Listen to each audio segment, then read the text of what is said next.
Chào mọi người, Depsin đây. Chào mừng mọi người quay trở lại với video hướng dẫn của mình. Trong video này chúng ta sẽ cùng build một project SaaS AI. Chúng ta sẽ sử dụng API của OpenAI và một vài con AI khác. Cái project này có những cái thành phần chính như là có thể là tạo cuộc trò chuyện này. Chúng ta có thể tạo những cái bức ảnh ra từ cái text, tạo video, tạo audio và chúng ta có thể hỏi đáp về code. Ngoài ra sẽ tích hợp cái auth bằng cái collect. Đây là một cái dịch vụ để chúng ta có thể dễ dàng tích hợp những cái auth. Các bạn có thể đăng ký hoặc là đăng nhập ở đây. Cái này thì tích hợp rất là dễ dàng. Ok, đây là cái giao diện. Mình sẽ nói chi tiết vào từng phần. Đầu tiên thì nó sẽ là với phần conversation. Các bạn có thể hỏi đáp ở đây. Thì con AI nó sẽ trả lời như thế này. Tiếp theo là phần photo generation. Các bạn có thể chọn số bức ảnh muốn gen từ 1 đến 5. Kích thước ảnh, 2 ảnh. Rồi các bạn chờ một chút. Thì đây là cái 2 bức ảnh nó đã gen ra cho các bạn. Và các bạn có thể download về. Đây sẽ là cái kích thước đúng như cái kích thước các bạn vừa chọn. Tiếp theo là về phần code. Ở đây thì bạn có thể là hỏi nó về phần code nha. Mình sẽ tạo một cái custom hook React. Thì ở đây các bạn có thể thấy là nó sẽ trả cho mình một cái custom hook. Ngoài ra thì có cả dark mode và light mode như thế này. Và chúng ta sẽ có đầy đủ cả phiên bản mobile lẫn phiên bản desktop. Mình có tích hợp cả Stripe để chúng ta có thể thanh toán luôn. Ở đây mình đã thanh toán rồi nên là nó sẽ hiện ra cái màn hình thanh toán rồi như thế này và quản lý bill. Khi mà các bạn chưa thanh toán thì nó sẽ hiện ra như thế này để các bạn thanh toán. Phiên bản miễn phí khi các bạn đăng nhập vào sử dụng ấy thì chỉ sử dụng được 5 lần thôi nha. Nếu mà các bạn muốn sử dụng Unlimited thì các bạn cần upgrade lên bản Pro. Sau khi xong ấy thì nó sẽ trả về và coi như là các bạn đã đăng ký xong. Cái này sẽ là subscribe theo từng tháng nha. Ngoài ra thì các bạn có thể quản lý cái tài khoản ở đây. Ngoài ra thì mình sẽ hướng dẫn các bạn tích hợp những cái chat support. Ở đây mình đang sử dụng Grid, một cái dịch vụ chat support. Cái project này thì sử dụng database là PostgreSQL và Prisma để quản lý, để connect với cả database. Ngoài ra thì sẽ sử dụng Next.js 13. Ok, chúng ta hãy cùng bắt đầu thôi. Ok, đầu tiên chúng ta sẽ tạo một cái project. Các bạn hãy tạo project bằng lệnh là Jan create next app project AI SaaS. Ok. Ở đây chúng ta sẽ sử dụng TypeScript. Yes. Chúng ta cũng sẽ sử dụng ESLint, Tailwind, CSS. Chúng ta không sử dụng src. App router. Yes. Và ở đây chúng ta để mặc định alias. Các bạn chờ một chút để nó tạo. Sau khi tạo xong chúng ta sẽ vào project. Rồi ở đây các bạn mở terminal lên. Về phần UI chúng ta sẽ sử dụng UI có tên là SaaSCN UI nha. Mình sẽ cài với cả Next.js. Các bạn chỉ cần copy cái này và cài. Ở đây thì nó sẽ hỏi bạn có sử dụng TypeScript cho cái project này không? Thì yes. Có 2 style đó là Default và New York. 2 style này thì khác nhau là cái style Default thì nó sẽ to hơn cái style New York một chút. Các bạn có thể xem ở đây. Đây là style Default và đây là style New York. Các bạn có thể thấy là nó sẽ bé hơn một xíu và to hơn. Thì ở đây mình chọn Default. Base color ở đây cũng có khá nhiều color. Các bạn có thể chọn ở đây. Ở cái phần theme này. Ở đây mình chọn là Neutral. Ở đây thì các bạn điền cái file global.css vào. Nếu mà cái file global.css của các bạn ở chỗ khác thì các bạn có thể điền vào đây. Còn ở đây là đang mặc định là app global.css nên là mình để nguyên luôn. Tiếp theo các bạn có muốn sử dụng CSS variable hay không? Ở đây mình yes. Tiếp đến là về cái phần tailwind.config.js. Về cái file này thì mình đang sử dụng .ts nên là mình sẽ thay đổi. Nó là .ts chứ không còn là .js nữa. Để nguyên components alias. Về cái phần utils này thì để nguyên nha. Rồi, các bạn có muốn sử dụng React Server Component hay không? Yes, yes. Rồi, chờ một xíu thì nó sẽ gen ra cho các bạn. Rồi, các bạn có thể tắt đi. Mình phóng to cái này ra một xíu. Cái hay của cái thư viện SaaSCN này đó là nằm ở đây. Các bạn có thể mở cái phần component ra. Hiện tại thì nó vẫn chưa có gì đúng không? Bây giờ các bạn hãy mở cái terminal lên. Rồi, các bạn vào cái document của nó, vào cái phần component này. Và các bạn kéo xuống đến phần button. Ở đây, các bạn có thể copy cái này.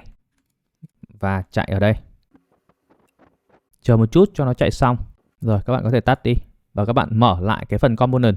Các bạn có thể thấy là ở đây nó đã có một cái folder UI và một cái component tên là button.tsx. Thì đây chính là cái sự khác biệt giữa SatsCN và những cái library khác. Đó là những cái component này nó sẽ sử dụng Radix UI và Tailwind để nó viết thành những cái component ở chính trong cái project của các bạn, nên là cái việc custom rất là dễ dàng. Ở đây các bạn hoàn toàn có thể custom thêm những cái function, những cái bất kỳ những cái gì mà các bạn muốn, rất là dễ dàng thay vì là sử dụng những cái library khác. Rồi ok, thì chúng ta sẽ cùng run lại cái project lên. Jan dev, chúng ta sẽ mở cái project lên. Ok, chúng ta sẽ edit lại cái trang này một xíu. Các bạn hãy vào app base. Rồi, chúng ta sẽ xóa hết cái này đi. Chúng ta sẽ cùng test thử cái button mà mình mới import vào xem nó đã chạy chưa. Import từ component Swift UI, Swift button. Home base. Như các bạn thấy thì nó đã chạy rồi, nó đã work rồi. Đầu tiên thì các bạn hãy vào về cái phần global.css. Chúng ta sẽ cùng thay đổi một xíu ở trong này. Đầu tiên là HTML, body và root. Chúng ta sẽ cho hey 100%. Position relative. Ok, chúng ta sẽ nói qua về cái structure của cái project này nha. Thì chúng ta sẽ cùng đi phân tích một chút về website. Đầu tiên ở đây là trang homepage. Thì mình tạm gọi là một cái trang landing đi. Nó sẽ gồm có là header và footer. Các bạn ghi nhớ cái này. Tiếp theo vào trong thì chúng ta sẽ có trang gì? Đó là trang out, gồm có là sign in và sign up. Cái layout của nó sẽ không có gì cả, một trang trắng và chỉ gồm có cái form đăng ký đăng nhập ở đây thôi. Sau khi đăng nhập vào, chúng ta lại có một cái layout khác ở đây. Cái layout này sẽ hoàn toàn khác với hai cái layout còn lại. Một cái layout là trang out, một cái layout là trang landing. Vậy thì chúng ta cần phải có 3 cái layout khác nhau cho cái page này. Thì ở trong Next 13 nó có một cái chức năng gọi là root group. Cái root group này nó sẽ cung cấp cho các bạn, đó là các bạn có thể group những cái root của các bạn vào. Ví dụ minh họa ở đây sẽ có là cái group marketing và group shop. Hai cái group này thì nó sẽ không ánh xạ ở trên cái URL nha. Thì như các bạn nhìn thấy ở đây, marketing, ở trong cái folder marketing này sẽ có là folder about và một cái base.js. Thì lúc này cái base.js này thì nó sẽ có một cái URL là about. Và mỗi cái group này các bạn có thể là tạo riêng cho nó một cái layout. Vậy nên là mình sẽ sử dụng cái này để tạo 3 cái layout cũng như là 3 cái root group. Đầu tiên các bạn có thể tạo một cái root group gọi là dashboard. Một cái group tiếp theo có thể tạo đó là landing.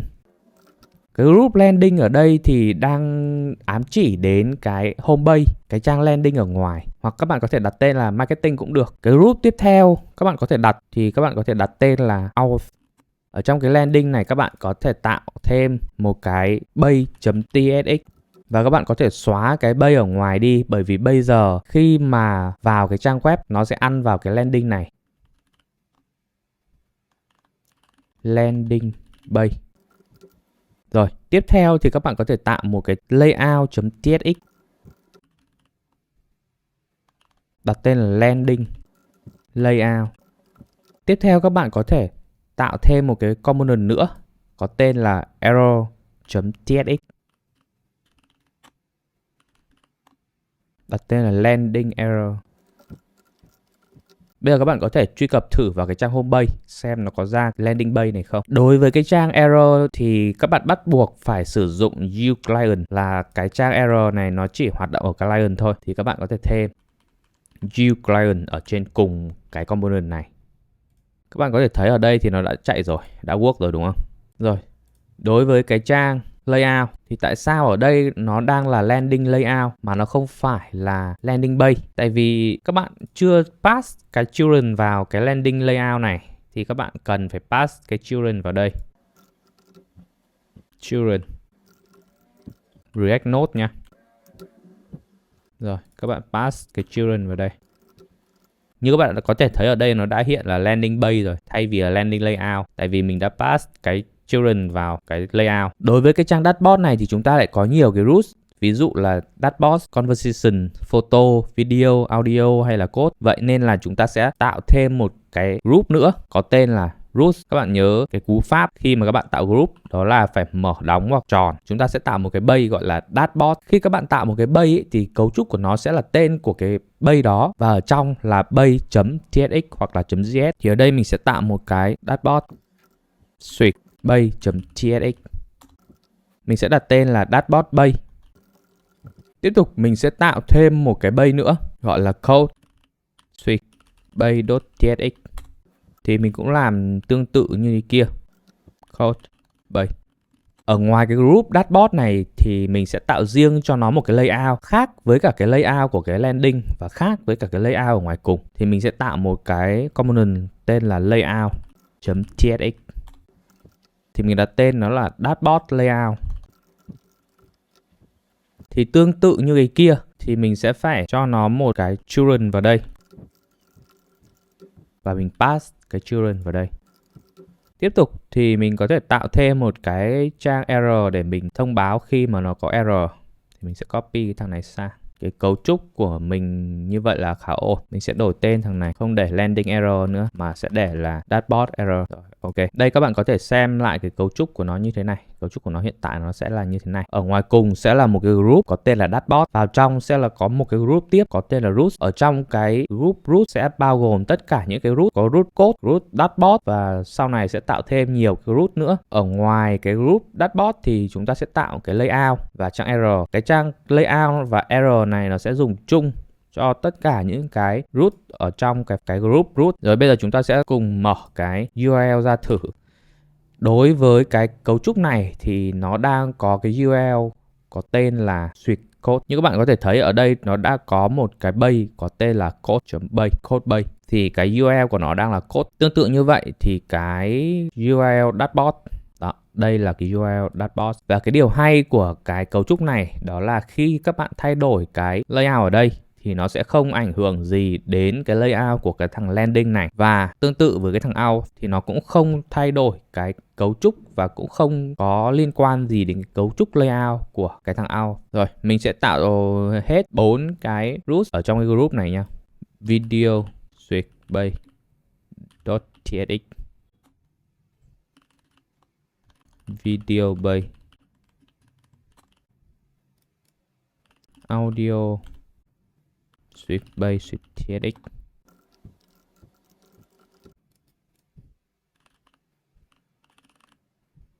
suite bay.tsx. Ok, vậy là đã đủ cái root ở trong cái group dashboard. Tiếp theo thì chúng ta sẽ xử lý đến cái về cái phần out. Thì ở đây mình đang sử dụng cái out có tên là class. Đối với thằng class này thì các bạn có thể tạo rất dễ dàng những cái phần out UI. Các bạn không cần phải code nhiều thì cái thằng class này nó sẽ lo hết cho các bạn. Ở đây thì có tích hợp sẵn khá nhiều cái framework. Thì mình chọn Next.js. Đầu tiên thì chúng ta sẽ cài cái package class này vào nha. Rồi, bạn tắt cái terminal đang chạy đi và các bạn cài class vào. Các bạn chờ một chút cho nó chạy xong.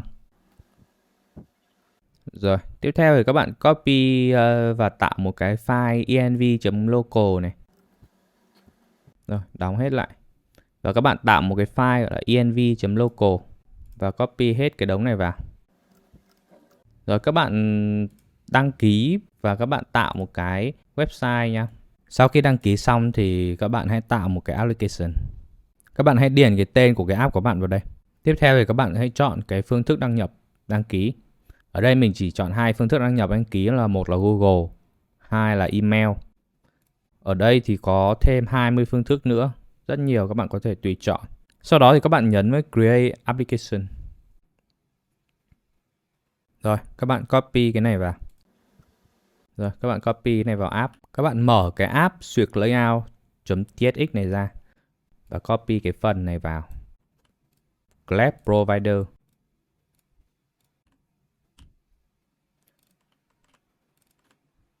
Các bạn sẽ bọc tất cả vào nhé. Bọc cả cái thằng HTML này luôn. Tiếp theo thì các bạn tạo thêm một cái file middleware.ts. Cái file này thì ở ngoài cùng luôn, ở root folder.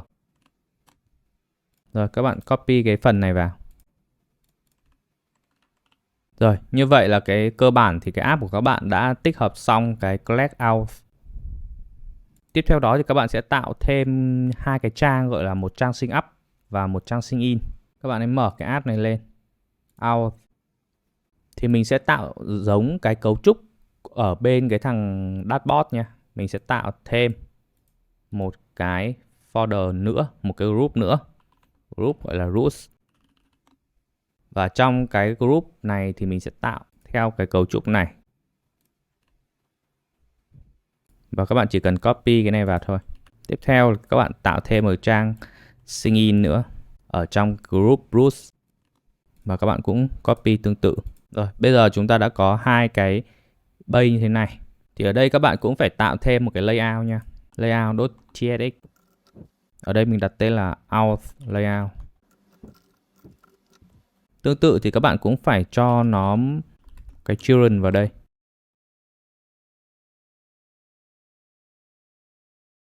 Rồi bây giờ cái cấu trúc thư mục nó sẽ như thế này. Thì bây giờ chúng ta sẽ cùng mở cái trang sign in và sign up này lên xem là nó sẽ như thế nào rồi. Chúng ta chưa run cái code lên nha. Bạn hãy bật cái terminal lên và gõ Yandex. Rồi, các bạn nhớ reload lại trang. Các bạn có thể thấy khi các bạn vào cái trang localhost sign in thì nó sẽ đã redirect ra một cái trang lạ hoắc đúng không? Tại vì là các bạn vẫn còn đang thiếu này. Các bạn kéo xuống dưới thì ở đây nó đang, các bạn đang thiếu 4 cái này. 4 cái này là gì?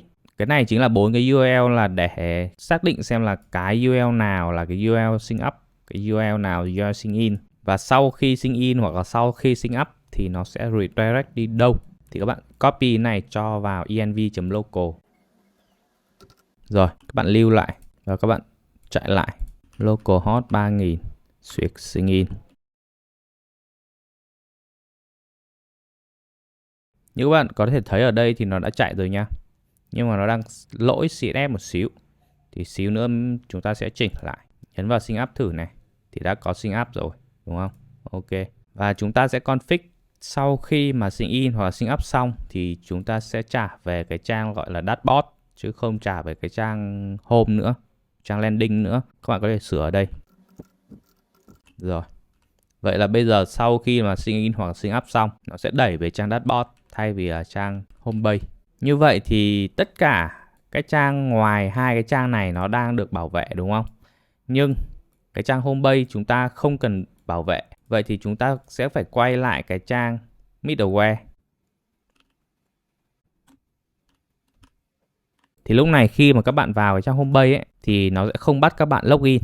Nếu mà các bạn bỏ đi thì nó sẽ redirect sang cái trang sign in hoặc sign up bởi vì là cái trang này đã được bảo vệ. Rồi, chúng ta sẽ quay lại cái trang dashboard.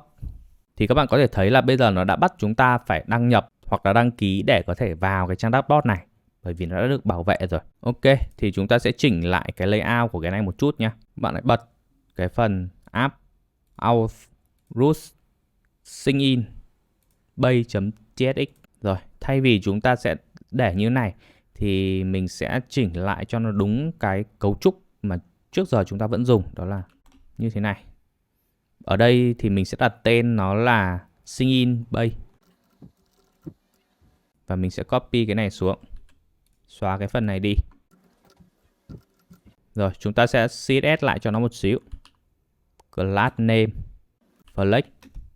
flex code, item center, justify center và hey screen. Rồi, như các bạn có thể thấy là nó đã ra giữa rồi. Chúng ta có thể làm tương tự với cái trang sign up thì mình sẽ copy cái này lại sang trang sign up nha.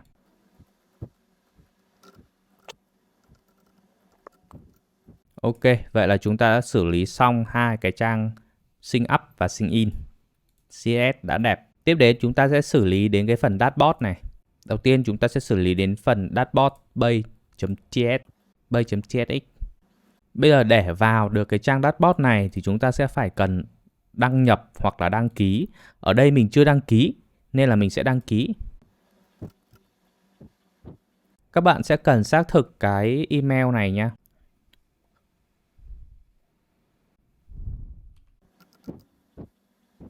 Đó. Như các bạn đã thấy thì sau khi đăng nhập thì nó sẽ trả về trang dashboard. Thì đầu tiên chúng ta sẽ đi vào cái phần layout của cái trang dashboard. Layout thì sẽ là phần layout chung như này.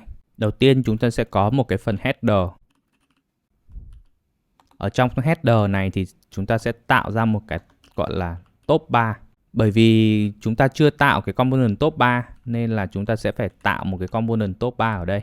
Ở trong cái component này thì mình sẽ tạo một cái file gọi là top3.tsx. Và cũng giống như cái file kia thì mình sẽ tạo theo đúng cấu trúc là top 3. Rồi, các bạn sang bên này các bạn import lại cái top 3 này. Ok, vậy là chúng ta đã có cái top 3 ở đây. Ở đây thì mình sẽ sử dụng cái cn. Cái cn này thì được import từ utils. Đây, ở đây thì các bạn có thể là css cho nó flex item center p4 justify between sticky top 0 và z30. Khi các bạn sử dụng cái Tailwind CSS này thì mình recommend các bạn nên chia các breakpoint ra. Ví dụ ở đây mình chọn breakpoint là LG. Các bạn nhìn vào, để khi các bạn nhìn vào thì nó sẽ rất là dễ để hình dung. Ví dụ ở đây, cái default mình để một hàng và những cái breakpoint khác mình để một hàng. Ví dụ ở đây nó sẽ có breakpoint là hover chẳng hạn, thì mình sẽ để riêng một hàng hover. Như vậy thì khi các bạn nhìn vào nó sẽ dễ dàng và trực quan hơn. Tiếp theo mình sẽ cho một cái logo vào đây. Bởi vì cái component logo nó chưa có nên nó đang bị lỗi thì chúng ta sẽ tạo một cái component logo.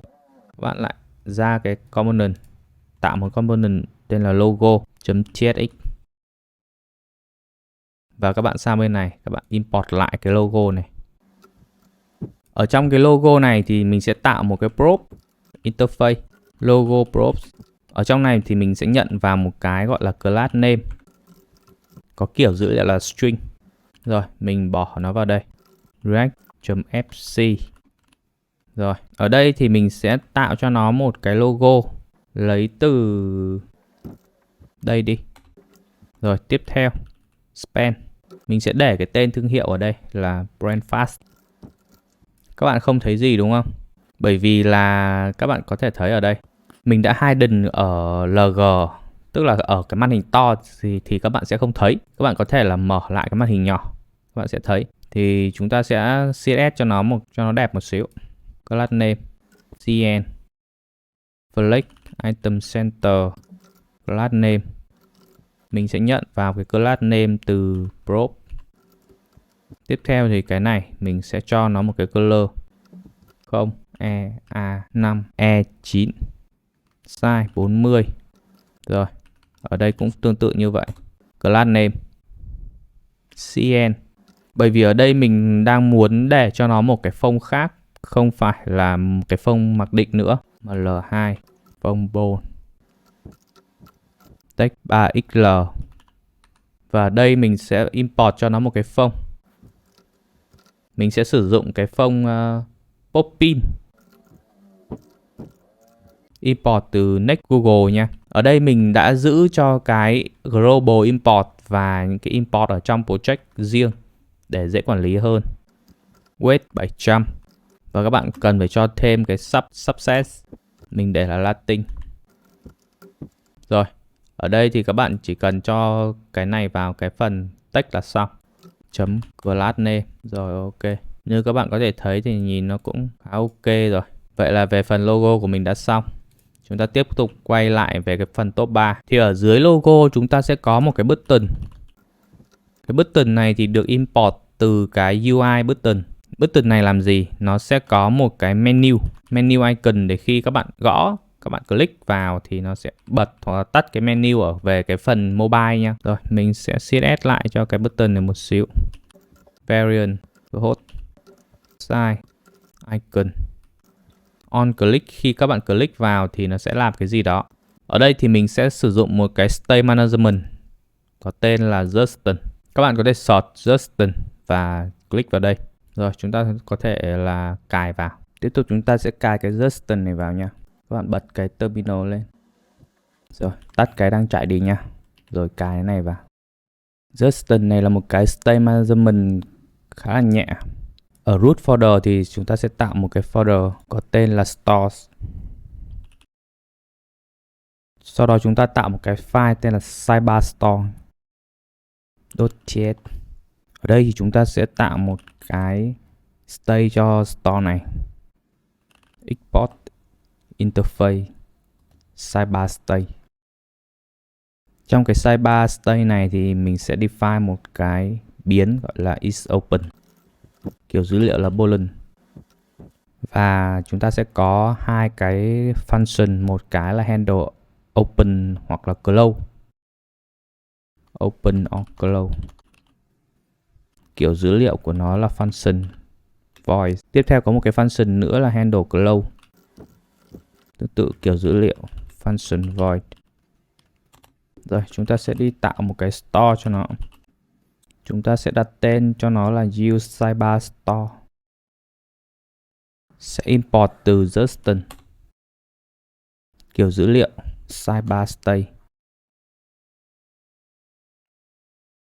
Rồi, các bạn define cái default value nha, để isOpen.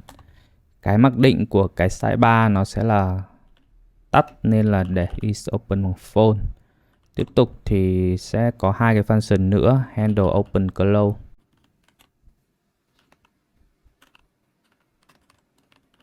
Thì chúng ta sẽ làm gì? Chúng ta sẽ set khi mà state nó thay đổi. Khi mà bấm vào cái function này được gọi thì nó sẽ thay đổi cái state is open. Thì chúng ta chỉ cần là thay đổi cái giá trị của nó thôi. Chúng ta sẽ cho is open bằng cái gì? Bằng cái giá trị ngược lại của is open, lấy từ state ra. State.isOpen. Rồi ok. Tiếp tục một cái function nữa là handle close. Handle close này mục đích là khi mà gọi cái function này thì sẽ chuyển cái giá trị isOpen bằng phone, bất kể là nó đang là true hay là false.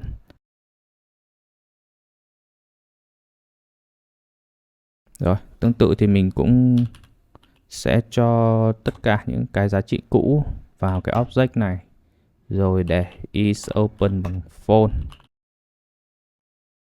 Thiếu một dấu chấm nha. Vậy là cái store sidebar của mình đã xong. Chúng ta cùng quay lại với cái file top 3 này. Thì mình sẽ gọi cái sidebar store này ra để dùng nha. Thì ở đây mình sẽ gọi đến cái function handle open or close. Use sidebar store. Ở đây thì nó đang import từ store sidebar store đây. Thì ở đây thì chỉ cần gọi cái handle open close ra thôi. Rồi, thì các bạn sẽ bắt một cái event on click ở đây. Ok. Vậy là khi mà các bạn nhấn vào cái button này thì nó sẽ thay đổi cái giá trị ở trong cái store ở đây. Is open default nó bằng false. Khi mà các bạn nhấn vào một cái thì nó sẽ bằng true. Và khi nhấn vào cái thứ hai thì sẽ bằng false. Vậy là cái file top 3 của mình đã xong. Khi mà các bạn nhấn vào đây một lần là bằng true, nhấn vào lần thứ hai là bằng false, đúng không? Bật tắt cái sidebar. Các bạn quay lại cái layout nha. App, xuyệt dashboard, xuyệt layout. Chúng ta sẽ tiếp tục xử lý cái phần layout này. Main. Rồi, class name. Ở đây thì nó sẽ khá là dài nên là mình sẽ xuống dòng ở cái chỗ này để các bạn dễ nhìn hơn. Hoặc là chúng ta có thể sử dụng cái cn class name cn import từ util này. Rồi xuống dòng. Các bạn sẽ gom tất cả những cái nào thuộc breakpoint lg vào một cái, còn lại thì sẽ vào một cái. Nhưng mà ở đây thì mình chỉ có ở cái breakpoint lg thôi. Đầu tiên là lg bg gray 950 là đang cho cái background khi mà ở màn lg là bằng 950. Lg overflow hidden lg pl80 là khi mà nó đang ở cái màn hình to thì sẽ để padding left của nó là 80. Tiếp tục thì lg pr7 lg pi7. Cuối cùng thì mình sẽ sử dụng một cái query ở trong CSS để mình sẽ check xem là khi mà thằng con nó có một cái isNavbar minimal thì mình sẽ apply vào cái CSS này. Các bạn có thể thấy ở cái trang demo này là khi mà các bạn nhấn vào cái button này để thu nhỏ cái sidebar lại thì cái CSS ở cái khoảng này nó cũng nhỏ lại và cái padding left ở chỗ này nó cũng phải nhỏ lại. Nên là mình sẽ check bằng bằng CSS query nha. Cú pháp của nó thì sẽ là và hash ngoặc tròn ngoặc vuông. Mình sẽ đặt tên là isNavBar minimal. Tiếp tục là đến cái giá trị khi mà cái thành phần con của cái thằng main này nó có cái giá trị là isNavBar minimal lg pl20. Tức là khi mà thằng con nó có cái giá trị là isNavBar minimal thì cái padding left này bằng 20 thay vì cái padding left bằng 80. Được rồi, tiếp tục thì mình sẽ đến cái phần là sidebar. Mình sẽ tạo ra một cái component là sidebar. Các bạn có thể ra ngoài vào cái phần component và các bạn tạo một cái folder là sidebar nha. Bởi vì cái sidebar này sẽ sử dụng giữa mobile và desktop là màn hình to và màn hình nhỏ luôn nên là sẽ để chung. Thì các bạn hãy tạo một cái file index.tsx. Rồi, trong cái file index.tsx này thì chúng ta sẽ để cái sidebar chính ở đây. Thì ta sẽ tạo một cái component ra gọi là sidebar. Trong cái file sidebar này thì chúng ta sẽ define cái prop của nó. Interface sidebar props. Đầu tiên thì chúng ta sẽ nhận vào một cái giá trị là class name. Class name thì lúc nào cũng là option và kiểu dữ liệu là string. Tiếp theo thì sẽ là isProPlan. isProPlan cũng là option và kiểu dữ liệu là boolean. Mục đích khi mà sử dụng cái biến này là để check xem là user này đã đăng ký gói Pro hay chưa để mình có thể hiển thị sau này. Tiếp theo nữa là user limit count là kiểu dữ liệu là number. Vì khi mà chúng ta sử dụng cái biến này thì chúng ta sẽ có thể hiển thị được là user đã sử dụng được bao nhiêu lần rồi và chúng ta hiển thị ra. Rồi, các bạn sẽ apply cái prop này vào và sẽ lấy cái prop ra. Class name is ProPlan và user limit count. Tiếp tục thì chúng ta sẽ tạo ra một cái layout cho nó. Class name cn. Chúng ta tiếp tục sử dụng cái thằng cn này nha. Tất cả thì mình sẽ để cái màu của nó là màu trắng, text white, và sẽ nhận vào cái class name từ ở ngoài luôn. Rồi, tiếp tục ở trong thì mình sẽ chia ra. Đầu tiên, chỗ này thì sẽ để là hay là 20. Hay 20 thì nó sẽ tương đương với cả là 5 RAM và 80 pixel. pleft là 7 và pRite là 6.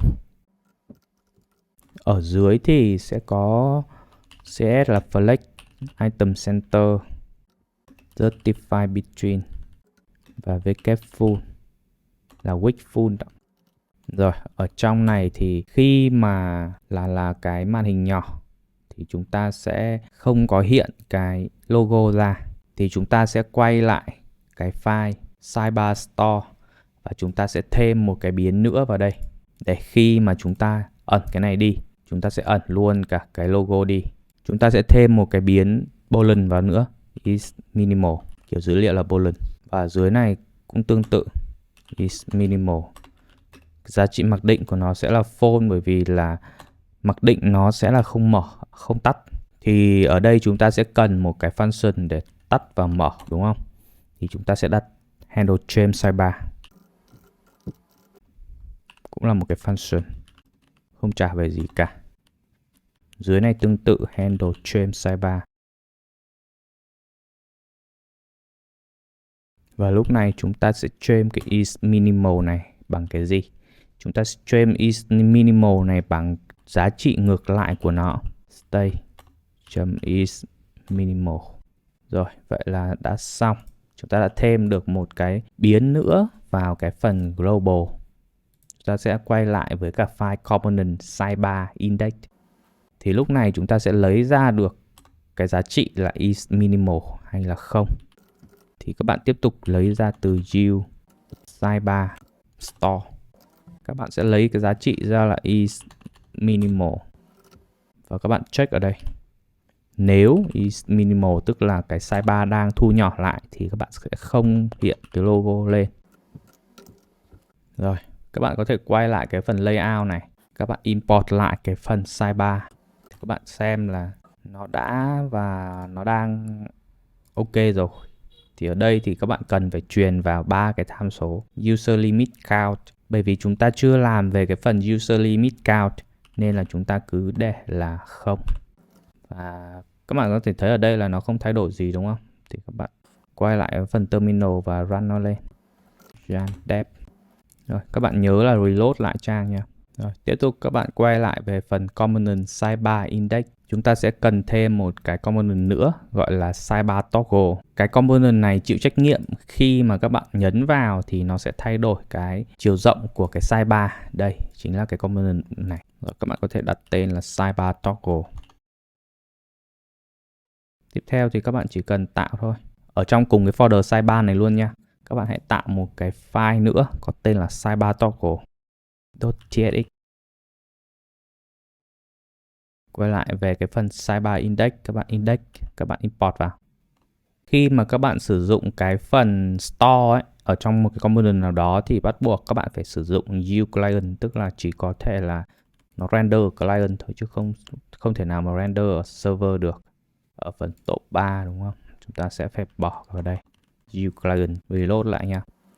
Tiếp tục thì ở phần sidebar này cũng vậy, các bạn cũng phải để uClient vào đây. Ok, các bạn thấy là nó đã chạy rồi. Đã có sidebar toggle ở đây. Ở đây hơi nhầm lẫn một xíu, các bạn để cái dấu chấm than nữa nhá. Tức là nếu mà giá trị bằng phone thì nó sẽ hiện, mà giá trị bằng true thì nó sẽ không hiện nha. Rồi ok, các bạn đã thấy là nó hiện ra đây rồi. Sidebar toggle. Các bạn vào cái phần sidebar toggle này. Thì ở đây chúng ta sẽ lấy ra cái giá trị của store. Sidebar store.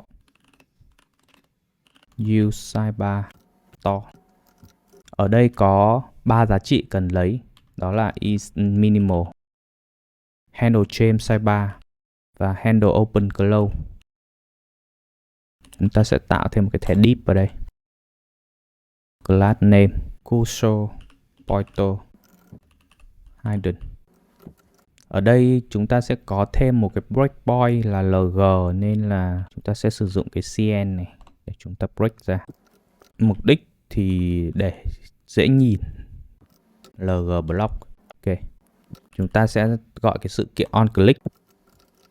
Khi mà on click vào đây thì sẽ bật hoặc là tắt cái sidebar, thu nhỏ, phóng to ra. Thì chúng ta sẽ để handle change sidebar. Tiếp tục thì như cái lúc nãy chúng ta đã làm ở đây, chúng ta có sử dụng cái CSS query thì is navbar minimal thì chúng ta sẽ phải đặt một cái biến ở đây, một cái attribute is navbar minimal bằng cái gì? Bằng is minimal. Nếu bằng true thì mình sẽ để giá trị bằng true.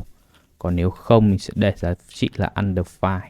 Tức là nếu mà cái navbar đang là minimal thì cái attribute này sẽ xuất hiện. Còn nếu navbar không phải là minimal thì undefined, tức là không có cái attribute này. Tiếp tục chúng ta sẽ tạo một cái ảnh ở trong này. Image, import từ next image. Chúng ta sẽ import cái ảnh này vào nha, hai cái ảnh. Một cái ảnh là open và một cái ảnh là close. Chúng ta sẽ sử dụng src icon, đặt tên của nó là menu open hoặc là menu close thì mình sẽ check một cái biến is minimal. Nếu mà cái biến này bằng true thì là open, còn nếu mà biến này bằng false thì sẽ là close. Open close chấm svg. Tiếp theo các bạn đặt width bằng 24 và height cũng bằng 24. Cho nó thêm một cái alt là snapbar icon. Tiếp ở dưới thì sẽ tạo một cái button. Chúng ta sẽ chỉnh sửa vài cái variant cho nó. Host, class name, lg hidden. Tức là ở màn to thì chúng ta sẽ hidden cái button này đi. Khi nào mà ở màn nhỏ chúng ta mới open lên để tắt cái sidebar đi thôi. Side icon on click thì chúng ta sẽ để handle open close. Các bạn có thể thấy ở đây cái ảnh nó đang không hoạt động đúng không? Vậy thì bây giờ chúng ta sẽ đi import cái ảnh vào. Như cái cấu trúc của cái folder này thì chúng ta sẽ phải tạo một cái folder icons ở trong cái public folder. Đây, public. Chúng ta sẽ tạo một cái folder gọi là icons. Trong cái folder icon này chúng ta sẽ tạo ra hai cái file. Một cái file là open menu open.svg. Một cái file nữa gọi là file menu close.svg. Các bạn có thể copy cái svg này ở trong cái GitHub kèm theo cái video này nha. Rồi, các bạn để vào và reload lại trang. Rồi, các bạn có thể thấy ở đây là nó đã có rồi. Khi bạn nhấn vào thì là open close ở đây. Ok, đẹp rồi. Chúng ta đã làm xong về cái phần sidebar toggle thì sẽ tiếp tục làm xong cái phần layout của cái sidebar này luôn nha. Ở đây chúng ta sẽ có một cái thẻ div và chúng ta sẽ tạo một cái component có tên là navbar. Cái thẻ div này thì chúng ta sẽ style cho nó một xíu nha. Row, overflow, eauto, scroll smooth. Chúng ta sẽ có một cái style custom ở đây, đó là scroll bar none. Chúng ta sẽ custom để ẩn cái thanh scroll đi. Rồi, bây giờ chúng ta đóng lại. Bạn hãy vào phần app global.css nha. Ở đây, các bạn kéo xuống dưới. Các bạn sẽ thêm một cái CSS vào đây. Scroll bar none. Rồi. Chúng ta sẽ cho thêm một vài cái CSS vào. CSS là scroll width, scroll bar width bằng none nha. Rồi, vậy là ok. Chúng ta sẽ quay lại với cả cái file sidebar này. Ở đây nó đang bị lỗi, nhưng mà là do chúng ta chưa có tạo cái file navbar này thôi. Chúng ta sẽ tiếp tục code và sau đó sẽ quay lại tạo từng cái component này nha. Rồi, tiếp đến thì chúng ta sẽ có một cái thẻ div nữa. Chúng ta sẽ style cho nó. Ở đây thì sẽ sử dụng cn nha. Class name và chúng ta sẽ có một vài cái CSS. Button 8, left 4, right 4. Chúng ta sẽ tiếp tục với cái breakpoint là lg, lg left 7, lg right out 2. Tiếp theo chúng ta sẽ check is minimal. Thì chúng ta sẽ để cái lg left còn 3 thôi. Giờ ở trong này chúng ta sẽ tiếp tục có một cái thẻ div nữa nha. Cái thẻ div này thì chúng ta sẽ cho một vài cái style cho nó. mb4, p4, round lg, bg right 900. Trong này thì chúng ta sẽ tiếp tục có một cái thẻ div nữa. Tiếp tục là mb4, flex, item center. Ở đây chúng ta sẽ cho hiển thị cái avatar nha. Thì chúng ta sẽ lấy từ cái thằng collect ra. Chúng ta sẽ lấy bằng cách là user button. Chúng ta sẽ set cho nó một cái param là after sync out URL. Thì chúng ta sẽ redirect nó ra đâu? Thì ở đây mình sẽ redirect nó ra trang home. Và có một cái nữa, đó là chúng ta tiếp tục check is minimal. Spam. Ở đây thì chúng ta sẽ check cái gì? Ở đây chúng ta sẽ hiển thị email ra nha. Thì chúng ta sẽ lấy cái email ra. Cái email thì nó sẽ là user. User này thì chúng ta sẽ lấy ở đâu? Chúng ta sẽ lấy từ trong cái thằng user ở trong cái thằng collect ra. Bằng user. Đây. Thì chúng ta sẽ lấy được cái giá trị là user. Ở trên này mình sẽ sắp xếp lại cái global import và cái local import. Rồi, chúng ta sẽ sử dụng cái user này để lấy cái email ra. User chấm email address. Chúng ta sẽ lấy cái email đầu tiên ở trong mảng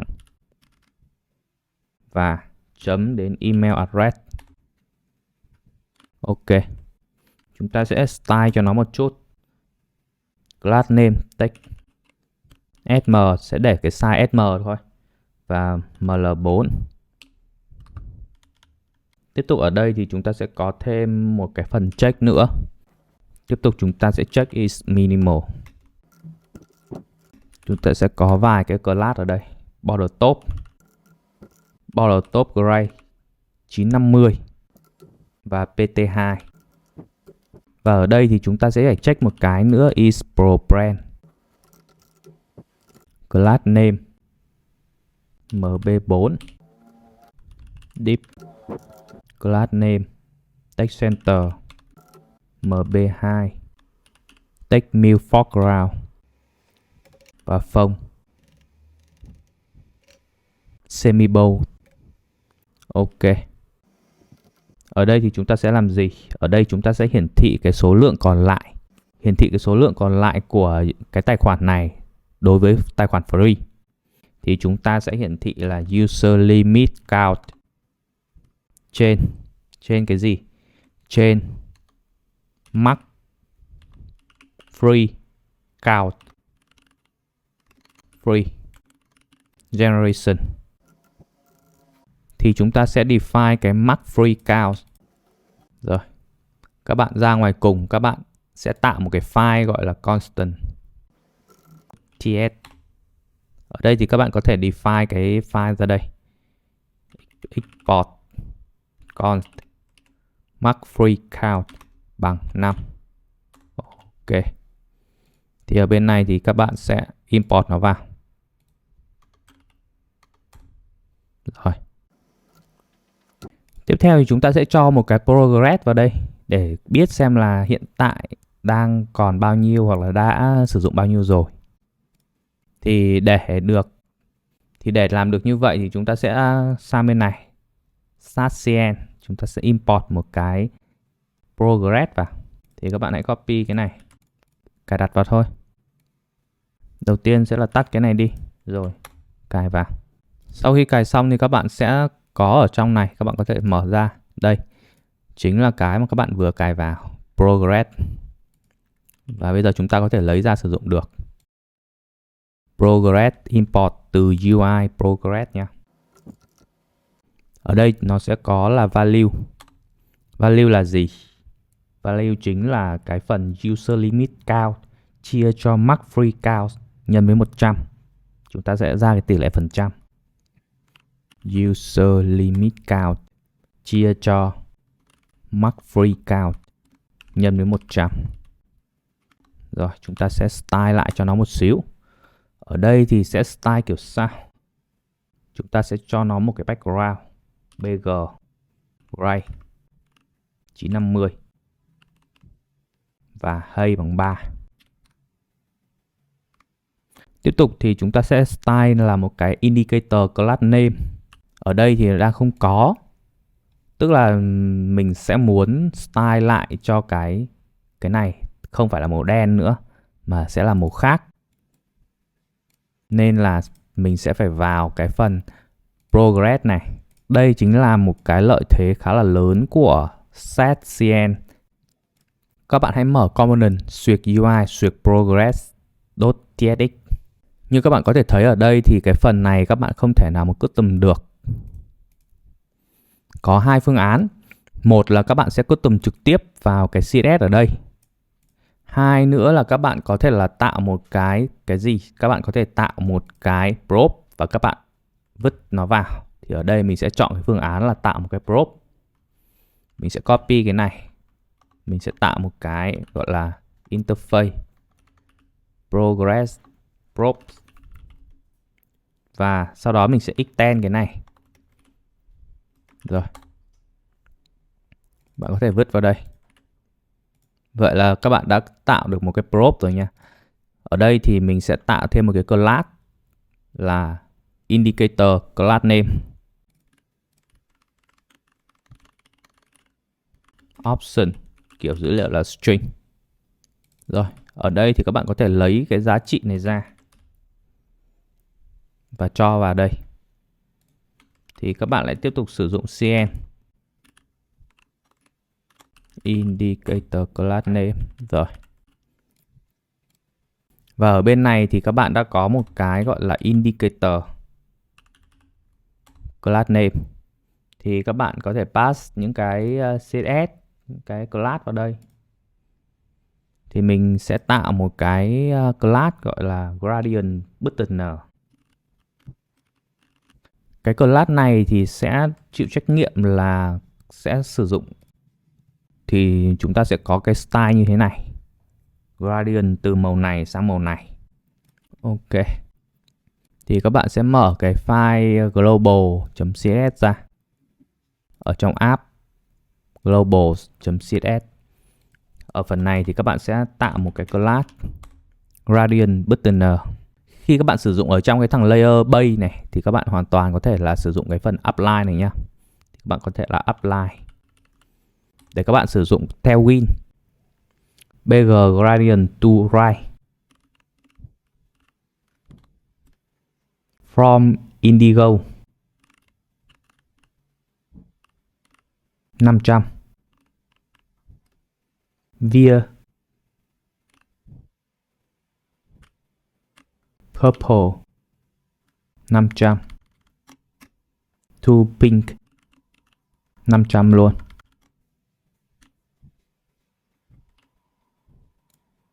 Đây, vậy là chúng ta sẽ có một cái button giống như cái button bên này. Rồi, chúng ta sẽ quay lại cái file component sidebar index.tsx. Chúng ta sẽ apply vào đây. Chúng ta chỉ còn vài cái component nữa là xong cái file sidebar này. Ở dưới này thì chúng ta sẽ có một cái button gọi là upgrade to pro ở đây. Thì chúng ta sẽ tạo ra một cái component. Bởi vì sao? Bởi vì chúng ta sẽ sử dụng lại ở những cái chỗ khác. Thì chúng ta sẽ đặt tên là subscription button. Chúng ta sẽ pass một cái prop vào is pro bằng is pro plan. Rồi. Tiếp tục ở dưới chúng ta sẽ tạo thêm một cái nữa gọi là theme toggle. Đây chính là cái này, thay đổi cái theme từ light sang dark. Rồi chúng ta tiếp tục tạo một cái component gọi là theme toggle. Rồi. Vậy là cái file này của chúng ta đã xong. Thì bây giờ chúng ta sẽ đi tạo 3 cái component. Một là component navbar, hai là component subscription button, ba là component theme toggle. Thì chúng ta sẽ tạo cái component theme toggle trước. Các bạn có thể tắt những cái mà không cần dùng đi. Rồi, đóng lại. Các bạn sẽ vào cái component sidebar. Các bạn tạo một cái file gọi là theme toggle .tsx. Rồi. Tiếp tục các bạn sẽ tạo một cái button nữa gọi là subscription button. Do là cái subscription button này chúng ta sẽ sử dụng ở nhiều nơi khác nên là chúng ta sẽ tạo ở root folder component subscription gạch ngang button .tsx. Rồi. Tiếp theo chúng ta sẽ tạo một cái component cuối cùng là navbar. Navbar thì chúng ta sẽ tạo ở trong sidebar luôn nha. .tsx. Rồi, sau khi đã tạo xong 3 cái component này, chúng ta sẽ quay lại đây và chúng ta sẽ import hết vào cái file sidebar index navbar này, subscription button, theme toggle. Ok, chúng ta lưu lại. Rồi, các bạn bật terminal lên và các bạn chạy lại xem nó đã chạy chưa nhá. Rồi, các bạn nhớ là reload lại trang nha.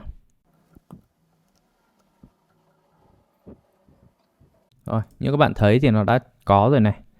Nó đã có ok rồi này. Subscription button này. Cái layout của nó nhìn cũng đang hơi khá là rối đúng không? Thì chúng ta sẽ quay lại cái phần layout. Các bạn sẽ mở phần app dashboard layout ra nha.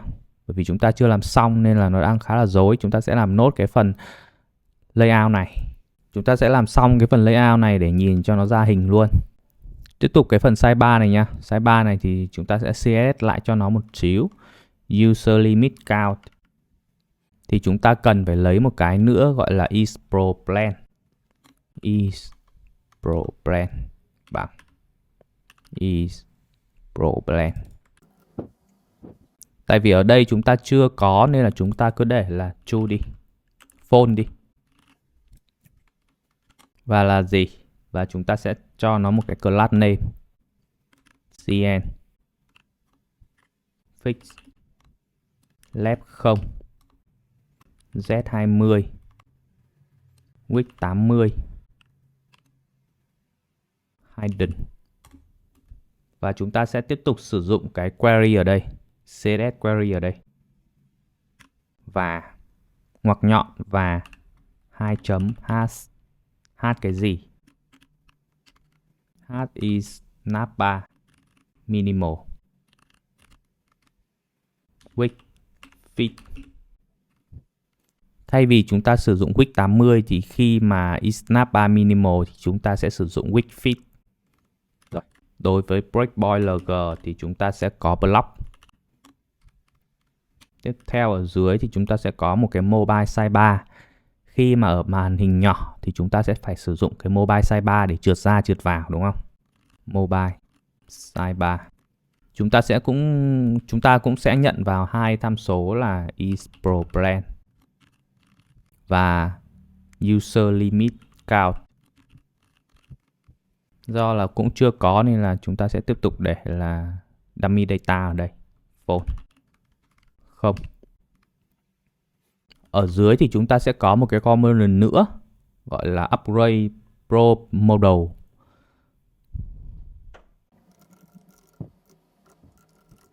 Thì ở đây thì chúng ta sẽ nhận vào một tham số là eProPlan. Rồi, tiếp tục. Phone. Ở dưới thì chúng ta sẽ có một cái thẻ div để cho cái children vào đây. Chúng ta sẽ style lại cho nó một xíu. Rồi, cn bg background. Hey, chúng ta sẽ tính toán một xíu. CALC. Ở đây thì sẽ là 100 VH trừ đi 56 pixel. Và ở cái breakpoint LG thì chúng ta sẽ cho nó là round 3XL. Và tiếp tục là LG P7. Rồi, chúng ta sẽ tạo thêm hai cái component nữa gọi là mobile sidebar và một component nữa là upgrade to pro plan. Upgrade to pro model. Ở cái mobile sidebar này thì mình sẽ tạo ở trong cái component xuyệt sidebar, xuyệt mobile sidebar ở đây. Mobile gạch ngang sidebar.tsx. Và một cái component upgrade to pro model, upgrade pro model. Bởi vì cái component upgrade pro model này chỉ sử dụng ở trong cái dashboard thôi nên là mình sẽ tách ra. Mình sẽ tạo một cái model gọi là dashboard. Xin lỗi, mình sẽ tạo một cái folder là dashboard và mình sẽ cho cái model vào đây. Upgrade gạch ngang pro gạch ngang model.tsx.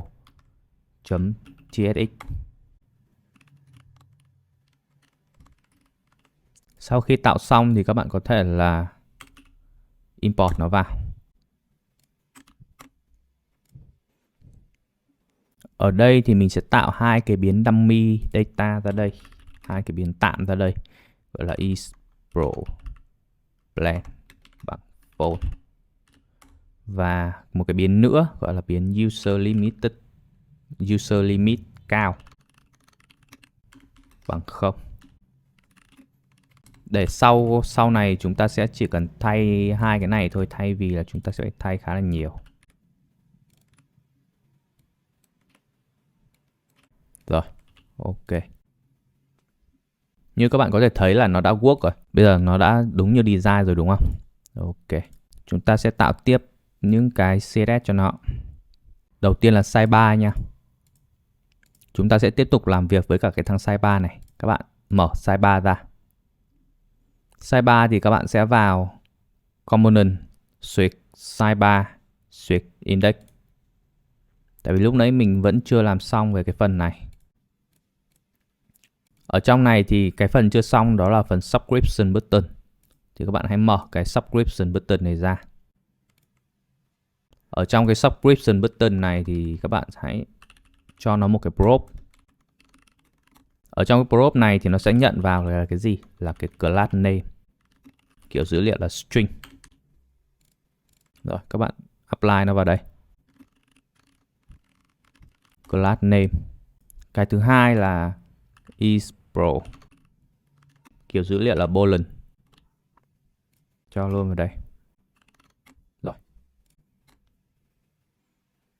Chúng ta sẽ có thể là cho class name. Class name. Và ở đây là ở đây chúng ta sẽ có một cái button. Trong cái button này chúng ta sẽ có hai cái content trong này. Một là một cái icon. Hai nữa là chúng ta sẽ có một cái thẻ span ở đây. Thẻ span này sẽ có trách nhiệm là cho hiện cái text ra. Cái text thì chúng ta sẽ phải check nha. Chúng ta sẽ phải check là is pro.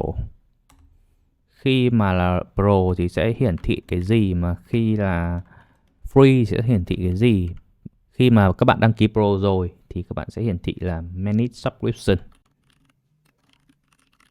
Còn là tài khoản free thì sẽ hiển thị là upgrade to pro. Rồi các bạn lưu lại. Các bạn thấy là nó đã có ở đây rồi thì chúng ta sẽ tiếp tục CSS cho cái button này nha. Ở đây chúng ta sẽ có variant bằng outline, size, lg, disable bằng loading. Bởi vì cái button này sẽ phải call API nên là chúng ta sẽ phải tạo một cái biến để khi mà call API sẽ disable nó đi. On click. Chúng ta sẽ bắt một cái sự kiện on click ở đây.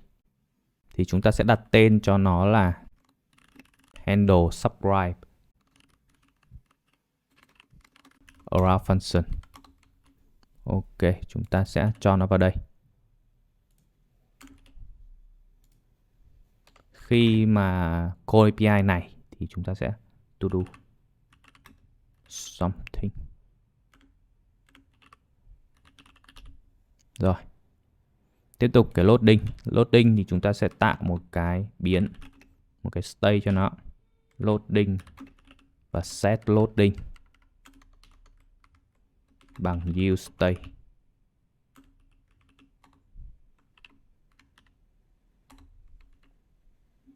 Rồi, mình sẽ cấu trúc lại một xíu. Ở đây do là có use state nên là mình sẽ phải sử dụng use client.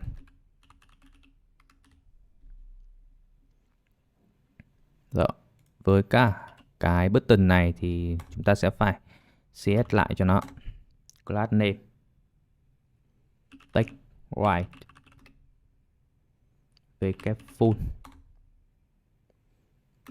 phông semibold. Tiếp tục ở đoạn này sẽ có những cái CSS khác nhau nên là mình sẽ sử dụng cn.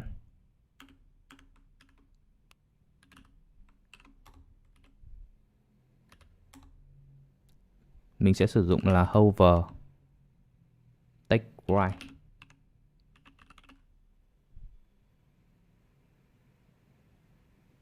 Rồi, lên trên border none radian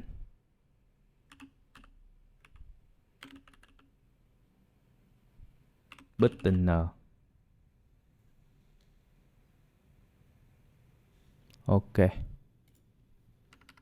bạn import cái cn này vào này. Rồi. Ồ, quá đẹp luôn. Thì với cái handle subscribe này thì mình sẽ làm cái gì?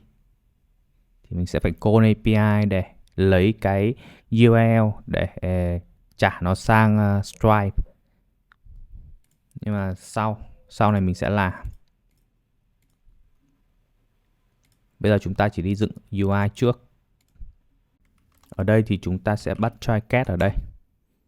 Trước khi chúng ta call API thì chúng ta sẽ set loading là true. Chúng ta sẽ đặt giá trị default là false nha. Và chúng ta sẽ tiến hành call API.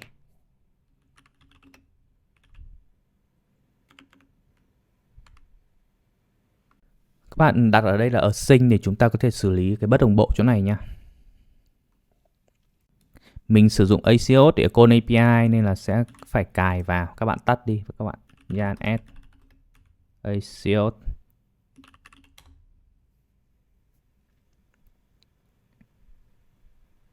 Rồi, các bạn bật lại Jan Dev.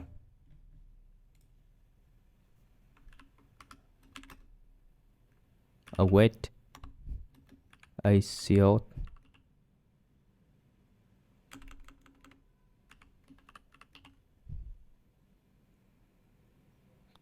.get.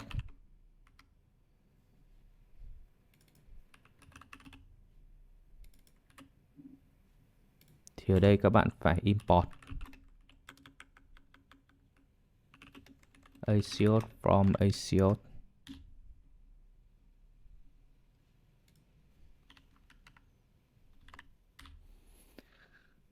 Cái API mình sẽ đặt là Stripe.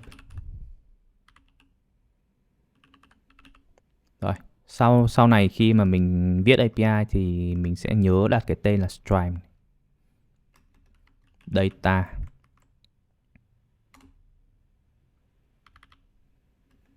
To do something after get data from Stripe. Rồi. Ở đây thì chúng ta sẽ làm gì? Chúng ta sẽ cho thêm một cái finally ở đây.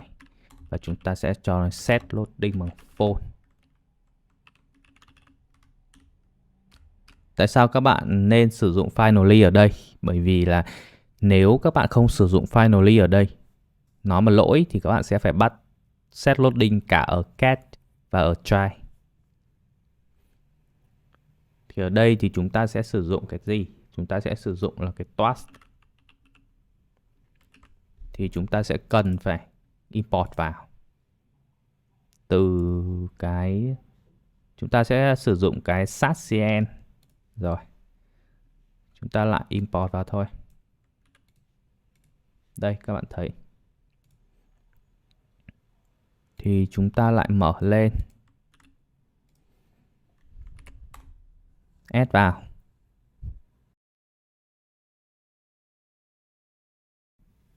Chạy lại.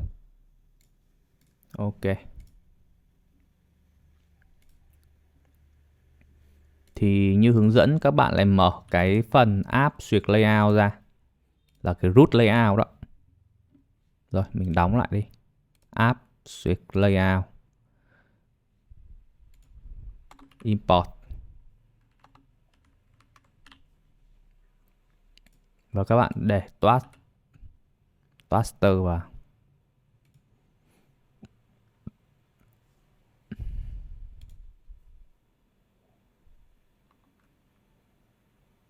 Ở đây thì toaster sẽ ở dưới children nha. Rồi ok. Để sử dụng thì các bạn sẽ sử dụng như thế này. Import vào dùng thôi.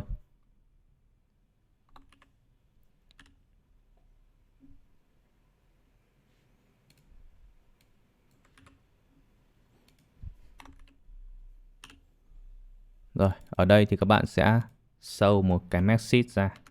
Nếu mà lỗi thì các bạn sẽ show message gì? Các bạn sẽ show message destructive.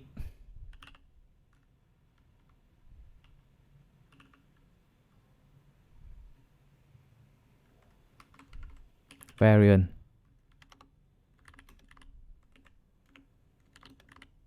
Destructive. Description. Something went wrong.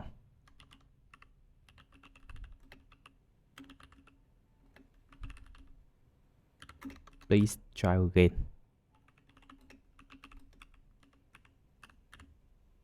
Rồi ok. Các bạn nhớ reload lại trang sau khi các bạn tắt và bật terminal nha.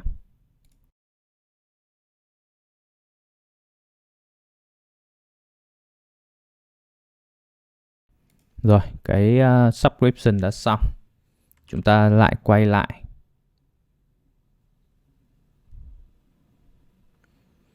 Chúng ta sẽ quay lại làm theme toggle này. Để làm theme toggle này thì chúng ta sẽ quay lại về cái phần SASCN. SASCN đã hỗ trợ các bạn về cái phần theme này rồi. Các bạn chỉ cần vào và làm theo theming.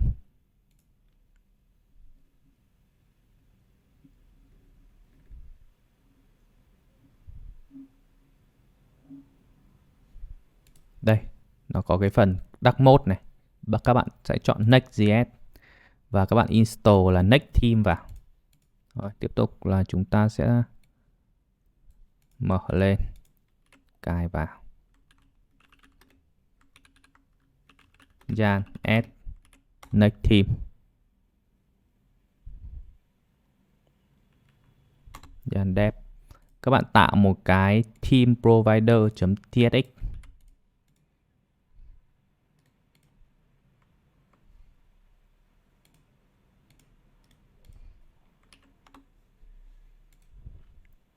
Các bạn có thể copy toàn bộ.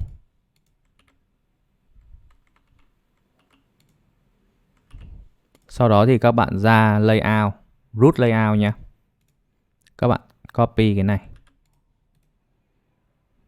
Rồi các bạn đóng lại app layout.tsx. Import cái này vào. Rồi các bạn sẽ bọc cái children vào. Ở đây.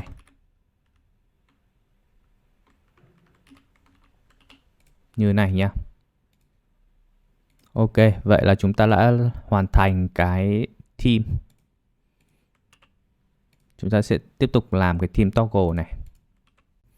Như ở đây thì chúng ta sẽ cần một cái thẻ div. Chúng ta đã có thẻ div rồi. Chúng ta sẽ bắt một cái event on click.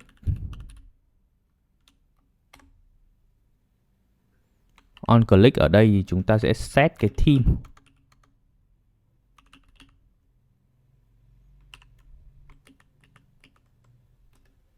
Cái function set theme này ở đâu thì chúng ta sẽ lấy từ cái thằng uTheme ở trong cái next theme ra. uTheme ở trong cái thằng next theme này. Thì chúng ta sẽ có cái function là set theme.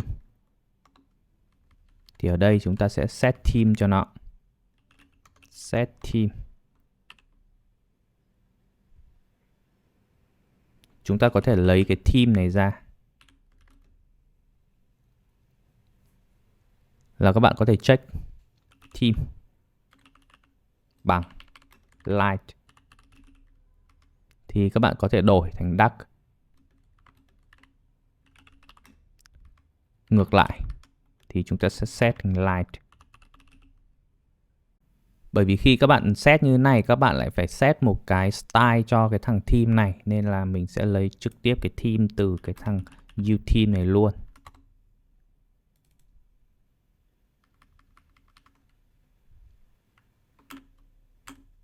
Rồi, ok. Chúng ta sẽ style lại cho nó một chút. Class name. Chúng ta sẽ sử dụng cn ở đây.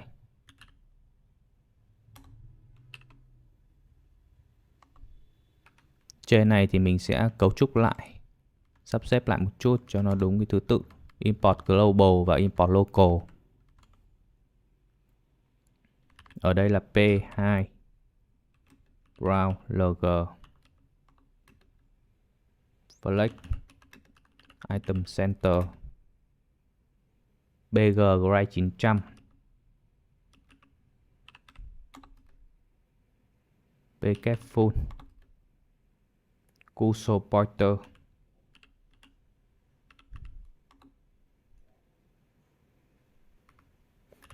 Tiếp theo ở đây mình sẽ phải check is minimal.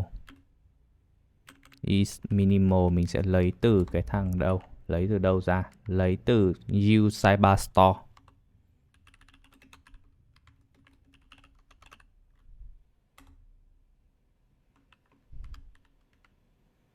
Thì mình sẽ lấy được is minimal ra.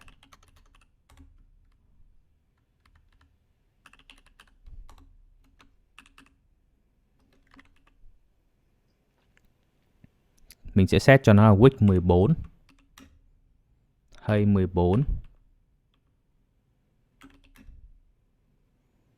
justify center. Ở đây tiếp tục mình sẽ check is minimal. Thì mình sẽ cho nó một cái thẻ span vào đây.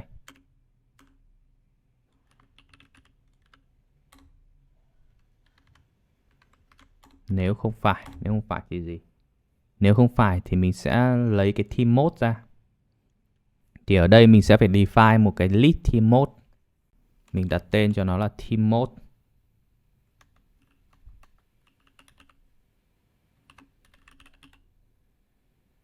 Chấm map.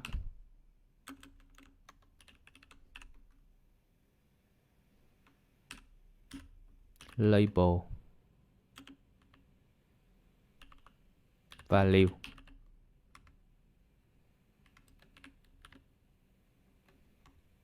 Trong này cũng có những cái thẻ span. Key. Key là gì? Key chính là value. Bởi vì cái theme chỉ có hai theme, một là light, hai là dark. Tiếp theo là class name. Class name mình cũng sử dụng cn nhé. Đầu tiên là flex, item center, p2, round lg, px17, vk full, justify center, cursor pointer, take move foreground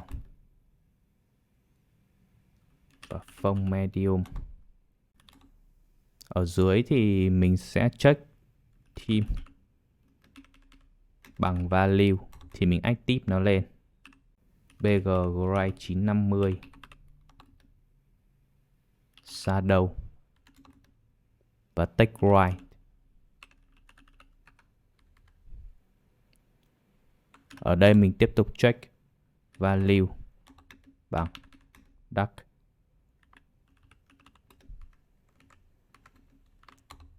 Thì mình sẽ cho nó một cái icon gọi là moon. Còn nếu không thì mình sẽ cho một cái icon sun.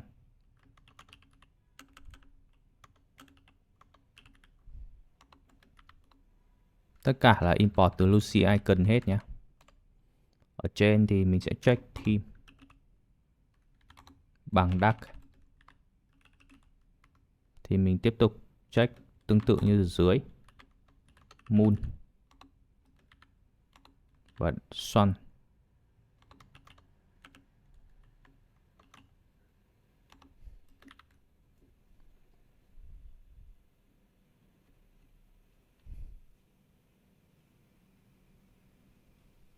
Mình thiếu một cái dấu và ở đây nhé. Rồi ok. Bây giờ các bạn hãy vào cái phần ra root, đóng lại, các bạn vào phần constant. Các bạn tạo cho mình hai cái. Các bạn tạo cho mình một cái theme mode const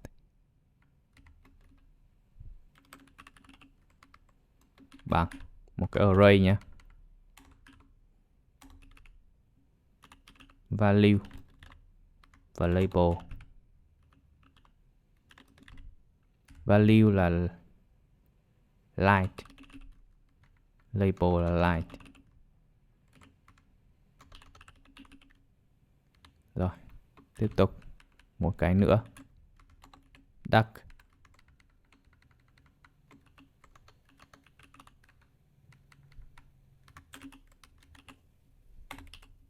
Rồi, các bạn quay lại đây và các bạn import vào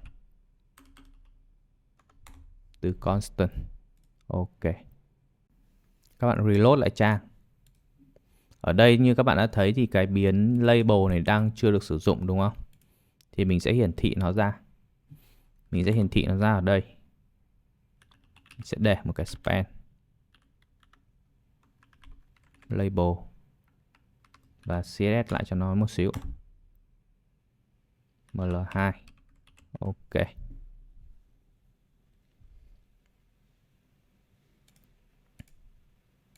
Đó, thì khi các bạn ấn thì nó sẽ thay đổi cái theme mode.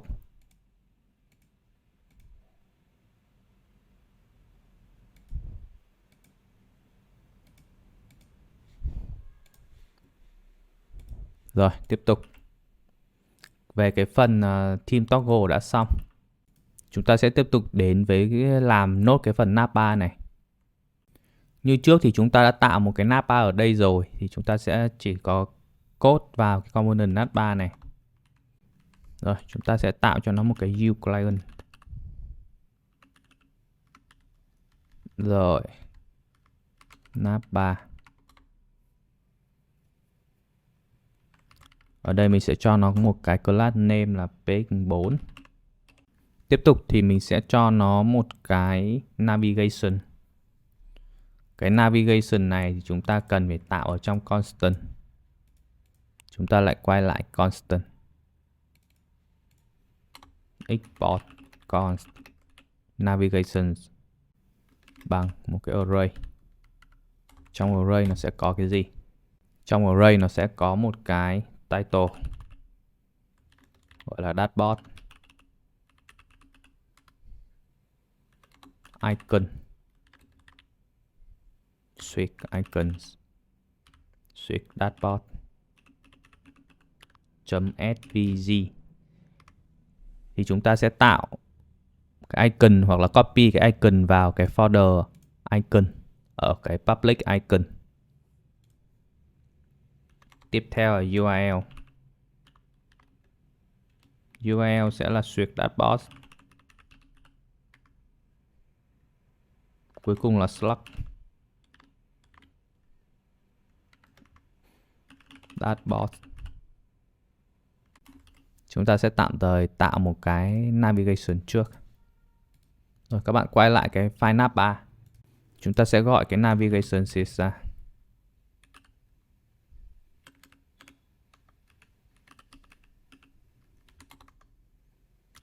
.map.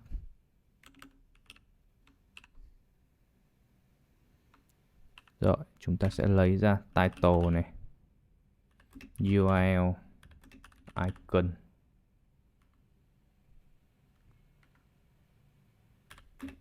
slug.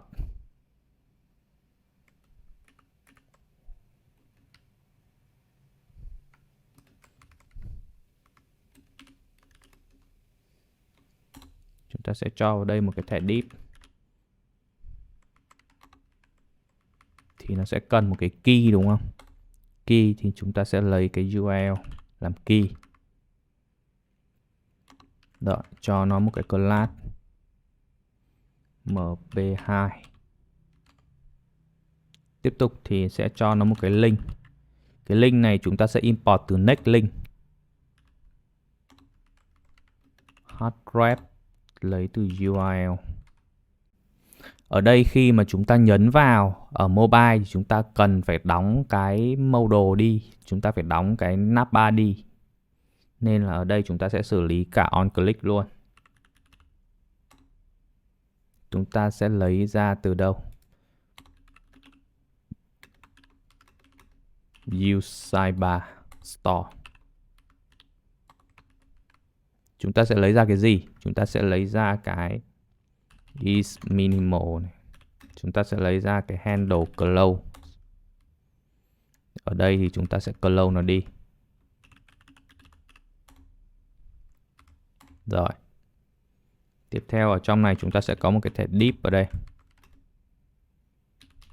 Class name chúng ta sẽ sử dụng cn. Flex item center. pi1 Brawler G px5 opacity 70. Tiếp theo hover opacity 100.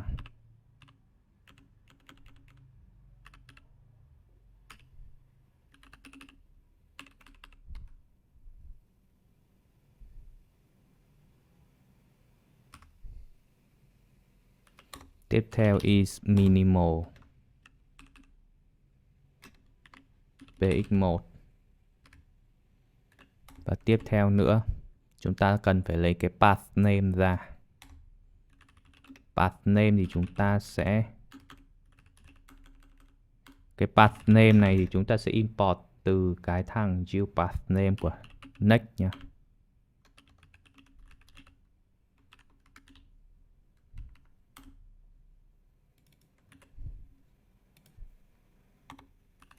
Import from Next Navigation. Thì chúng ta sẽ sắp xếp lại cái import này cho nó đúng thứ tự global và local. Rồi. Bây giờ chúng ta cần check cái path name này. Chấm include URL và check cái này để làm gì? Để khi mà cái path name cái trang này đang được active thì chúng ta sẽ phải hiện một cái active hoặc là hiện một cái gì đó để cho người dùng biết là người dùng đang ở trang nào. Cái CSS của cái shadow này khá là lằng nhằng nên là các bạn có thể copy ở trong cái phần code. Ok, các bạn đã có một cái này. Tiếp theo ở trong thì chúng ta sẽ có một cái thẻ div vào đây. Chúng ta sẽ cho nó một cái class flex item center p2. Ở trong này thì chúng ta sẽ hiện một cái thẻ div image. Chúng ta sẽ import từ next image. Chúng ta sẽ cho nó một cái width bằng 24. Height cũng bằng 24 luôn. src bằng icon. Và alt bằng title.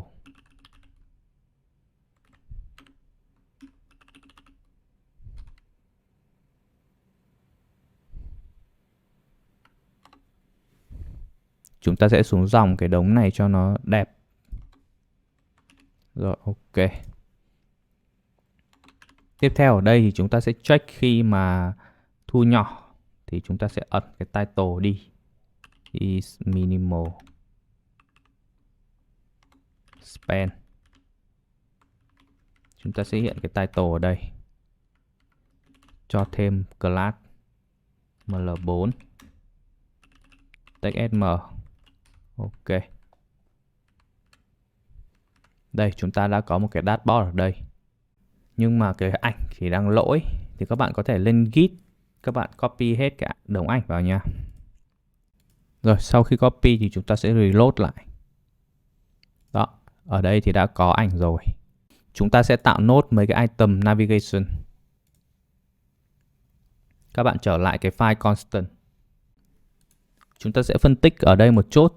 Bởi vì chúng ta sẽ có những cái item này. Ở đây mình gọi là tool. Thì chúng ta sẽ tách ra để chúng ta sử dụng lại. Thì ở đây mình sẽ export const tools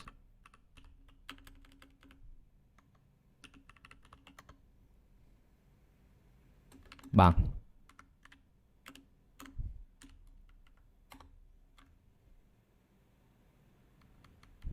thì chúng ta sẽ copy cái này lên.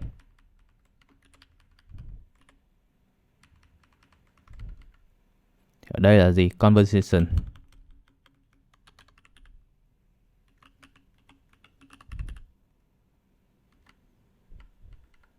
Icon là conversation.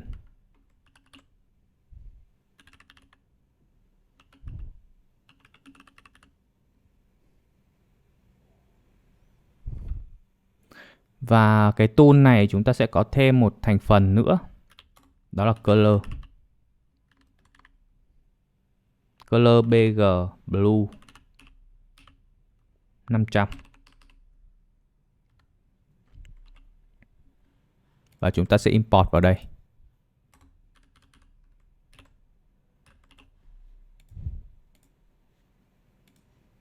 Rồi, như vậy thì chúng ta sẽ có ở đây và chúng ta sẽ sử dụng lại được cái tool này. Chúng ta sẽ làm nốt 4 cái nữa nha. Mình sẽ copy ở trong Git cho nhanh. Rồi, ok. Great. Như các bạn đã thấy thì chúng ta đã hoàn thành cái phần này. Rồi, bây giờ chúng ta có thể quay lại cái phần navbar này.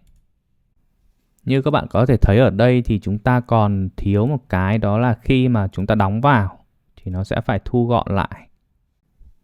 Thì cái phần này chúng ta cần xử lý ở đây. Chỗ này mình viết sai chính tả. Minimal. Ok. Đúng rồi. Đó, như các bạn đã thấy thì nó đã hoạt động rồi, nhưng mà nó đang lỗi một chút ở đây.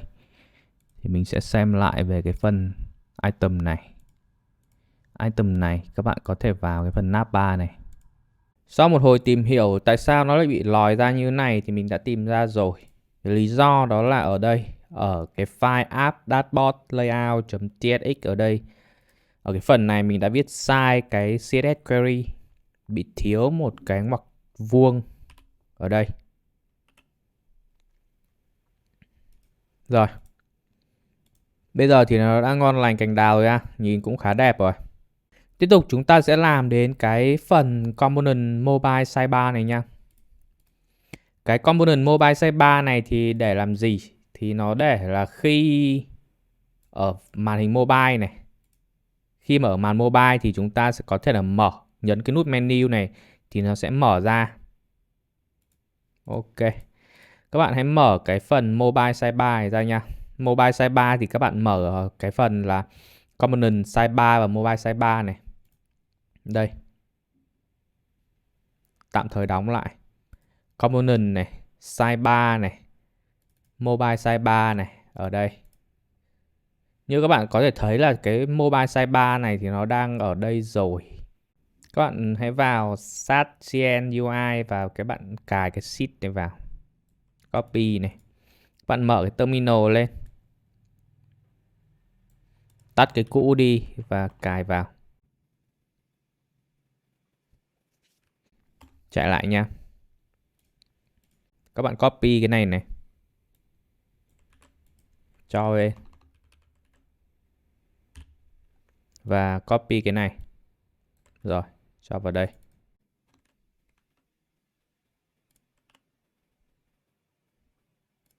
Rồi, quay lại. Các bạn nhớ reload lại app nha. Ở đây nó có cái open này, các bạn nhấn vào thì nó sẽ mở cái này ra. Rồi. Vậy là nó đã work rồi nha. Rồi bây giờ chúng ta sẽ cùng code nào. Đầu tiên thì mình cần tạo một cái prop ở đây. Interface prop. Ở đây nó sẽ nhận vào một cái isProBlend. Option boolean. Và một cái nữa user limit count number. Rồi. Mình sẽ apply cái prop này vào đây. React.fc. Chúng ta có thể lấy ra cái prop ở đây. isProBlend và user limit count. Rồi, vứt đấy, tí nữa sẽ dùng. Tiếp theo thì chúng ta sẽ làm đến cái sheet content. Rồi, ở đây thì chúng ta muốn là sẽ slide từ bên trái qua bên phải, nên là chúng ta sẽ cho một cái tham số gọi là slide. Slide từ left. Và chúng ta sẽ CSS lại cho nó một xíu. Class name. Quick screen. Border none. BG black. P0. PT8. Ok. Tiếp theo thì chúng ta sẽ cho cái sidebar vào đây.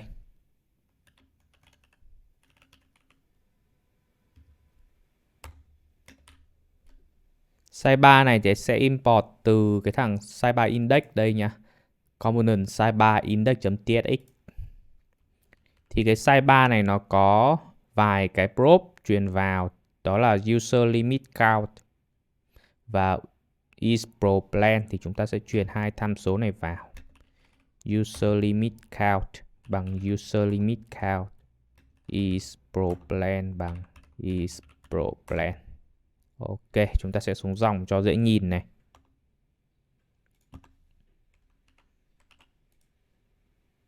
Được rồi. Các bạn có thể xóa những cái phần không dùng ở trên này đi. Chúng ta cần phải có một cái trigger, chúng ta bật cái modal lên đúng không? Mà chúng ta bật cái sheet này lên đúng không? Thì chúng ta sẽ có một cái tham số là open bằng true.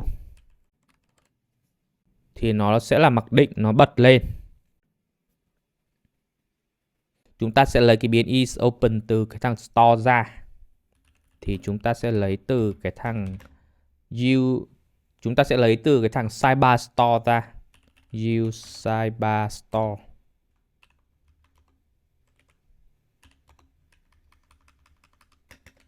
Is open.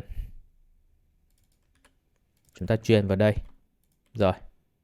Vậy là đã ok. Thì khi mà các bạn sử dụng store ấy, thì các bạn cần phải cho cái component này là client, nên là chúng ta sẽ để use client ở đây. Rồi ok. Thì khi các bạn ấn vào cái nút này thì nó sẽ làm gì? Nó sẽ bật cái sheet này lên. Khi mà các bạn tắt đi thì nó tắt. Bây giờ thì các bạn quay lại cái file layout nhá. App dashboard layout.tsx. Tiếp tục chúng ta sẽ làm nốt cái component upgrade pro model này. Thì ở đây chúng ta không cần về cái man mobile nữa. Upgrade pro model thì khi mà các bạn nhấn vào đây, hoặc là khi mà cái free này nó hết, thì khi các bạn chat thì nó sẽ bật một cái model lên. Rồi ok. Chúng ta sẽ vào cái model này. Upgrade Pro Model thì các bạn sẽ vào component dashboard upgrade Pro Model. Rồi, đóng lại. Component dashboard upgrade Pro Model. Rồi ok. Ở đây để có thể bật một cái model lên thì chúng ta sẽ lại sang cái Satien UI này. Chúng ta tìm đến về cái phần dialog và chúng ta cài cái này vào nha. Rồi, đầu tiên là tắt cái cũ đi, cài vào. Rồi, bật lại lên. Rồi, chúng ta sẽ test thử xem nó chạy như thế nào đã nha. Các bạn copy vào. Rồi copy luôn cả cái phần này vào. Rồi, vứt vào đây. Ok. Quay lại, reload lại app nha.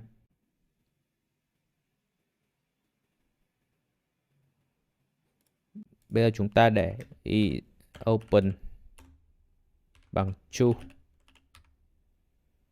Rồi như các bạn có thể thấy thì ở đây nó đã bật lên một cái model như thế này.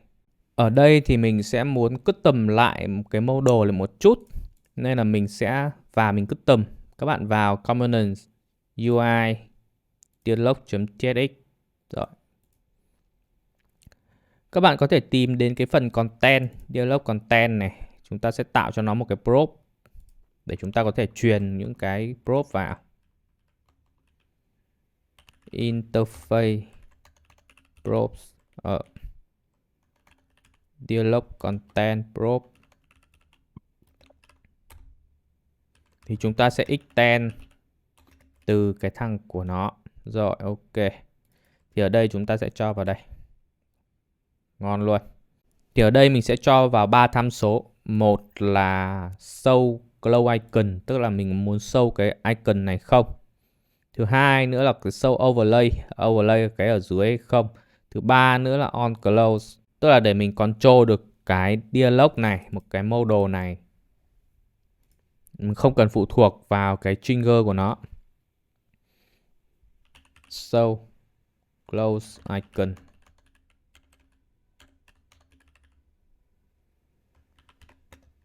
Boolean. Cái thứ hai là show overlay.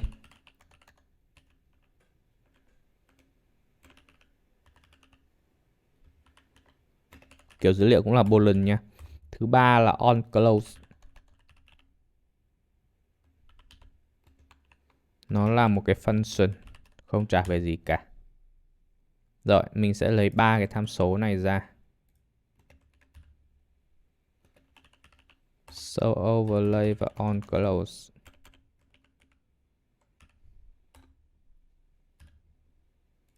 Ba cái này thì mình sẽ bỏ vào đâu? Thứ nhất là show glow icon này. Thì ở đây các bạn có thể thấy nó ở đây nó có một cái glow đúng không? Thì bây giờ mình sẽ check khi nào mà bằng true ấy thì mình mới show cái thằng này ra. Tiếp theo là cái overlay ở đây. Thì mình cũng check khi nào mà bằng true thì mình mới show cái thằng này ra. Cuối cùng là on close. On close thì mình sẽ cho vào cái dialog overlay này. Mình bắt sự kiện on click. Khi nào mà có on click vào cái thằng này thì mình sẽ tắt cái modal này đi. Thì chắc chắn là mình sẽ phải truyền một cái function on close vào. Mình sẽ control nó ở ngoài. Rồi, sau đó thì các bạn có thể tắt đi. Các bạn quay trở lại cái upgrade pro modal này. Và chúng ta sẽ code ở đây. Đầu tiên thì mình sẽ tạo một cái prop ở đây nha. Interface props. Cái này mình sẽ truyền vào isProPlan. isProPlan boolean. Và sẽ apply cái prop này vào đây. React.fc. Ở đây thì mình có thể lấy cái isProPlan ra. Rồi. Mình có thể xóa đi cái phần content và xóa cái trigger này đi. Mình sẽ để lại ở đây. Content này thì chính là những cái content của mình. Thì ở trong cái modal này thì mình chỉ để nguyên một cái button thôi. Gọi là subscription button mà trước chúng ta đã làm. Lôi vào đây. Rồi, đẹp rồi. Subscription button thì chúng ta đã phải truyền vào cái ePro rồi đúng không? Thì ở đây ePro plan. Rồi ok. Cái dialog content này thì chúng ta sẽ truyền vào một cái. Đó là on close. Và show overlay. Ở đây thì các bạn cần phải sử dụng cái client nhé. Use client. Rồi ok. Đẹp rồi. Và để khi mà chúng ta cần bật tắt ở đây thì chúng ta sẽ phải tạo thêm một cái store nữa để control cái thằng này. Control xem là cái thằng user này nó đang là pro hay là không pro. Thì các bạn quay trở lại cái thằng store. Và các bạn tạo thêm một cái store nữa. Cái store tên là Pro Store. Rồi. Pro gạch ngang store. .jet. Thì ở trong này chúng ta sẽ sử dụng thằng Justin để chúng ta tạo một cái store ra. Đầu tiên thì chúng ta sẽ tạo một cái state. Export interface pro state. Ở trong này thì chúng ta sẽ có một cái biến is open bằng boolean. Và chúng ta sẽ có hai cái function, một function là handle open or close và handle close. Open or close. Pro modal đi. Và chúng ta sẽ có thêm một cái function nữa gọi là function handle close pro modal.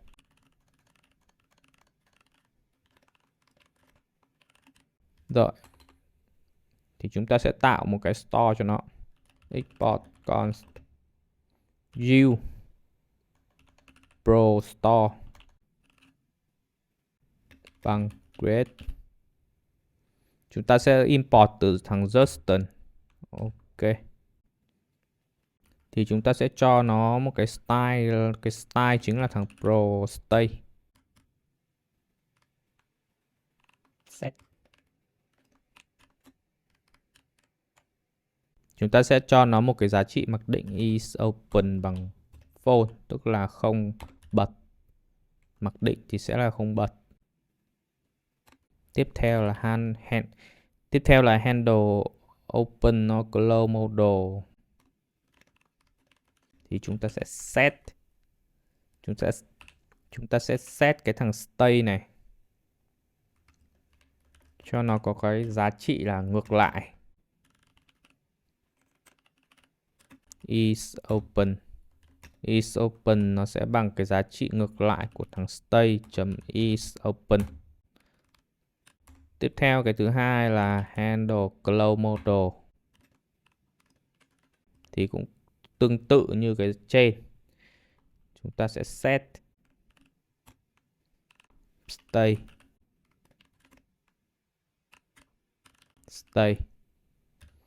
Lúc này thay vì set giá trị ngược lại thì cái function này để close nên là chúng ta sẽ set bằng false luôn. Rồi ok, chúng ta đã xong. Các bạn có thể quay lại cái upgrade pro model và lấy nó ra để sử dụng. Thì chúng ta sẽ lấy từ Geo Pro Store. Chúng ta sẽ lấy cái gì? Chúng ta sẽ lấy từ thằng is open. Và chúng ta sẽ lấy cái gì nữa? Chúng ta sẽ lấy cái handle close model. Rồi.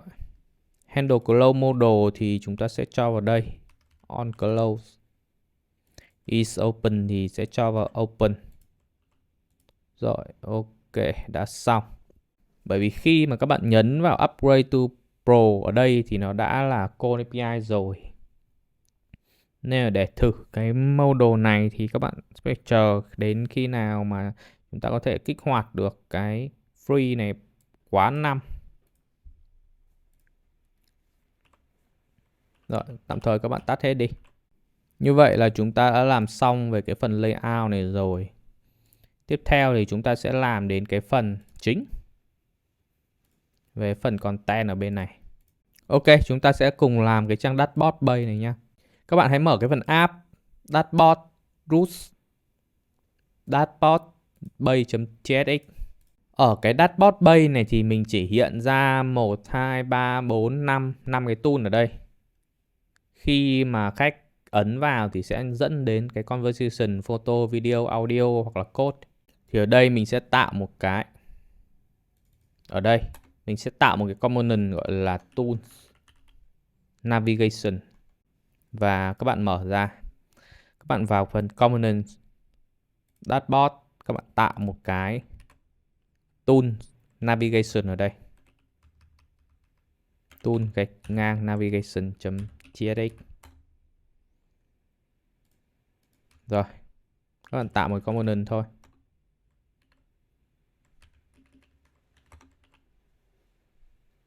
Rồi các bạn quay lại bên này, các bạn import vào nha.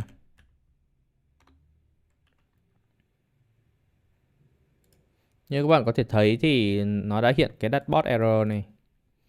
Tức là sao? Ở đây các bạn mở ra. Ở đây các bạn đã tạo một cái file gọi là file dashboard error. Tất cả khi mà nó bị lỗi thì nó sẽ chạy sang cái trang này. Và lúc nãy mình tạo xong và mình chưa có cái component tool navigation này nên là nó đang lỗi. Bởi vậy nên là chúng ta cần phải reload lại trang.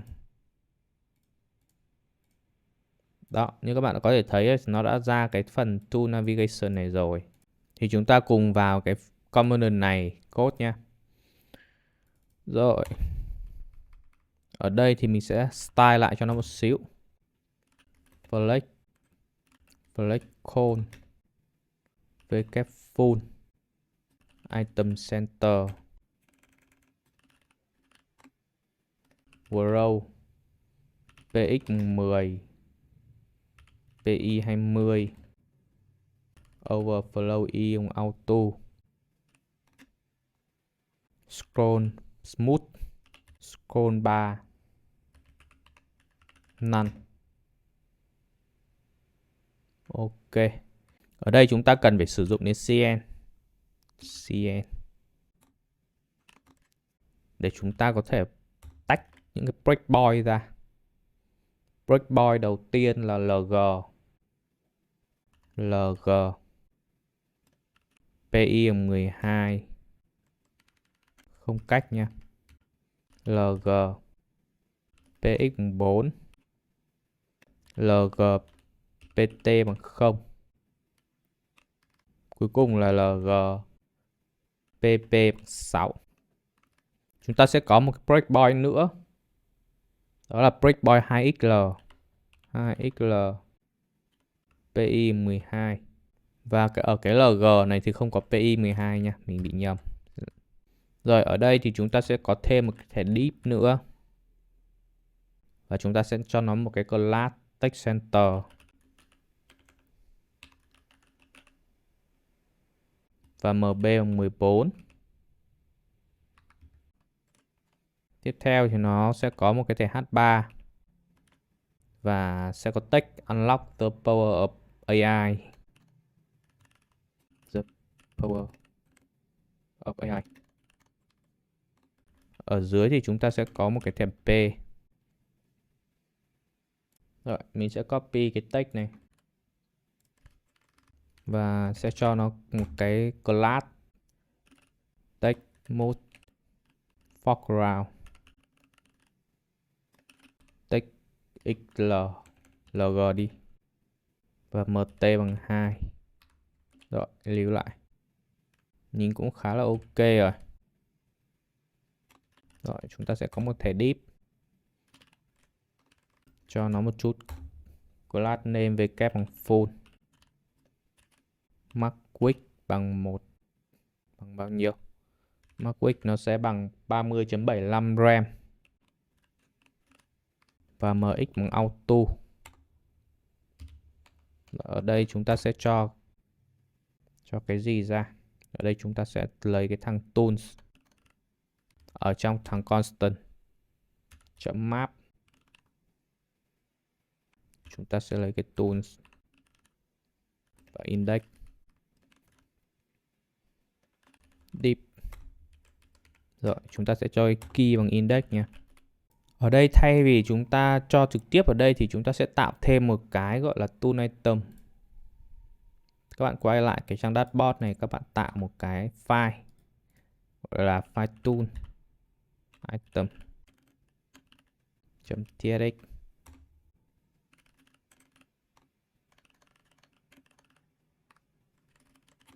Rồi ở đây thì các bạn có thể tạo một cái prop.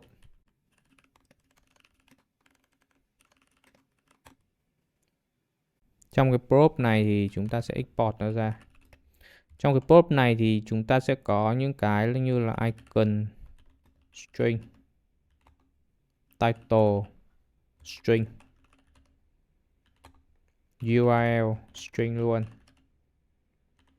Và chúng ta sẽ có color option cũng là string. Và cuối cùng là slug. Slug thì nó sẽ là những cái string, code, audio, video, photo. Và cuối cùng là conversation.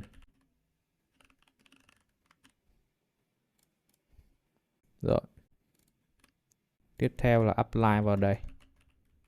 React.fc. Rồi ở đây thì chúng ta có thể lấy ra những cái tham số này đấy. Icon, title này,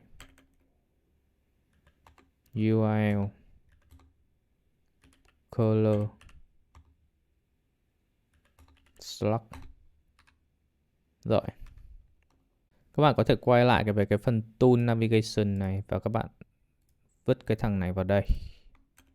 Tool item. Import nó vào và cho nó key index tools. Rồi, để fix cái lỗi này thì chúng ta sẽ vào cái phần constant. Rồi, các bạn đóng lại vào cái phần constant này. Các bạn đặt cái tool nó có cái kiểu nó có cái tag đó là tool item props. Thì ở đây đã có 1, 2, 3, 4, 5 cái. Các bạn sẽ quay lại cái phần tool item này và chúng ta sẽ code ở trong này. Ở đây thì chúng ta sẽ cần phải viết những cái variant tương ứng với những cái select code audio, video, photo, conversation này. Tại vì khi mà chúng ta pass cái color ấy mà nó bằng tailwind mà nó chưa được render ấy thì nó sẽ không thể nào mà ăn được. Tool item color variance bằng CVA absolute inset 0 opacity 20 round xl nha. Rồi variant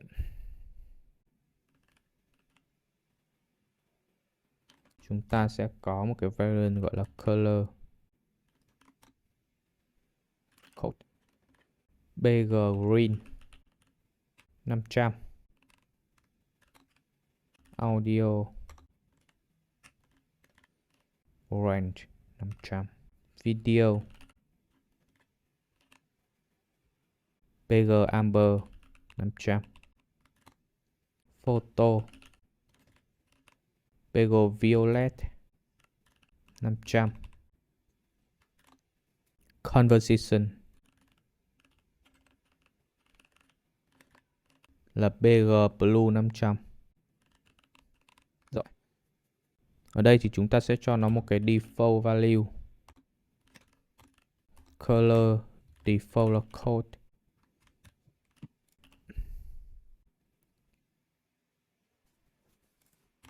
Đó. Ở đây chúng ta sẽ cho nó một chút CSS CN group select item center MB5 P3.5 border round XL transition on. Rồi, tiếp theo thì chúng ta sẽ cho một cái hover border transparent. Tiếp theo là một cái hover shadow và nó khá dài nên các bạn có thể copy. Các bạn có thể copy ở trong code nha. Bởi vì nó khá dài. Tiếp theo là last MB0. Kế tiếp là LG P3.5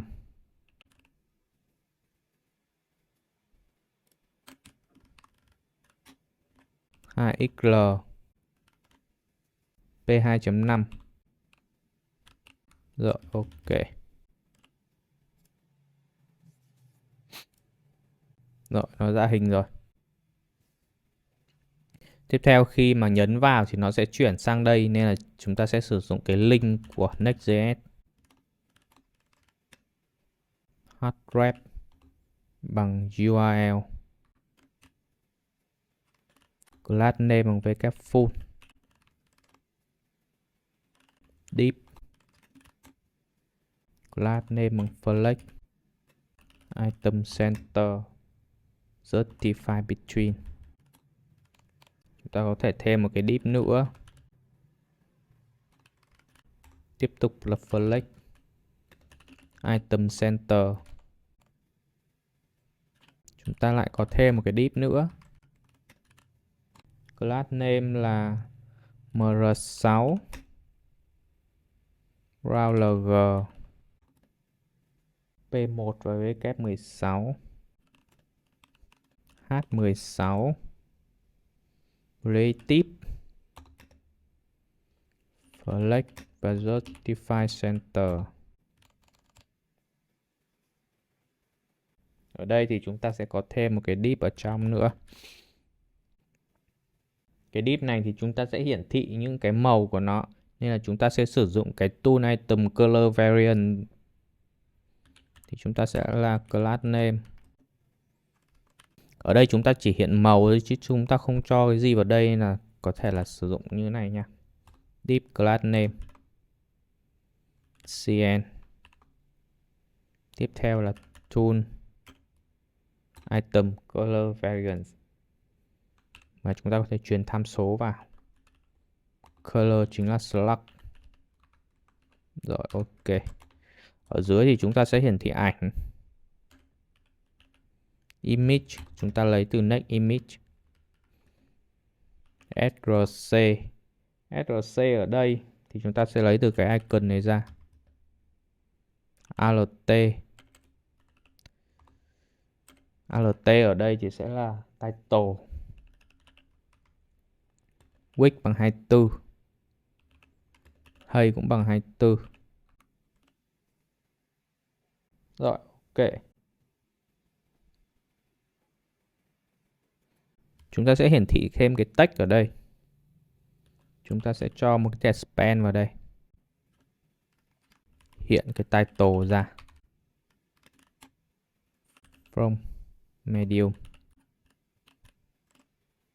Rồi. Ngoài cùng thì chúng ta sẽ cho một cái icon mũi tên. Right. Rồi, vậy là đã xong. Chúng ta có thể reload lại. Chỗ này mình viết sai chính tả cho variant nên là nó không hiện ra. Bây giờ thì nó đã hiện ra rồi. Ok. Khi mà các bạn nhấn vào cái conversation này thì nó sẽ chuyển qua cái conversation này. Rồi, đẹp rồi. Nhưng ở đây thì cái thẻ H3 này nó đang không đúng lắm. Ở đây thì chúng ta sẽ CSS cho những cái thẻ H3, H1, H2, H3 này ở global luôn. Các bạn hãy vào cái phần app global.css. Rồi các bạn copy cái code này vào. Đây là CSS từ thẻ H2 thẻ H6. Rồi các bạn đóng lại. Vậy là đã ok. Nhìn cũng hợp lý rồi. Ok, chúng ta sẽ đến phần build conversation base nha. Các bạn tạm thời tắt đi và bật tắt này. App dashboard rules conversation base.ts. Rồi. Ở đây thì chúng ta cần phải có một cái base để hiển thị. Một cái phần input và một cái phần base để hiển thị phần text khi mà người dùng nhập, và một phần text khi mà bot hoặc là AI nó trả kết quả về. Chúng ta sẽ build về phần UI trước, sau đó chúng ta sẽ làm API để call API sang ChatGPT nha. Rồi, ok. Ở đây thì chúng ta sẽ có một cái class. Class này thì sẽ đặt là Heartful Relative Flexible Justify Between. Rồi. Ở dưới này thì chúng ta sẽ có thêm một cái thẻ div nữa. Thẻ div này thì chúng ta sẽ có một phần là wrap. Phần wrap này để làm gì? Phần wrap này để khi mà có nhiều message thì chúng ta sẽ scroll xuống. Chúng ta sẽ đặt một cái wrap bằng. Thì chúng ta sẽ lấy một cái thằng wrap ở trong thằng React ra. Chúng ta gọi là container wrap bằng uwrap. Giá trị mặc định là null. Và bây giờ chúng ta có thể gắn vào đây. Rồi. Tiếp theo thì chúng ta sẽ cho nó một cái class name. Overflow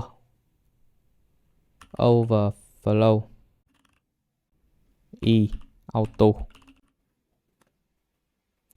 space e 10 scroll smooth. Rồi. Và chúng ta cần phải có thêm một cái nữa là chúng ta phải có cái hay cho nó. Hay thì là gì? Hay thì chúng ta sẽ tính toán CLC Tính toán là 100 VH trừ đi 180 px. 180 px này chính là cái khoảng ở đây do các bạn sử dụng urep nên là phải sử dụng uclient. Rồi, ở đây 180 px này chính là cái khoảng để các bạn để một cái ô input ở đây. Rồi. Ở phần dưới này chính là cái phần message. Mặc định khi mà chưa có message thì sẽ hiện cái gì? Mặc định chưa có message thì mình sẽ hiện cái phần này lên, phần tool navigation lên. Rồi. Mình sẽ đặt một cái biến ra. Const message bằng rỗng. Rồi, thì bây giờ chúng ta sẽ check cái message này. Chấm length lớn hơn 0. Lớn hơn 0 thì chúng ta sẽ làm gì? Chúng ta sẽ show một cái message, một cái kết quả ra. Còn nếu mà nhỏ hơn 0, nhỏ hơn bằng 0 thì chúng ta sẽ show cái tool navigation. Rồi, ok. Chúng ta sẽ sắp xếp lại ở global import và local import nhé.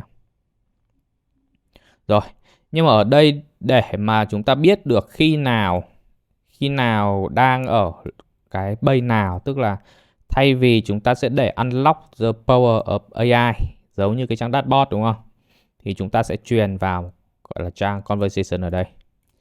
Thì ở đây thì chúng ta sẽ cần phải vào cái component tool navigation, chúng ta pass một cái probe interface tools navigation probe là title đi, string. Rồi, chỗ này thì apply cái probe vào đây, fc. Ok. Ở đây cái title thì mình sẽ để mặc định một cái giá trị, đó là unlock the power of AI, tức là khi mà không truyền vào thì nó sẽ có cái giá trị là như thế này. Rồi, sang bên này thì các bạn có thể truyền cái title vào. Title ở đây là gì? Là conversation. Ok. Thì ở trong cái message này thì chúng ta sẽ có cái gì? Để chúng ta có thể hiện được cái message ra thì chúng ta tạm thời để một số 1, tức là một cái item vào cái object này. Rồi. Mình xin lỗi là để item ở array nhá. Ở trong này chúng ta sẽ có như thế này.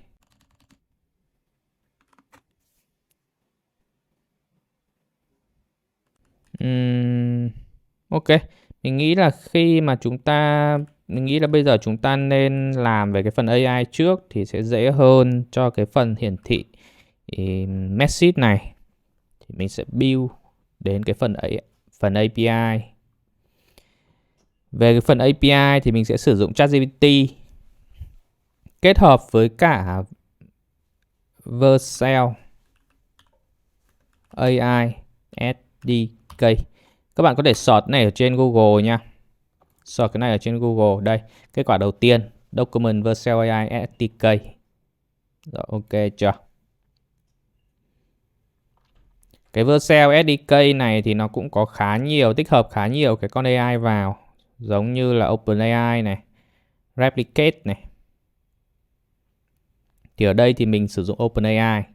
Thì các bạn bắt đầu install vào nha. Các bạn install AI và OpenAI này. Rồi, các bạn bật terminal lên. Tắt cái cũ đi. Jan, add AI và OpenAI. Rồi. Jan dev. Rồi, các bạn có thể tắt đi. Các bạn có thể vào cái phần này, các bạn tắt đi. Các bạn tạo một cái file .env. Rồi, các bạn có thể cho cái OpenAI key vào đây. Rồi, các bạn copy cái OpenAI key vứt vào đây. Rồi. Tiếp theo thì chúng ta sẽ đi tạo cái API nha. Các bạn mở ra, tạm thời đóng lại. Các bạn mở là app. Sau đó thì các bạn tạo một cái folder gọi là folder API. Rồi, trong cái folder API này sẽ chứa tất cả những cái API của chúng ta. Và tiếp theo chúng ta sẽ tạo một cái API gọi là Conversation API. Các bạn tạo một cái file gọi là Conversation suite root.tsx. Ở đây thì chúng ta hoàn toàn có thể copy cái đống ở bên này vào. Nhưng mà chúng ta cần phải làm thêm một vài thứ nên là mình sẽ code từ đầu luôn. Đầu tiên thì chúng ta sẽ export async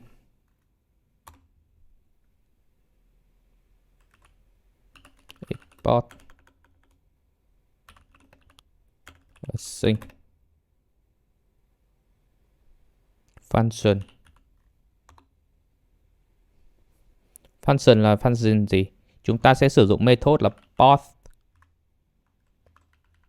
và request. Chúng ta nhận và request.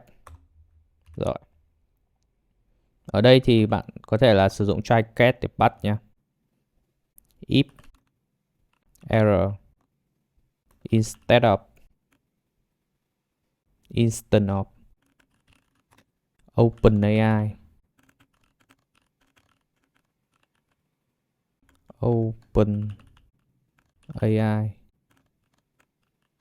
chấm API error thì chúng ta có thể import cái OpenAI từ cái OpenAI vào. Import OpenAI from OpenAI. Rồi.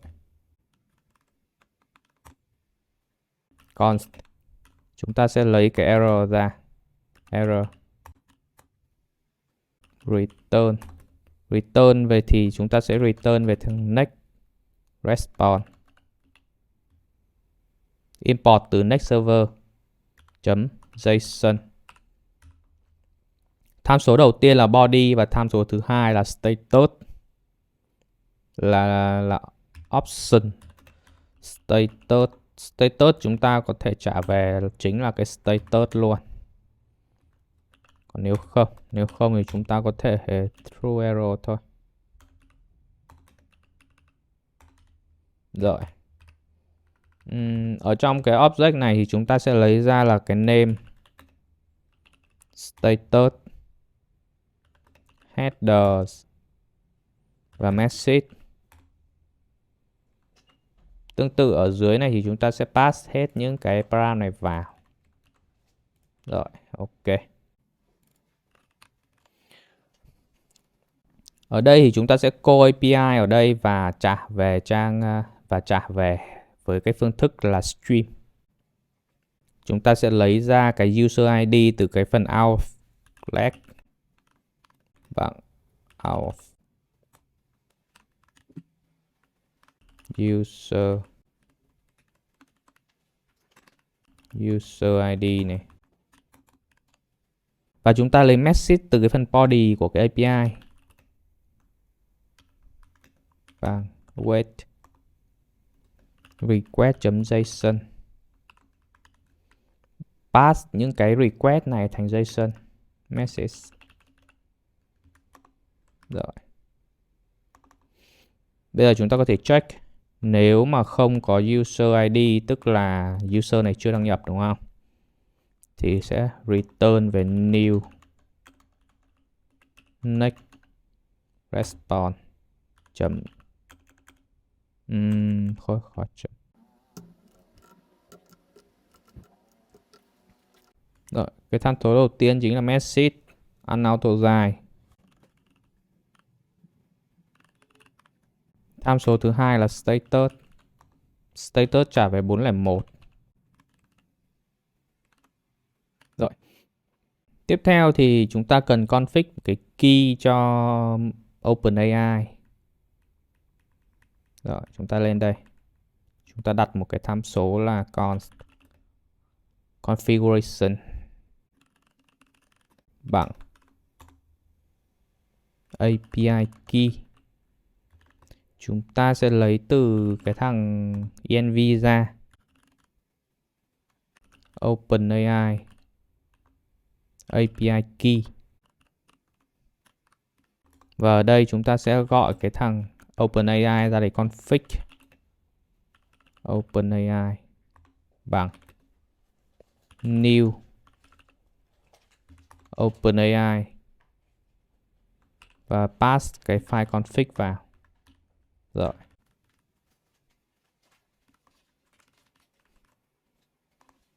Tiếp tục ở dưới này chúng ta có thể check tiếp. Chúng ta có thể check nếu mà cái config.api key này mà không có thì chúng ta sẽ tiếp tục trả về lỗi next response.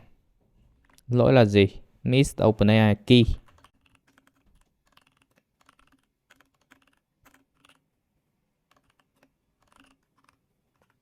Status trả về sẽ là 500.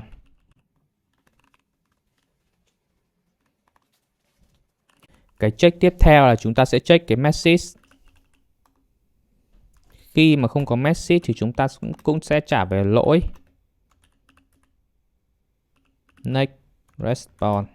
Message are required.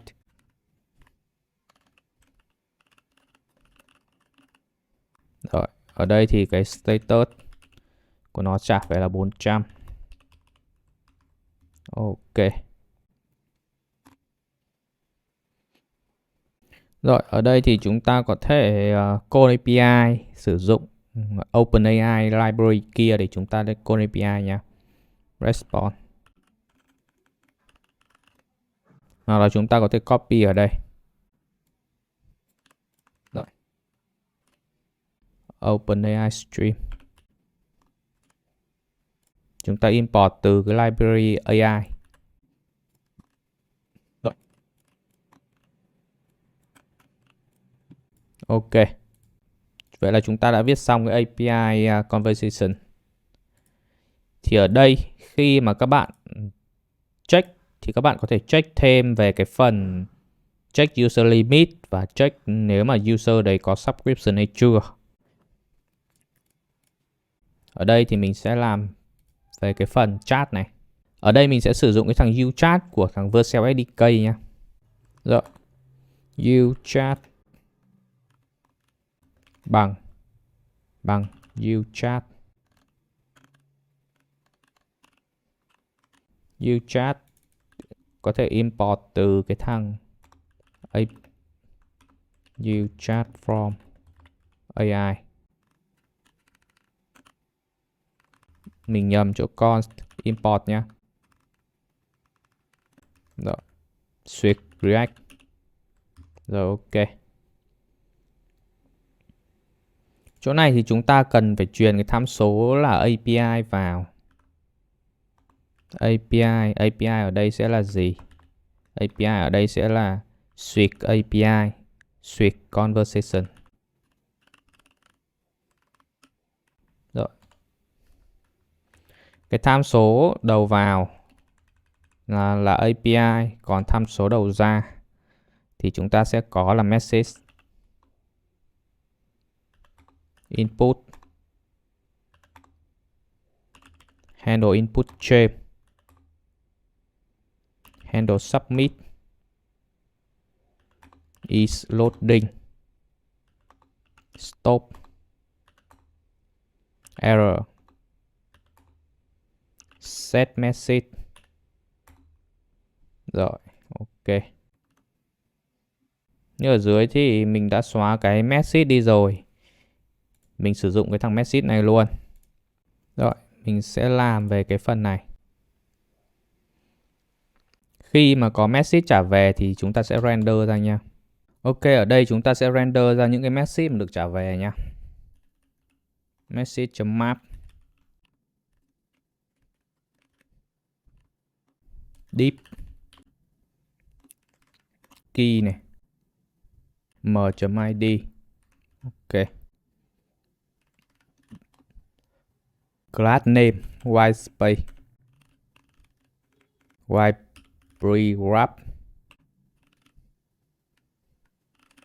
white space pre-wrap. Ok. Trong này thì chúng ta sẽ có hai cái. Thứ nhất là cái role là user và cái thứ hai nữa là role là AI. Thì chúng ta có thể check m.role bằng user. Khi mà role là user thì chúng ta sẽ render ra ở bên trái, còn là AI chúng ta sẽ render ở bên phải. Chúng ta sẽ tạo ra một component gọi là user message. Rồi. Nếu mà không phải user thì chúng ta sẽ trả về là AI message, AI response.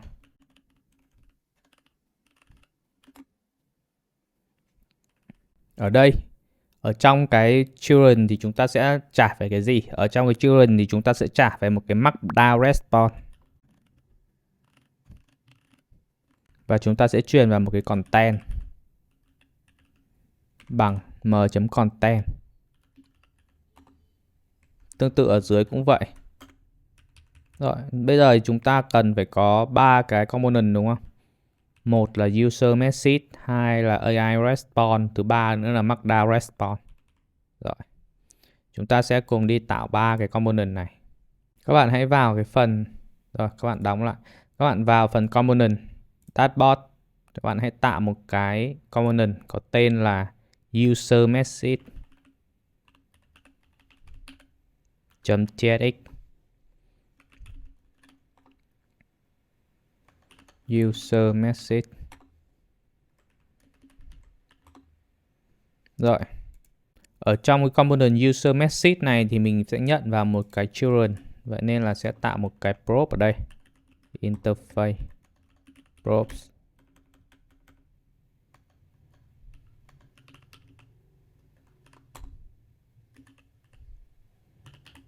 Children React Node. Rồi. Apply cái prop này vào nha. .fc children này.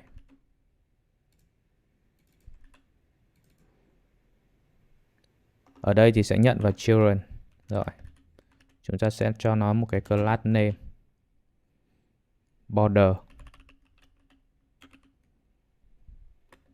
P4 PP10 round LG MR20 và relative. Ở bên dưới cái children này chúng ta sẽ để một cái avatar. Để cái avatar vào đây. Chúng ta sẽ cần phải có một cái div class name này. BG secondary.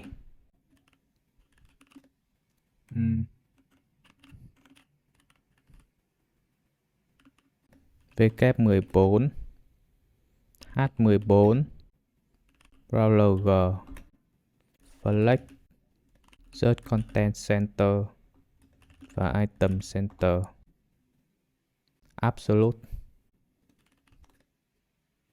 left 6. Cuối cùng là trừ bottom 6. Ok. Ở dưới này thì chúng ta sẽ cần một cái avatar. Avatar thì chúng ta lại qua về cái phần SATCN. Các bạn tìm xuống dưới hoặc ở trên có cái phần avatar. Rồi, chúng ta sẽ cài cái avatar vào. Tiếp tục bật terminal, tắt cái cũ, cài vào. Yes. Rồi, bật lên. Rồi, chúng ta có thể sử dụng cái avatar này như thế này. Rồi, import vào thôi. Avatar fallback này mình sẽ để là bf rc. rc thì sẽ lấy từ đâu? Sẽ lấy từ user chấm image url. User này thì các bạn có thể lấy từ cái thằng class bằng user. Rồi. User. Thì các bạn sắp xếp lại cái import này cho đúng. Global import và local import. Rồi. Các bạn có thể quay lại bên này và import lại cái user message. Import. Rồi. Ok. Tiếp tục thì chúng ta sẽ tạo thêm một cái component nữa gọi là AI response. Rồi. Các bạn lại vào cái phần dashboard, tạo thêm một cái file AI response .tsx rồi ok. Giống như ở bên kia thì ở bên này chúng ta cũng cần phải nhận vào một cái children, nên là chúng ta cũng phải tạo một cái prop children react node. Rồi chúng ta lại apply vào đây bằng cách là react.fc, lấy children ra, vứt vào đây. Rồi style lại cho nó P4 PP10 ML20 RAWXL MR7 BG secondary và relative. Rồi. Tiếp tục ở dưới thì chúng ta cũng cần phải có một cái gì? Chúng ta cũng cần phải có một cái avatar. Nên là chúng ta cũng phải cho một cái thằng div vào đây. Class name BG Sky 500 W14 H14 RAWLG Flex Justify Center và Item Center Absolute trừ bottom 6 và right 6. Ok. Ở đây chúng ta sẽ lấy cái icon ra. Chúng ta có thể import cái icon này từ cái Lucy React nhé. Cho color white và size 40. Rồi ok. Rồi chúng ta lại quay lại bên này. Quay lại bên Conversation Base và chúng ta import vào. Rồi. Và chúng ta chỉ còn một cái component nữa, đó là Markdown Response. Rồi, chúng ta tiếp tục lặp lại, tạo một cái component gọi là Markdown Response .tsx. Ở đây thì chúng ta cần phải sử dụng cái library gọi là React Markdown. Các bạn có thể ra Google, các bạn search React Markdown. Đây. Sau đó thì các bạn cài vào. Tắt đi, cài vào JS React Markdown. Và chúng ta cần phải cài thêm một cái library nữa, React Syntax Highlighter. JS React Syntax Highlighter. Cái library này dùng để làm gì? Cái library này dùng để làm đẹp cho cái đoạn Markdown, cho đoạn code ấy. Chúng ta có thể làm đẹp cho cái đoạn code nó giống như thế này. Nếu mà chỉ sử dụng Markdown không thì nhìn nó sẽ rất là xấu và không rõ ràng ra cái đoạn code, nên là chúng ta sử dụng thêm cái này. Rồi, ra dev, tắt terminal đi. Ở đây thì chúng ta bắt buộc phải sử dụng ở client nhé. View client. Ok, ở đây thì chúng ta cần phải nhận vào cái content, nên là chúng ta cũng sẽ phải tạo một cái prop ở đây. Content nhận vào sẽ là string nhé.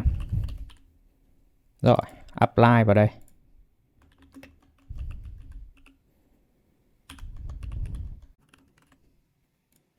Chúng ta có thể nhận vào cái content. Rồi.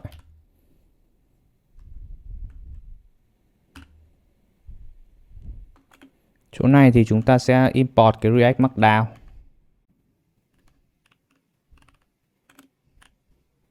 Như ở bên này nha.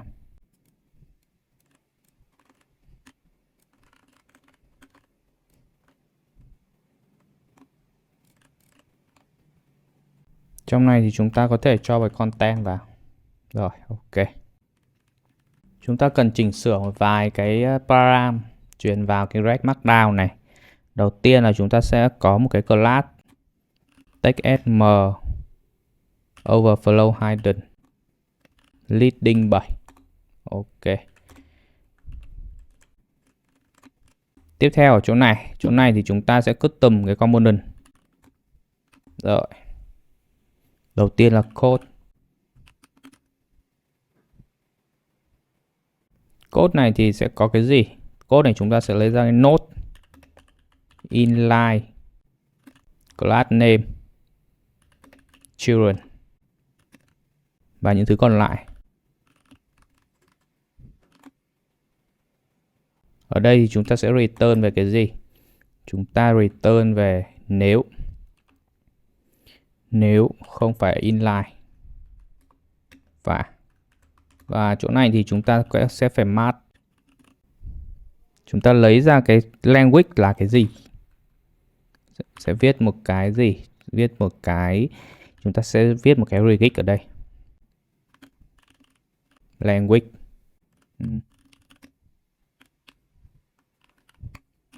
Switch w cộng switch chấm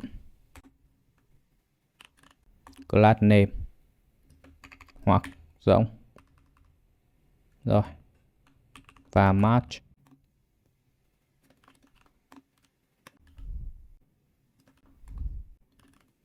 Nếu không có thì chúng ta sẽ hiển thị code đây. Code ở đây thì chúng ta sẽ làm gì? Chúng ta sẽ truyền hết cái prop vào. Rồi, trả children ra thôi. Ở đây thì chúng ta sẽ truyền hết cái prop vào. Và truyền cái class name. Class name bằng class name. Chỗ này mình viết sai chính tả. Ở đây phải là ngoặc tròn nhưng không phải ngoặc nhọn nha. Rồi. Ok. Ở đây mình sẽ import cái syntax highlighter vào. Như thế này nha. Các bạn có thể import như thế này. Rồi, các bạn có thể import như thế này. Syntax highlighter. Import vào. Rồi. Ở đây do là chưa có TypeScript nên là tí nữa mình sẽ cài một cái library để fix cái lỗi này. Chúng ta tiếp tục với cái dưới này trước. String children chấm replace. Replace cái gì? Replace tất cả những cái ký tự xuống dòng.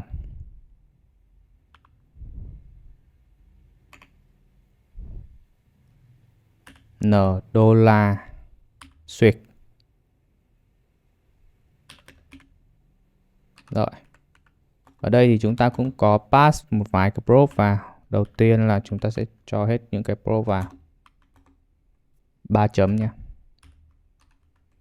Ok. Tiếp theo thì là style.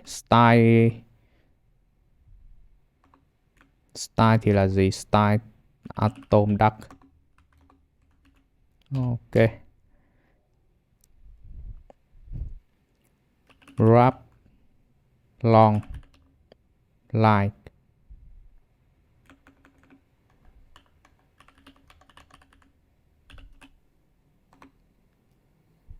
Language bằng match số 1.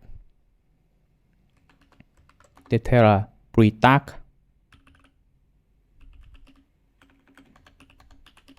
bằng deep. Ok. Rồi, bây giờ chúng ta sẽ đi cài thêm một cái backend để giải quyết cái vấn đề này. Đối với những cái backend mà không có TypeScript sẵn, không có support TypeScript sẵn thì sẽ có hai phương pháp. Một là cộng đồng Jan add, các bạn gõ a còng TypeScript trừ dev. Sẽ có hai cách để fix. Một là cộng đồng đã có sẵn rồi. Hai, nếu mà chưa có thì các bạn sẽ phải tự viết. Jan dev. Rồi, các bạn thấy là nó đã fix được rồi đúng không? Thì các bạn có thể quay lại bên Conversation Base này và import vào đây. Hình như là đã có cái lỗi gì đó, thiếu thừa gì đó ở đây. Ok, mình thấy rồi. Ở đây mình thiếu một dấu hỏi chấm nha. Dưới này thì mình sẽ vứt một cái button clear chat vào đây. Class name absolute left 0 bottom 20 take right vkfull pr3. Ok, một cái button là clear chat size sm. Các bạn xuống dòng cho dễ nhìn nha. Variant bằng outline. Cuối cùng là on click. On click thì là handle clear chat. Rồi. Ở trên thì chúng ta cũng sẽ phải tạo một cái function handle clear chat thì sẽ làm gì? Thì chúng ta sẽ set cái message này. Set message này là một cái mảng rỗng.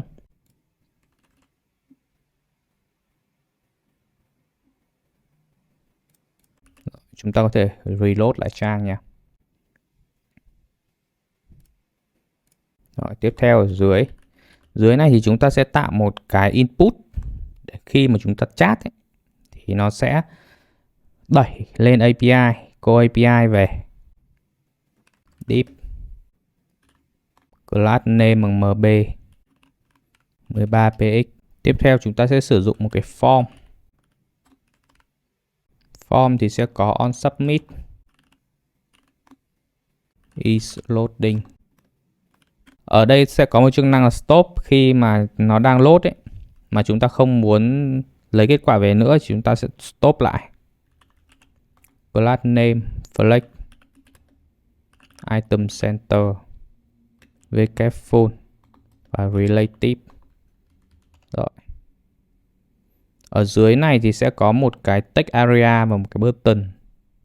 Text area thì chúng ta lại phải sang cái thằng satcn này. Chúng ta tìm đến cái thằng text area. Rồi, ở đây chúng ta sẽ import vào. Cài vào nha. Mở terminal, cài vào.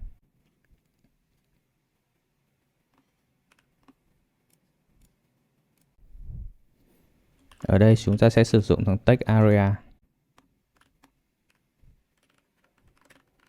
Rồi. Text area thì nó sẽ có vài cái tham số. Đầu tiên là placeholder. Placeholder thì mình sẽ để là do you have any question today?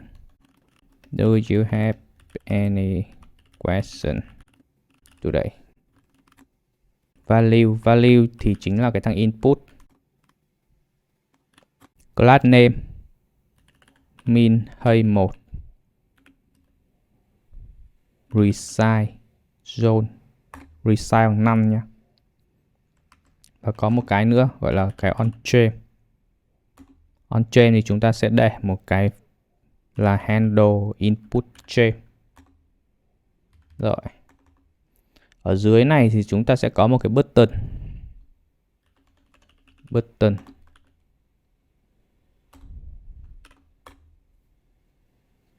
Button thì chúng ta sẽ check thôi, check is loading.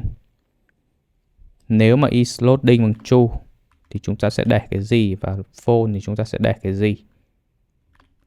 Nếu bằng true thì nó đang call API, chúng ta sẽ để là stop. Còn nếu là false thì chúng ta sẽ để một cái icon là send. Rồi.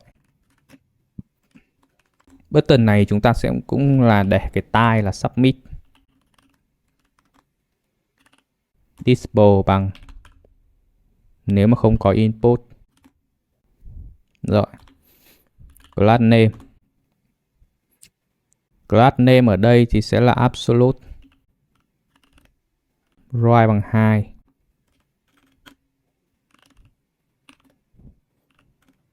Và chúng ta sẽ để gradient.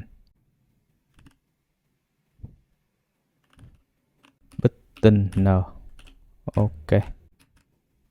Đó, các bạn có thể reload lại trang. Các bạn có thể thấy là ở đây chúng ta đã có một cái form input.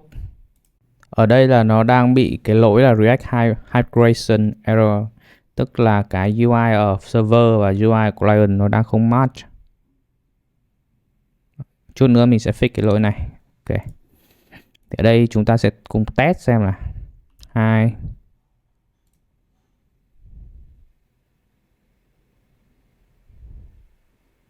Hello,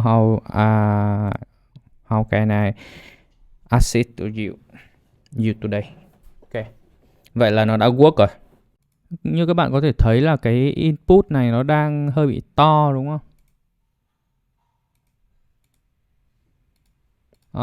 Ở đây là do mình đang để size min hay 1. Rồi ok, đẹp rồi. Khi mà các bạn muốn chat một cái phiên mới thì các bạn có thể là clear chat. Rồi, vậy là nó sẽ về những cái như thế này. Ok, vậy là chúng ta đã xong về cái phần conversation. Tiếp theo thì chúng ta sẽ sang về cái phần code. Về cái phần conversation này và phần code đều sử dụng API của OpenAI nên là chúng ta sẽ làm chung. Có một cái phần nữa gọi là phần photo thì chúng ta sẽ sử dụng chung. Nhưng mà một cái khác, một cái con AI khác cũng của OpenAI. Còn về cái phần video và về phần audio thì chúng ta sẽ sử dụng của thằng Replicate. Ok, ở đây mình còn thiếu một cái đó là show cái error của cái API trả về nếu mà có. Ở trường hợp này mình sẽ check một cái status bằng 403. Khi mà có cái lỗi bằng 403 thì mình sẽ show cái model lên. Chính là cái model upgrade pro này. Thì mình sẽ sử dụng một cái uEffect.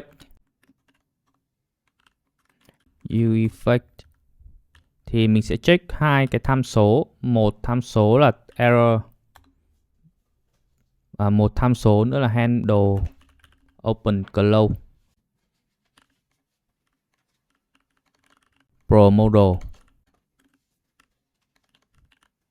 Ok. Ở trong này thì mình sẽ check nếu mà có error thì sẽ làm gì? Thì mình sẽ đặt một cái biến gọi là error pass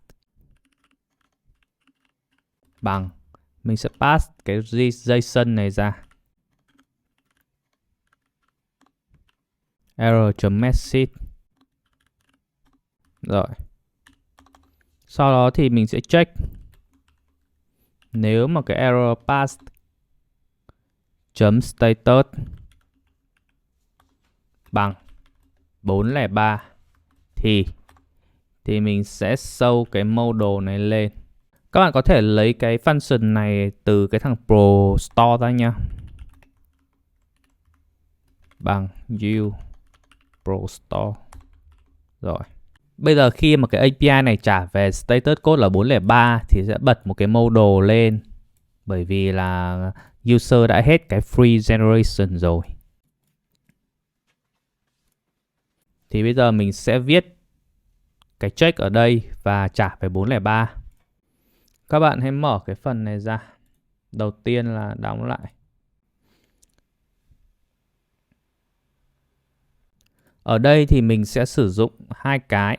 Một là PostgreSQL. Thứ hai nữa là Prisma. Để mình kết nối với PostgreSQL nha. Đầu tiên thì chúng ta sẽ phải cài Prisma. Rồi các bạn có thể vào cái trang chủ này. Quick Start.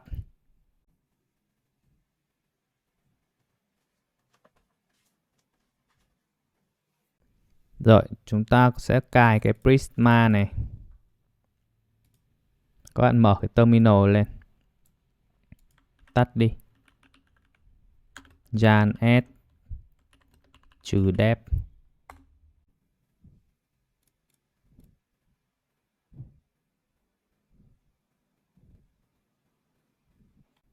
Tiếp theo thì các bạn sẽ chạy cái lệnh npx prisma init.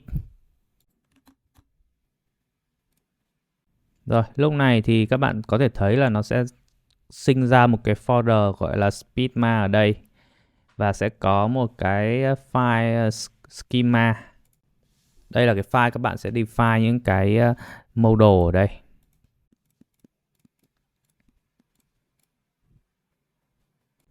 Rồi, ở đây thì mình sẽ define hai cái model.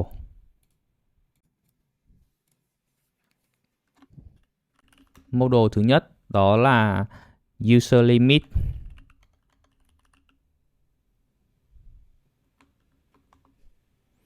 Cái user limit thì nó sẽ có hai cái.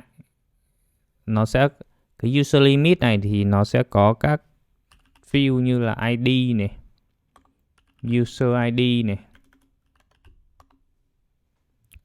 created us này và updated us.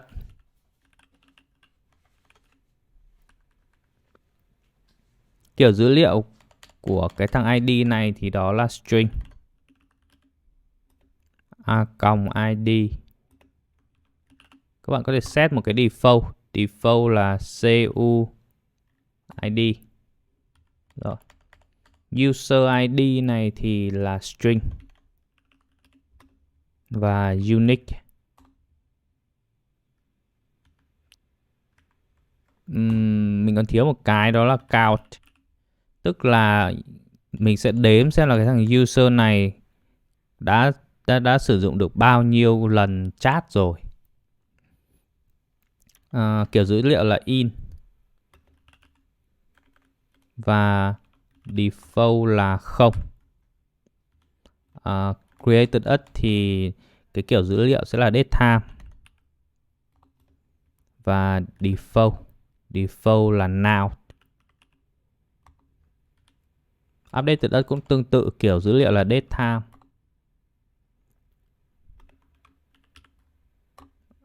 updated us. Rồi, một cái nữa, một cái model nữa. Model nữa có tên là user subscription. User subscription. Cái model này để làm gì? Model này để xác định xem là cái user này có phải là đã đăng ký gói tháng hay không, đã upgrade lên Pro hay chưa. Để chúng ta có thể xác định được thì chúng ta sẽ lấy dữ liệu từ bên Stripe trả về. Thì cái bảng này sẽ có những cái field là ID, user ID, Stripe customer ID,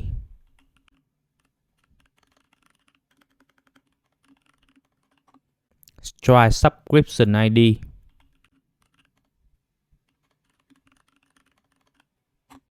Tiếp theo là Stripe price ID. Và cuối cùng là Stripe current period end.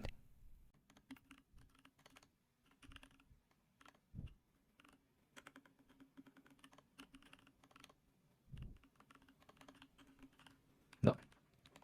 Tương tự như cái trên thì cái ID này mình sẽ pass lớn ra.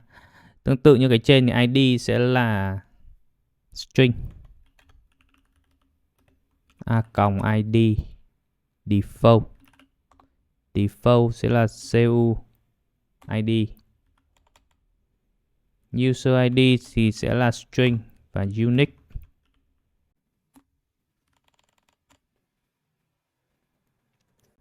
Stripe customer ID thì sẽ là string. Option unique.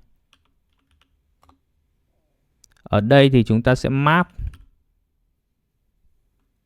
với cả một cái name gọi là Stripe customer ID. Tiếp theo thì là kiểu dữ liệu cũng là string, unique, và chúng ta cũng map với name là Stripe subscription ID.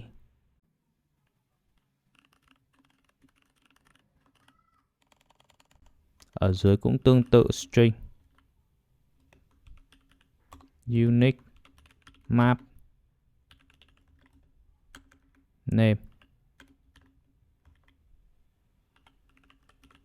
Stripe price ID.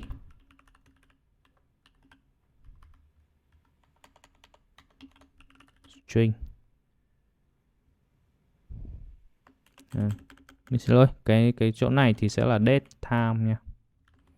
Tức là để xác định xem là thời gian hết hạn. Map, name, period, strike current period end.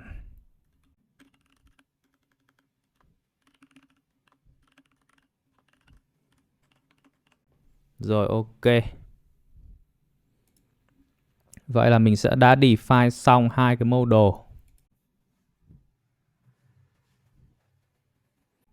Việc tiếp theo là mình sẽ phải connect với một cái database và sử dụng cái Prisma client này để connect. Thì để chúng ta có thể là thì cũng có khá nhiều cái dịch vụ online để bạn có thể là tạo một cái PostgreSQL online. Ở đây thì các bạn có thể sử dụng cái thằng Elephant SQL này. Sau khi đăng nhập vào xong thì các bạn có thể tạo một cái database nha. Name này. Ở đây thì có brand free và tag. Các bạn select region. Ở đây cũng có khá nhiều region cho các bạn lựa chọn. Review. Sau khi tạo instance thì các bạn sẽ copy cái URL như thế này và các bạn vào cái phần env. Rồi, các bạn có thể cho cái URL copy ở bên này vào đây. Rồi. Và các bạn có thể xóa cái này đi cho nó đỡ lằng nhằng. Rồi. Bây giờ các bạn mở cái terminal lên và các bạn chạy cái lệnh dp push npx prisma db push để các bạn push cái database, hai cái model này lên cái database nha. Rồi, nó sẽ tự động cài cái Prisma client để các bạn có thể thao tác với cả database.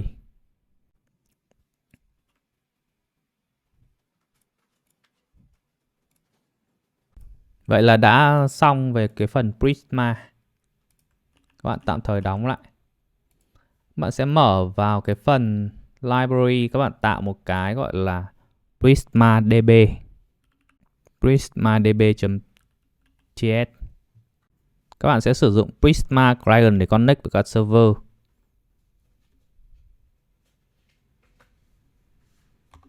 Const Prisma DB bằng global this chấm Prisma hoặc new Prisma client. Rồi, các bạn sẽ import cái thằng Prisma client này vào.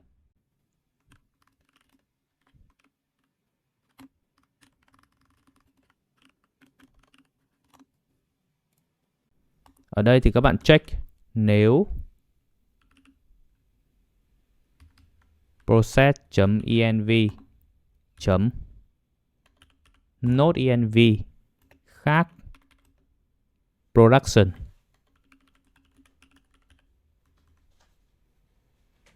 thì global.prisma bằng PrismaDB. Sau đó thì các bạn export default cái Prisma DB ra. Như các bạn có thể thấy ở đây thì nó đang báo lỗi cái warning TypeScript. Thì các bạn có thể fix declare global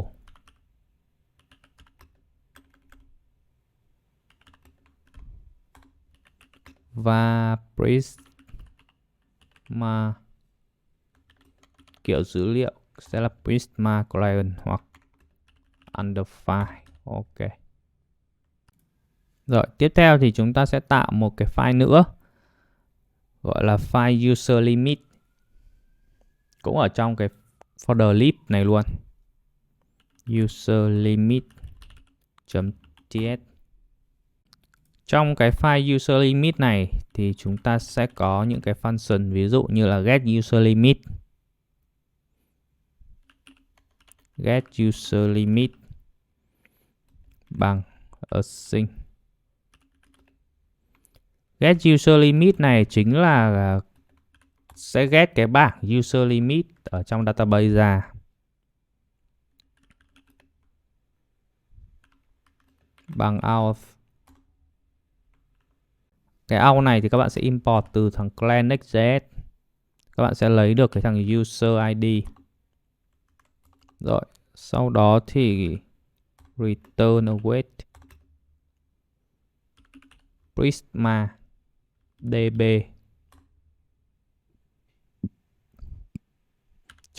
chấm đến cái bảng user limit và các bạn sẽ find unique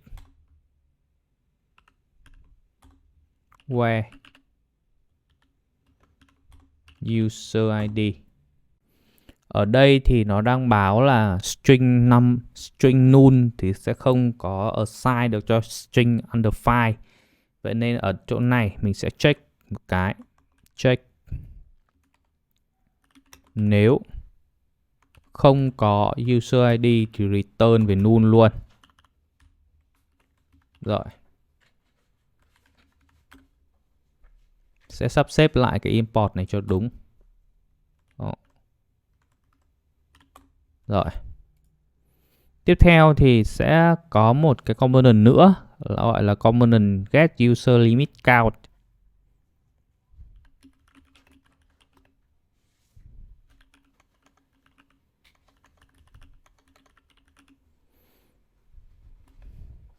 Bằng async.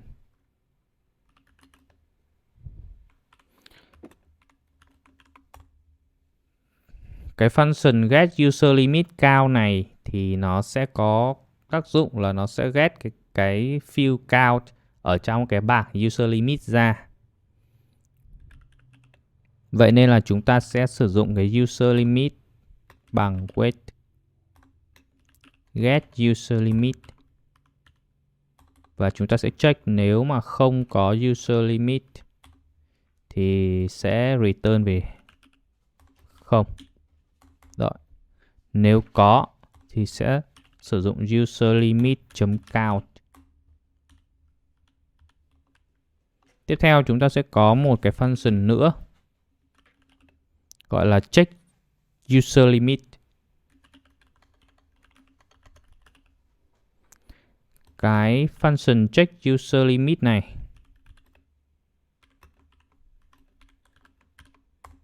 sẽ có tác dụng là check xem là cái thằng user này gọi là nó có còn cái số lần sử dụng hay không.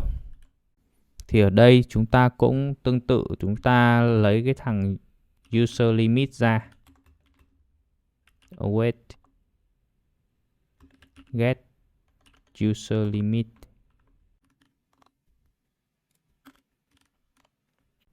Và chúng ta cũng phải check nếu mà không có user limit thì chúng ta trả về false luôn. Rồi. Và tiếp tục check nếu user limit .count nhỏ hơn max free count thì cũng trả về gì? Trả về true.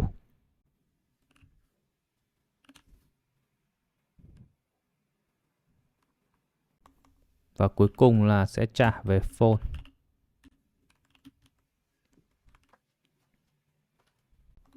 Chúng ta cũng sẽ có thêm một cái function nữa, gọi là function increment user limit.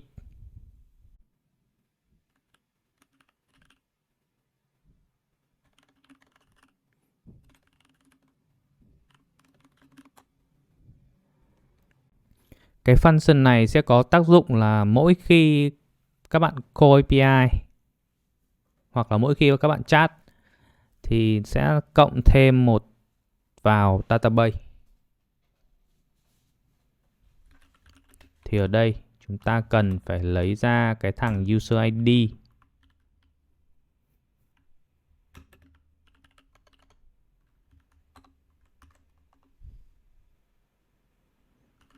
Tương tự thì chúng ta cũng phải check cái thằng user ID này.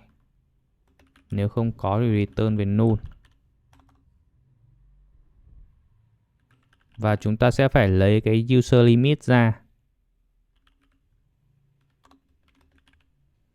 bằng await get user limit. Rồi. Chúng ta sẽ check nếu mà có user limit. Nếu mà có user limit thì chúng ta sẽ làm gì? Chúng ta sẽ return về await. Chúng ta sẽ cộng 1 vào user limit.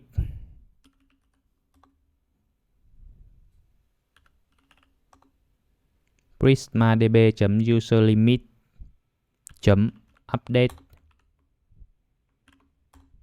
Chúng ta sẽ where thằng user ID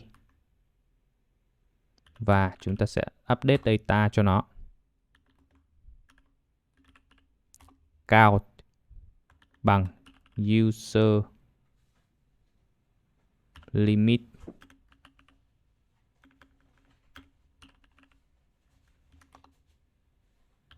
count cộng 1. Các bạn lưu ý khi mà các bạn sử dụng như thế này, tức là lấy giá trị ra và cộng 1 xong là update lại, thì nó sẽ có trường hợp là bị lỗi. Update bị lỗi tức là update dữ liệu cũ.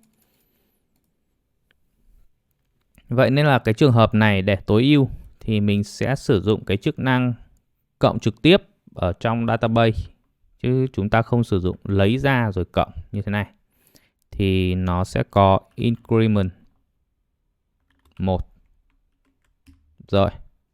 Như thế này thì sẽ tránh được cái trường hợp là bị lỗi như lúc lấy.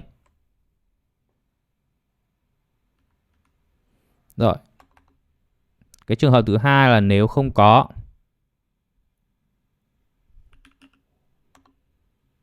return await prismadb.userlimit.create. Chúng ta sẽ tạo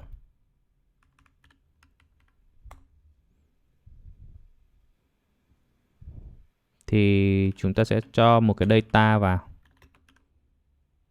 Data thì chính là user ID và count là 1. Rồi. Cái function cuối cùng thì đó là function check xem là cái thằng user này nó đã có cái subscription hay chưa. Thì sẽ là check subscription.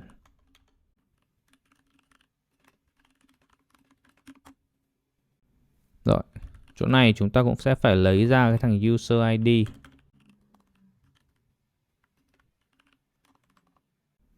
Và tất nhiên chúng ta cũng phải check thằng user ID này. Return về phone. Rồi. Tiếp theo thì chúng ta sẽ query vào database. User subscription bằng await prismadb chấm user subscription chấm file unique. Chúng ta sẽ where đến thằng user ID và chúng ta sẽ select ra.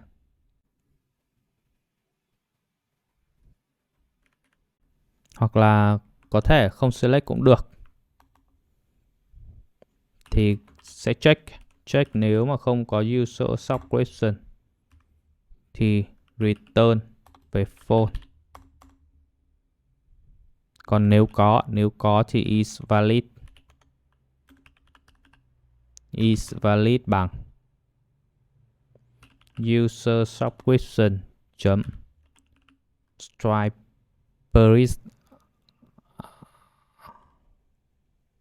chấm stripe price ID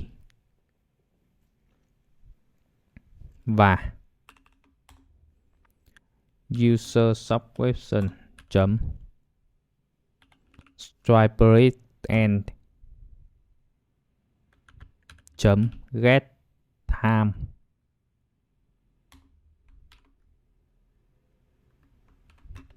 cộng đây in minisecond. Phải lớn hơn date chấm now.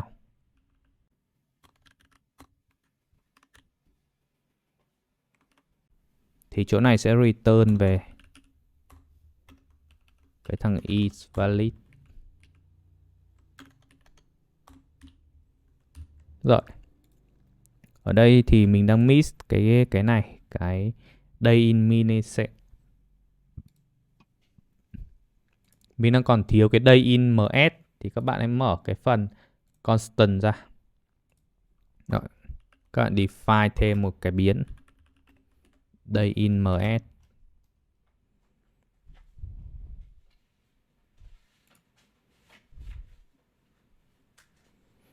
Day in ms thì sẽ là 864000000. 864000000. Ok. Thì chúng ta có thể import vào đây. Day in ms. Rồi. Vậy là đã xong cái function này. Chúng ta có thể quay lại về cái phần API để chúng ta check. Rồi, ở dưới này thì chúng ta sẽ check con reach. Ở đây thì chúng ta sẽ check xem là user đã reach đến cái limit hay chưa. Reach to limit bằng await check user limit. Và một cái nữa gọi là is pro. Chúng ta sẽ check xem là user này có phải pro hay không.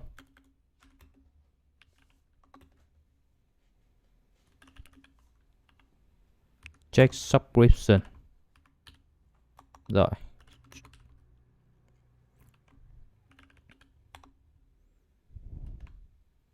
Và is pro. Thì chúng ta sẽ trả về một cái lỗi.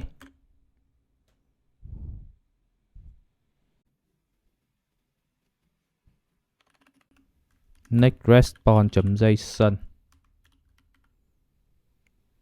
Chúng ta sẽ trả về một cái object nhé.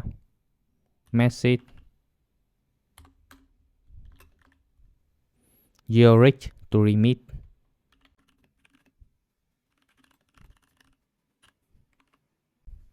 Rồi.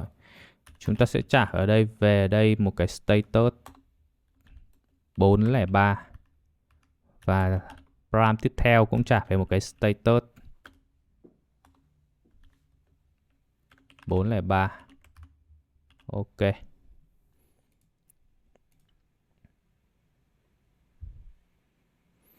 Và tiếp theo ở đây, mỗi khi mà call API chúng ta sẽ cộng 1 vào thì chúng ta sẽ phải sử dụng cái onComplete.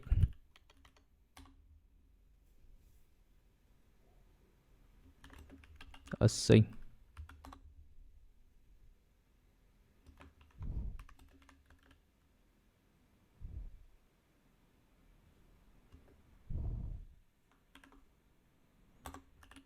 If nếu không phải pro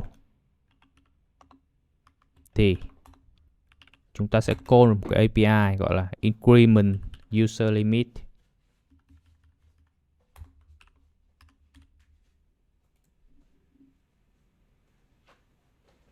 Rồi. Vậy là mỗi khi mà các bạn bật một cái, mỗi khi mà các bạn call API một cái là nó sẽ cộng 1 vào. Call API là nó sẽ cộng 1 vào. Cho đến khi các bạn vượt quá cái số 5 này. Tức là mỗi tài khoản miễn phí chỉ được 5 lần thôi. Các bạn bật lên. Mỗi cái tài khoản miễn phí các bạn chỉ được 5 lần chat thôi. Còn nếu mà các bạn muốn chat nhiều hơn thì các bạn cần phải đăng ký gói Pro.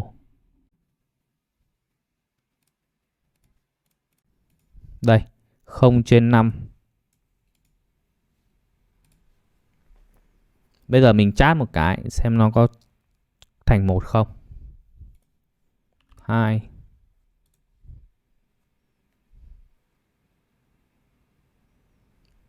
Như các bạn có thể thấy ở đây thì nó đã hiện là upgrade to Pro luôn rồi.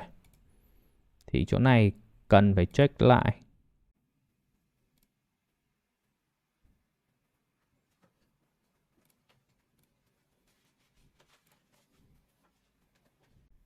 Nếu không có user limit thì trả về phone. Thì chỗ này chắc là sẽ gộp được.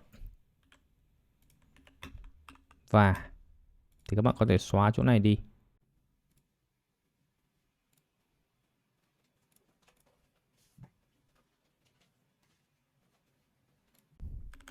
Xin lỗi, chỗ này là hoặc nha.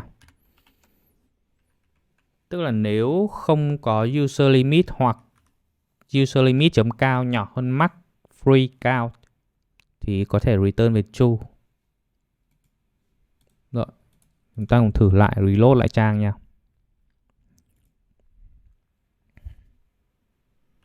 What is Apple?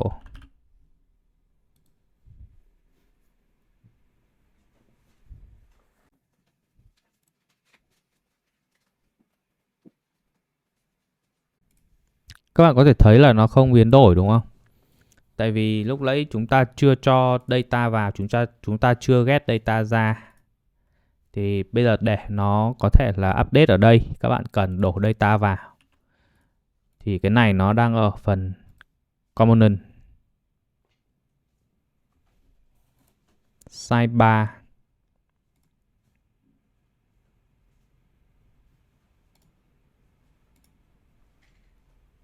Đây. Thì các bạn sẽ update cái data này ở đâu? Các bạn sẽ update cái data này ở phần dashboard layout. Bởi vì phần này thì chúng ta cần call ở server nha. Chúng ta cần call ở server. Rồi ok, thì is problem thì chúng ta sẽ sử dụng cái gì? Sử dụng await check subscription. Nhưng ở đây thì chúng ta cần phải sử dụng async. Thì đối với server component thì chúng ta có thể sử dụng async await ở đây.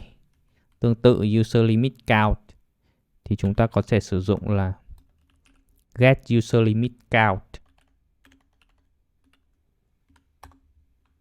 Rồi.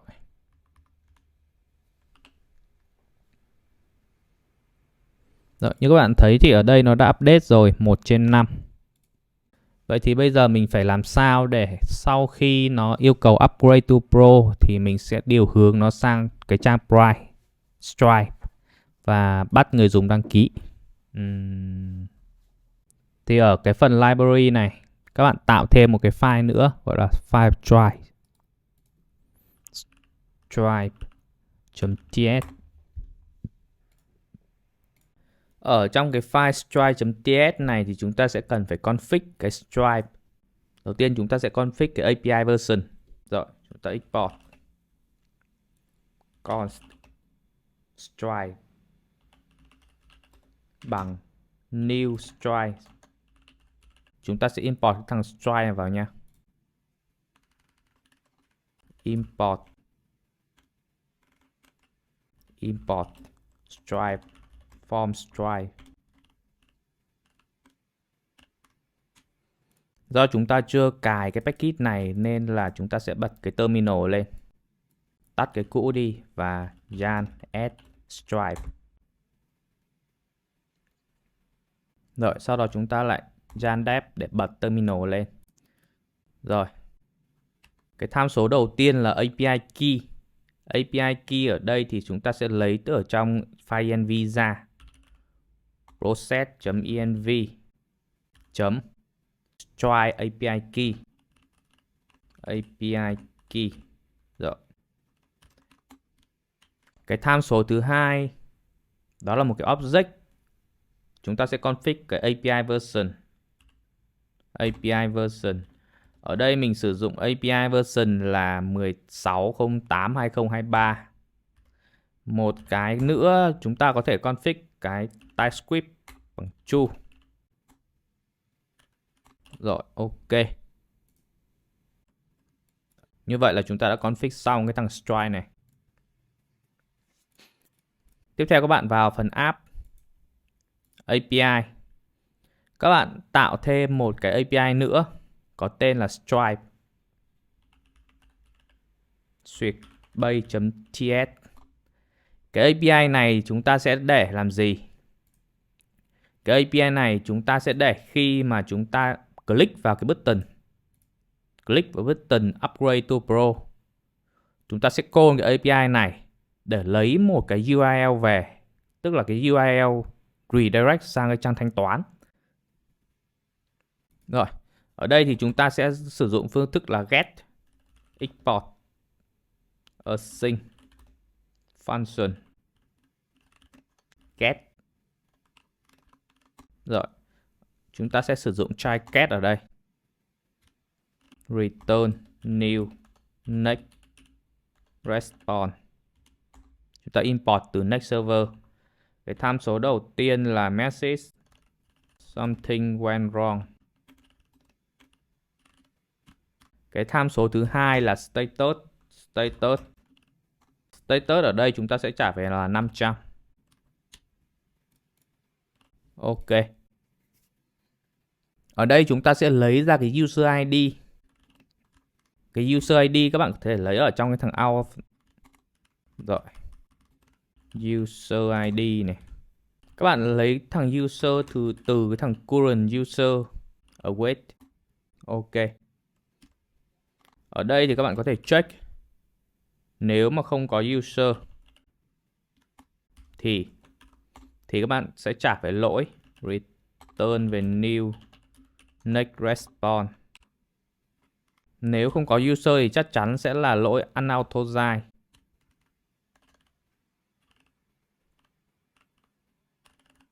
Và các bạn hãy trả về status là 401. Ở đây các bạn cũng không cần phải dùng đến thằng user ID này đâu. Bởi vì chúng ta có thể lấy cái thằng ID của user từ cái thằng user này cũng được. Ok. Tiếp theo thì chúng ta sẽ query xem là cái thằng user này đã subscription hay chưa. User subscription bằng await prismadb user subscription file unique. Chúng ta sẽ que đến cái thằng user ID. Ok, ở đây thì chúng ta sẽ check, chúng ta sẽ phải cho vào một cái tham số gọi là dashboard URL bằng absolute URL.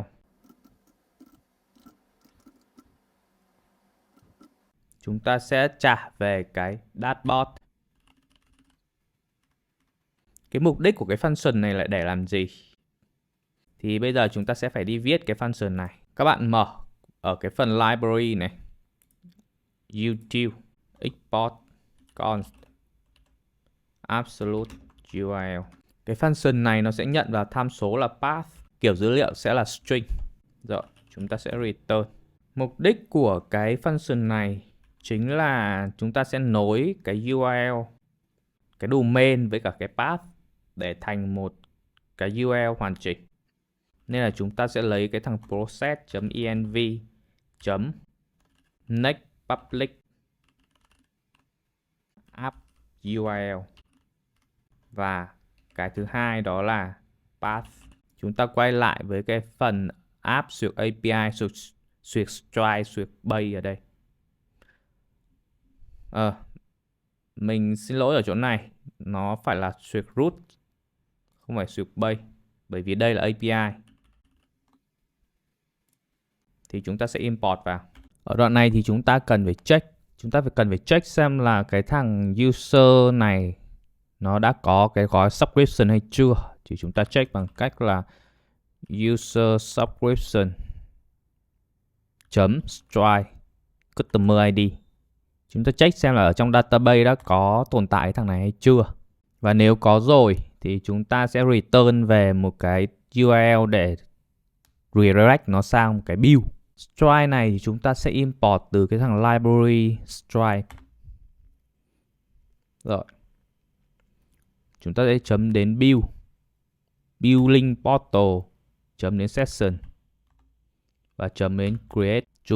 Tức là ở đoạn này chúng ta đang tạo một cái URL để redirect đến cái phần build link. Ở đây thì chúng ta sẽ có hai tham số truyền vào. Một là customer. Customer ở đây chính là user subscription .stripe customer ID. Và cái thứ hai ấy, đó là return URL. Return URL ở đây chính là dashboard URL. Rồi. Chúng ta sẽ return ở đây new next response.json. Hoặc là không có JSON cũng được. Next response. Ở đây chúng ta sẽ return về next response.json. Chúng ta sẽ return về URL stripe section.url. Ở đây thì chúng ta không cần new. Rồi. Và ở đây thì return về status là 200. Ok. Ở đây chúng ta đã check cái trường hợp là có cái subscription rồi. Còn một cái trường hợp nữa, trường hợp là không có thì chúng ta phải tạo một cái subscription. Tương tự thì chúng ta cũng phải có một cái Stripe section. Stripe section bằng await Stripe checkout section create.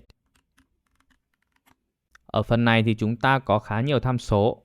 Tham số đầu tiên là success URL.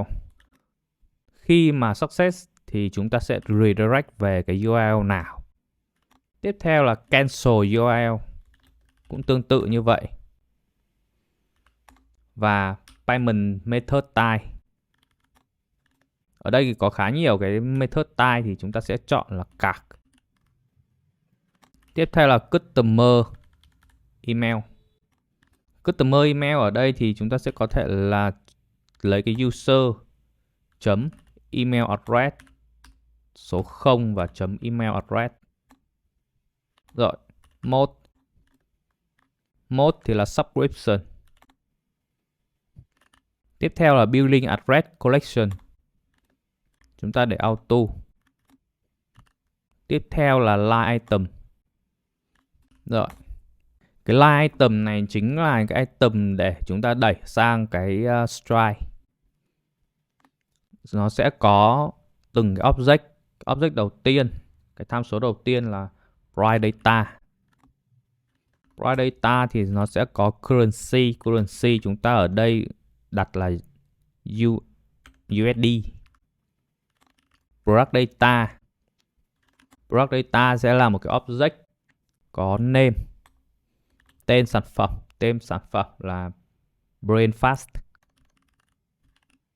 Pro. Ok. Description. Description ở đây là Unlimited Generation.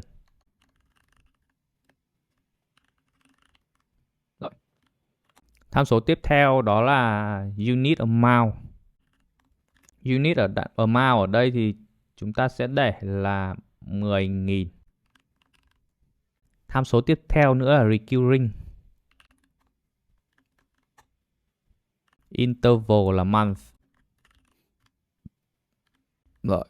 Tham số tiếp theo là Quality. quality nó sẽ là 1.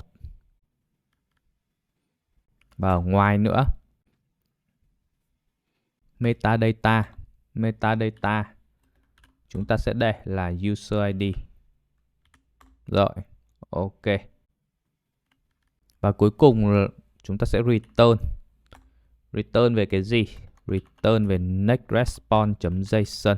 Cũng tương tự như cái trên, nhưng mà ở đây cái URL nó không còn phải là cái URL để đến build nữa, mà là URL đến cái trang thanh toán.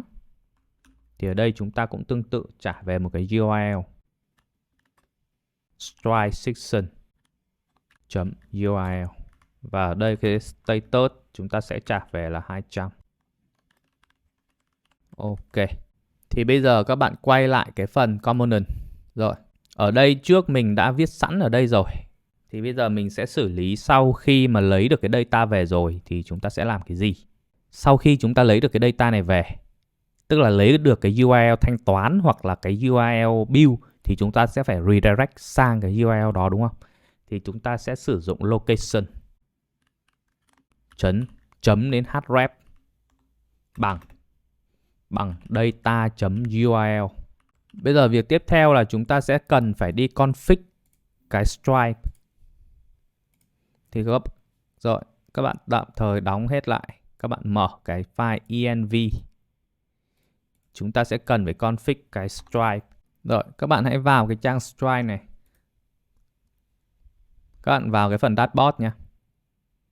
Rồi, tiếp theo thì đăng nhập vào. Khi các bạn đăng nhập vào ấy thì nó sẽ hỏi, nó sẽ có một cái form để cho các bạn tạo một cái store mới. Ở đây mình đã tạo một cái store sẵn là Brainfast. Còn nếu mà các bạn chưa tạo hoặc là các bạn đã có sẵn rồi thì các bạn vào đây, New Account. Các bạn sẽ tạo và các bạn sẽ chọn cái country. Ở đây thì mình đã tạo rồi nên là mình sẽ không tạo nữa. Rồi, tiếp theo thì mình sẽ phải config cái public key và secret key này. Thì các bạn sẽ copy cái public key này. Ở đây thì các bạn sẽ phải config cái secret key này nha. Rồi, các bạn copy cái secret key này. Các bạn quay lại cái app. Chúng ta sẽ để là Stripe API key. Stripe API key bằng cái secret key. Rồi, ok. Vậy là ok rồi. Chúng ta reload lại trang này. Các bạn nhớ là bật lại terminal nha. Yandev. Rồi. Các bạn chờ một xíu rồi bật lại terminal. Xin lỗi. Các bạn chờ một xíu rồi reload lại trang. Ok, lúc này thì chúng ta có thể nhấn thử vào cái button Upgrade to Pro này để xem là cái Stripe nó đã hoạt động hay chưa. Đây, các bạn có thể nhấn vào Upgrade to Pro. Như các bạn thấy thì nó đã trả sang cái trang Stripe rồi. 100 đô một tháng này, Unlimited Generation. Ở đây thì các bạn có thể copy một cái card. Rồi, các bạn nhấn vào Subscribe. Sau khi subscribe xong thì nó sẽ trả về cái trang như cái trang các bạn đã config localhost 3000 xuyệt dashboard. Nhưng mà các bạn có thể thấy một điều, đó là ở đây nó vẫn chưa có update vào cái database của mình. Tại sao lại vậy? Tại vì cái app của mình và cái thằng Stripe nó chưa có cái gì liên hệ với nhau cả. Vậy nên là chúng ta sẽ phải viết thêm một cái gọi là cái webhook. Webhook là sao? Webhook tức là khi mà cái app ở bên Stripe thanh toán xong, nó sẽ call một cái API ở bên mình và nó sẽ thực hiện là update cái data lại vào cái database của bên mình. Rồi, thì bây giờ chúng ta sẽ viết một cái webhook. Thì các bạn lại vào cái phần API. Các bạn tạo một cái API gọi là webhook. Duyệt root.ts. Ở đây chúng ta sẽ sử dụng cái phương thức là post export async function. Post request. Chúng ta cũng sẽ sử dụng try catch. Rồi. Ở đây thì chúng ta sẽ lấy body ra nha. Const body bằng await request.json. Tiếp theo thì chúng ta phải lấy được cái signature ở trong cái header ra. Signature bằng header. Header này thì chúng ta sẽ lấy từ next header. Import header from next switch header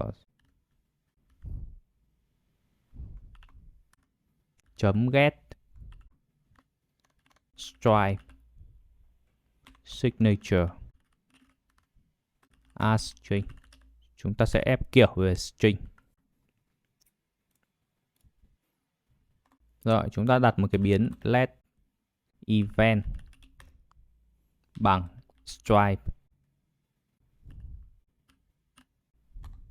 Ở đây chúng ta để cái stripe này nha. Đầu tiên thì chúng ta đặt một cái kiểu dữ liệu cho nó. Event. Ở chỗ này thì không phải là bằng mà là kiểu dữ liệu. Các bạn sẽ sắp xếp lại cái import này cho đúng. Global import và local import. Ok. Chỗ này thì các bạn sẽ đặt một cái biến là let event const event bằng stripe chấm webhook chấm contract event, và các bạn sẽ truyền vào 3 cái tham số. Tham số đầu tiên là body, tham số thứ hai là signature, và tham số thứ ba là stripe webhook secret.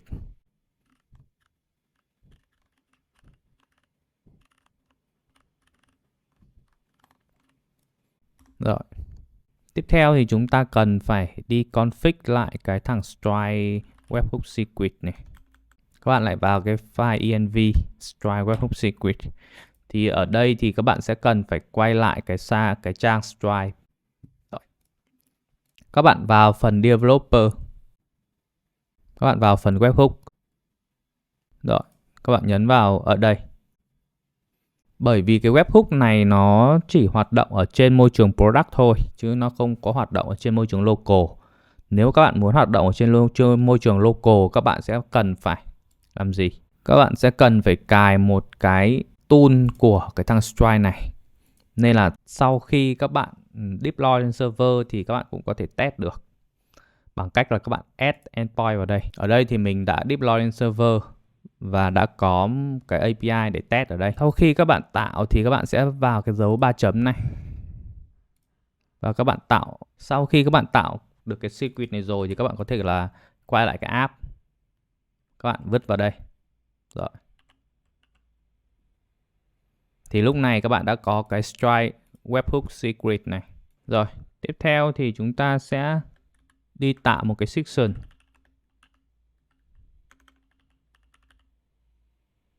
Section thì sẽ bằng event .data .object as Stripe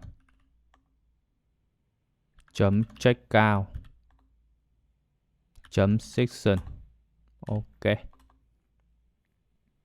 Thì ở đây chúng ta sẽ check nếu mà event.type bằng checkout.section.completed. checkout.section.completed.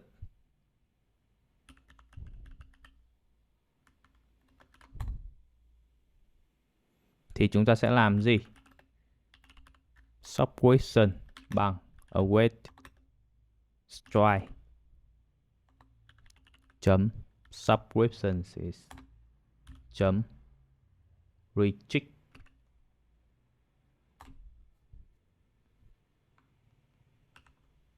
Rồi, section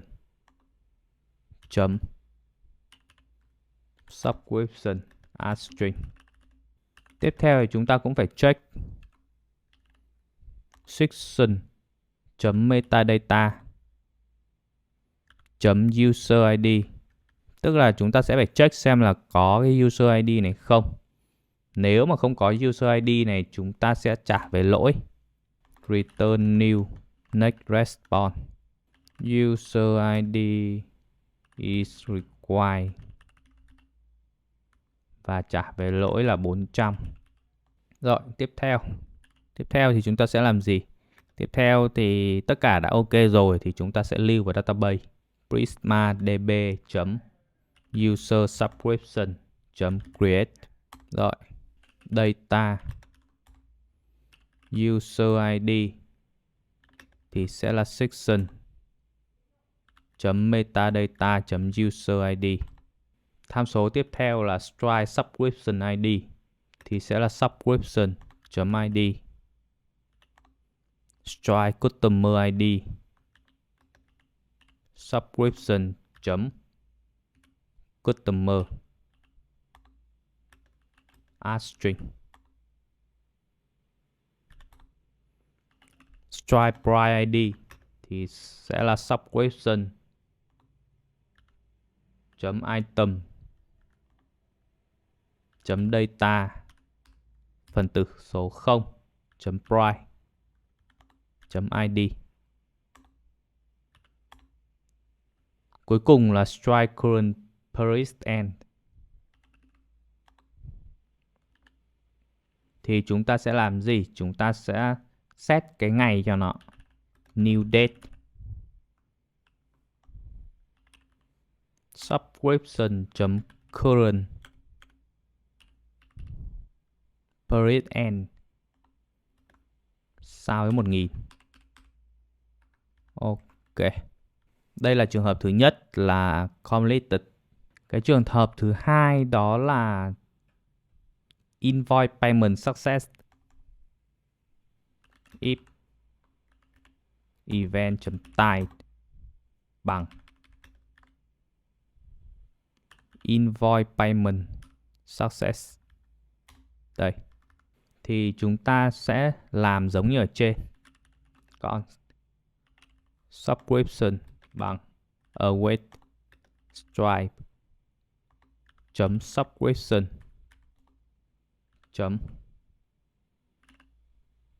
retrieve section subscription string. Rồi, sau đó thì chúng ta cũng lưu vào database thôi. prismadb.subscription user subscription. Lúc này thay vì chúng ta create thì chúng ta sẽ update. Chúng ta sẽ where đến đâu? Chúng ta sẽ where đến cái subscription ID bằng subscription.id. Tiếp theo thì chúng ta sẽ update bằng cái data này. Data thì chúng ta sẽ update cái Stripe price ID và current period end. Price ID sẽ bằng subscription items data vị trí số 0 price id. Tiếp theo thì là Stripe period end, cũng làm tương tự như ở trên, new date subscription current period end nhân với 1000.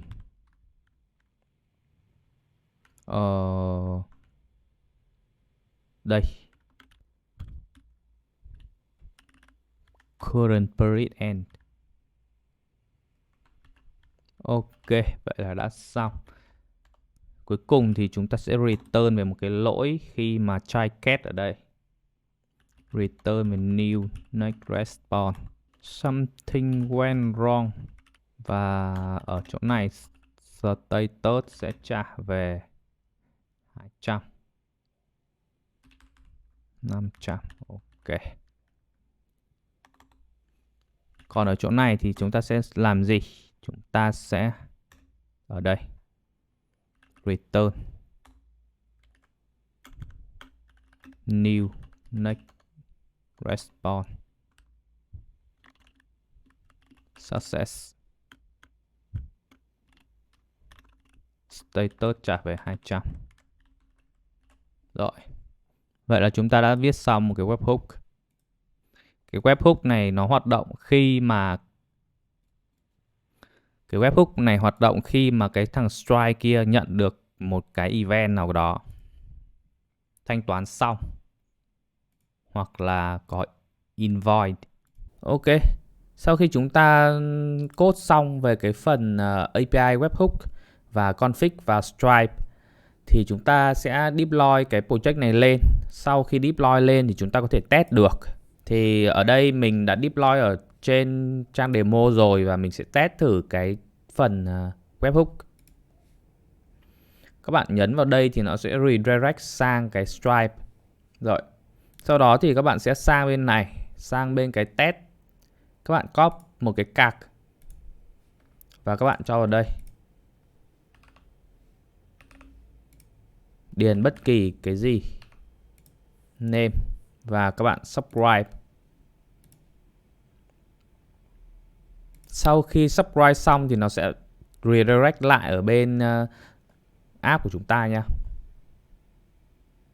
Rồi, như các bạn thấy thì ở đây đã là subscribe thành công và ở bên Stripe đã call API sang cái webhook của mình ở bên này và update vào cái database của mình như thế này khi như chúng ta đã viết ở đây. Và bây giờ chúng ta có thể manage cái subscription ở đây. Các bạn chỉ cần bấm vào manage subscription thì lúc này nó lại redirect sang cái Stripe và các bạn có thể cancel plan hoặc là làm gì đó.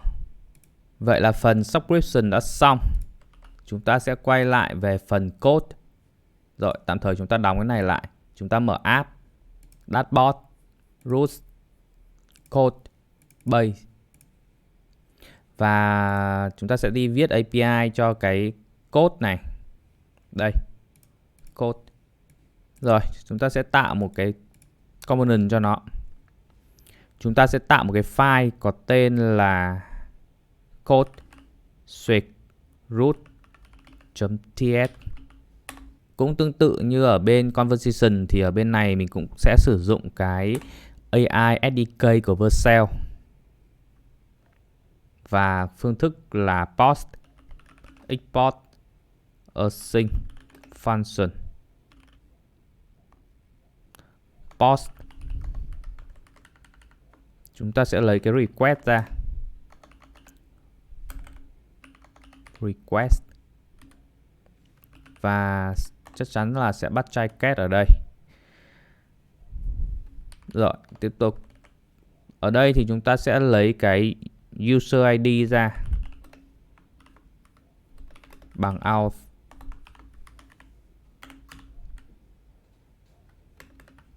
User ID.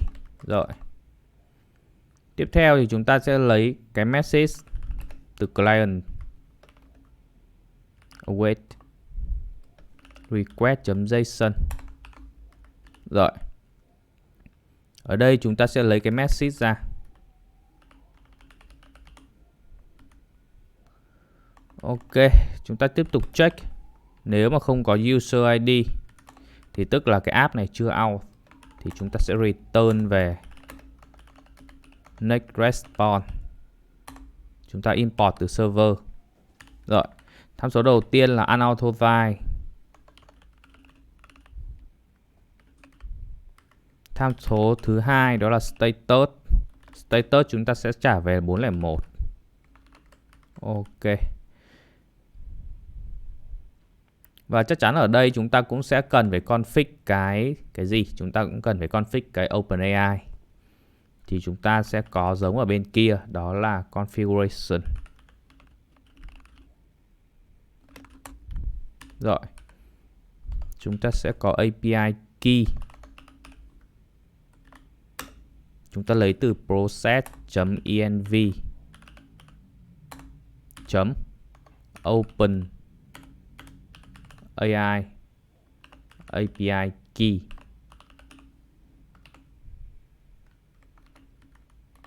Tiếp theo thì chúng ta sẽ đặt một cái biến gọi là OpenAI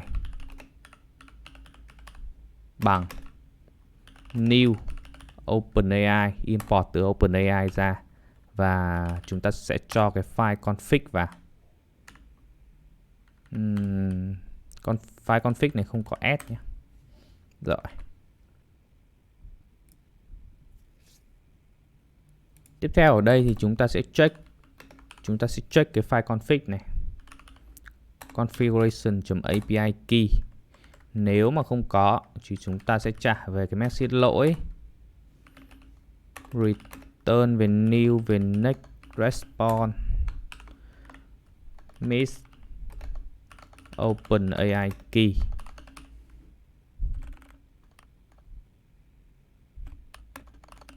Rồi. Tham số thứ hai là status, trả về 500. Hoặc các bạn có thể trả về 400 cũng được. Rồi, cái check thứ ba chắc chắn là chúng ta sẽ phải check cái message kia. Nếu mà không có message thì chúng ta cũng sẽ return về 400. Message are required. Các bạn viết hoa chữ miss. Ok. Tiếp theo thì chúng ta sẽ lấy cái user limit ra. Chúng ta sẽ check cái user limit. Await. Check user limit. Rồi. Tiếp theo thì chúng ta sẽ check is pro bằng await check subscription. Và ở đây chúng ta sẽ check và chấm than is pro. Nếu cả hai trường hợp này không đúng thì chúng ta sẽ return về lỗi. Chúng ta sẽ return về 403 nha.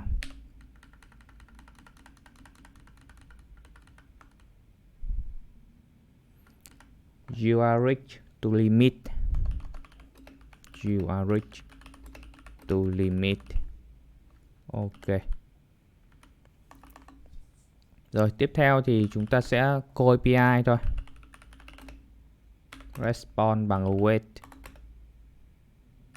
OpenAI chat completion create model thì chúng ta sẽ sử dụng GPT 3.5 Turbo bởi vì chúng ta đang sử dụng bản free. Stream thì sẽ true và message thì sẽ ở đây sẽ khác ở bên chat một xíu. Ở đây sẽ khác ở bên chat bởi vì rồi message. Bởi vì thứ nhất cái message này chúng ta sẽ đẩy lên là array. Thứ hai nữa là chúng ta sẽ có một cái message đằng trước. Chúng ta sẽ có một cái instruction message để làm gì? Để chúng ta có thể quy định cho con bot là nó sẽ trả về đúng những cái gì mà chúng ta muốn. Bởi vì ở đây là code. Rồi, chúng ta viết một cái instruction message.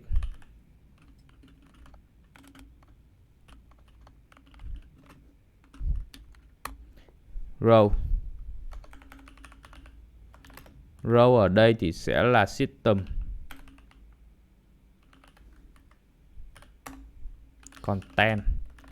Content là gì? Content sẽ là một cái câu như thế này.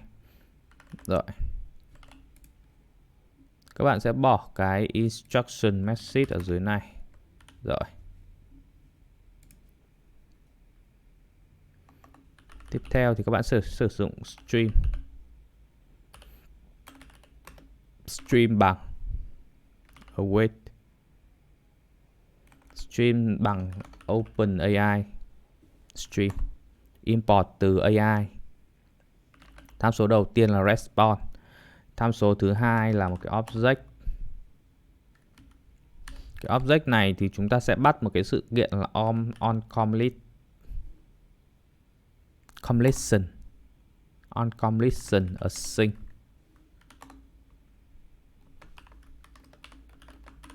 Rồi, chúng ta sẽ check nếu không phải là Pro thì chúng ta sẽ cộng 1 vào. Increment user limit. Ok. Và cuối cùng ở chỗ này chúng ta sẽ return về new streaming text response. Import từ AI stream. Rồi. Chỗ này thì chúng ta cũng check lỗi thôi. Chúng ta check lỗi if error instance of OpenAI.API error const name status headers và message bằng error. Chỗ này status không phải state. Rồi thì chúng ta cũng sẽ return về một cái next response .json và chúng ta sẽ copy cái đống ở dưới này trên này xuống. Tham số thứ hai thì cũng là status. Chúng ta cũng lấy ở status ở trên luôn.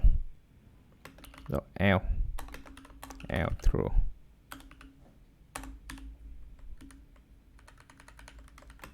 Error.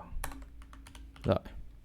Vậy là phần API đã xong. Chúng ta sẽ quay xuống về cái phần code. Các bạn hãy mở phần app dashboard root code bay.tsx ra.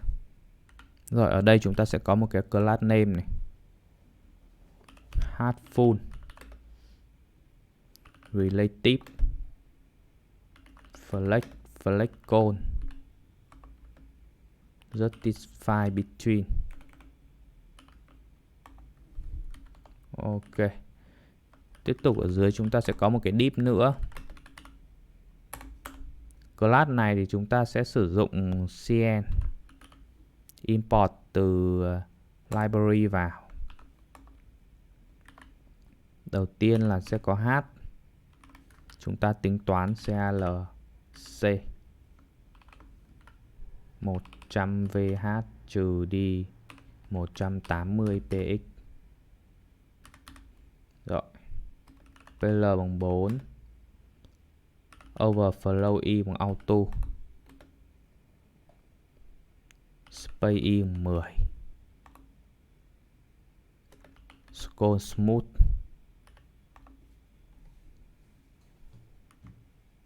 Tiếp theo là breakpoint LG. PL 0. Ok.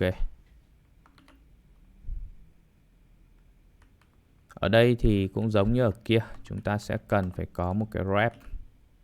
Nếu mà chúng ta sử dụng wrap thì ở đây chúng ta sẽ phải sử dụng view client. Rồi. Chúng ta sẽ đặt tên là container wrap bằng view wrap.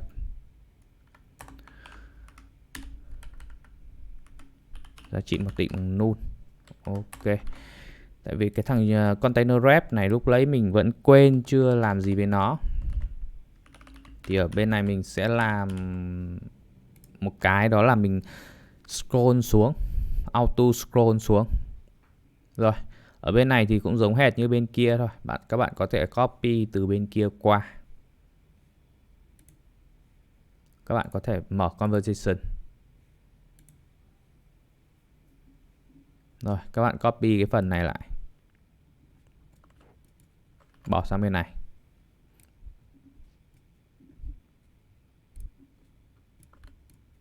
Copy, bỏ sang bên này. Và chúng ta sẽ phải import lại view chat, view effect. Rồi, ok. Chúng ta sẽ import nốt những cái phần component này vào. Markdown response API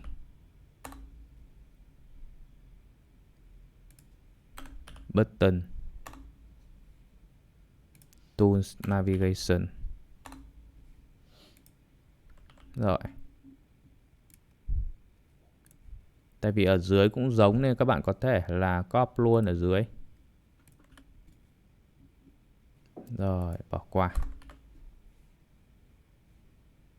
Import icon này.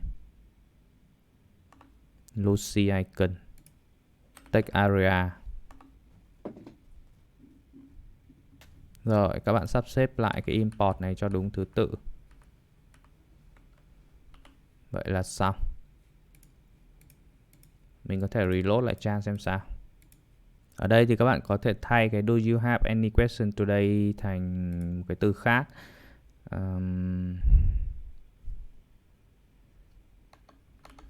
Create custom React hook. Rồi.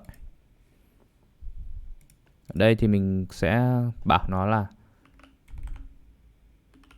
custom React hook. Rồi.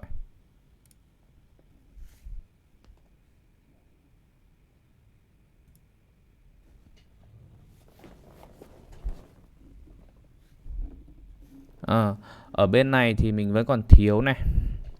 Chúng ta sẽ phải thay đổi cái API Swift Conversation này thành API Swift Code để chúng ta call API code. Rồi, các bạn thử lại.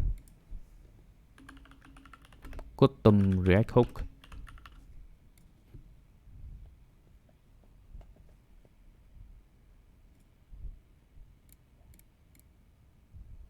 Như các bạn thấy thì khi mà nó kéo dài xuống dưới thì nó sẽ không tự scroll xuống dưới đúng không? Thì bây giờ mình sẽ xử lý cái vấn đề này. Rồi, các bạn sẽ sử dụng một cái UI effect nữa. Ở đây thì các bạn sẽ bắt một cái là cái message. Và các bạn check container wrap.current có. Thì các bạn sẽ gán container wrap.current .scroll top bằng container wrap.current .scroll hay. Ở đây thì các bạn sẽ set một cái tag cho nó như này để fix cái lỗi này, đó là HTML div element. HTML div element. Rồi, như vậy là nó đã hết lỗi rồi. Vậy là đã xong cái phần code. Các bạn có thể là đổi cái tên cái conversation này nha. Đổi tên thành code. Rồi, chúng ta sẽ tiếp tục đến với cái phần photo generation. Rồi, các bạn đóng những cái tab hiện tại lại. Các bạn mở cái phần app, dashboard, root. Ở đây chưa có photo nên là chúng ta sẽ tạo một cái base photo switch base.tsx photo base. Rồi. Photo này thì chúng ta sẽ sử dụng client new client. Rồi. Ok. Về cái phần photo generation này thì nó sẽ khác so với cái phần chat lúc nãy. So với cái phần chat của code và conversation. Nên là chúng ta sẽ đi làm về cái phần API trước. Các bạn hãy mở phần API này. Các bạn tạo thêm photo switch root .ts. Rồi. Ở trong cái root này chúng ta cũng sử dụng method là port, export async function post. Chúng ta sẽ lấy cái request ra. Request. Rồi. Ở đây thì chúng ta cũng có cho try catch vào. Ok. Như thường lệ thì chúng ta sẽ lấy cái user ID ra nha. Const. Chúng ta lấy từ out. Rồi. User ID. Tiếp theo thì chúng ta sẽ lấy một vài cái data, vài cái param từ cái request. Const bằng await request.json. Ok. Chúng ta sẽ lấy 3 cái param ra. Prompt. Thứ hai là amount. Thứ ba resolution. Rồi mình đóng cái tab bên này lại. Và chúng ta tiếp tục đi check. Chúng ta sẽ phải check cái user ID này, nếu mà không có thì sẽ return về lỗi. Next response. Import từ next server. Unauthorized. Rồi, trả về status là 401. Tiếp tục thì chúng ta sẽ check cái API key nha. Thì chúng ta sẽ lại phải đi config cái API key. Configuration bằng API key. API key thì chúng ta lại lấy từ file env ra thôi. Chấm OpenAI API key. Rồi, chúng ta lại config cái OpenAI ở đây bằng new một cái OpenAI. Rồi cho file config vào. Ok. Thì ở đây chúng ta cũng sẽ phải check cái config này xem có cái API key hay không. Thì chúng ta sẽ return về lỗi.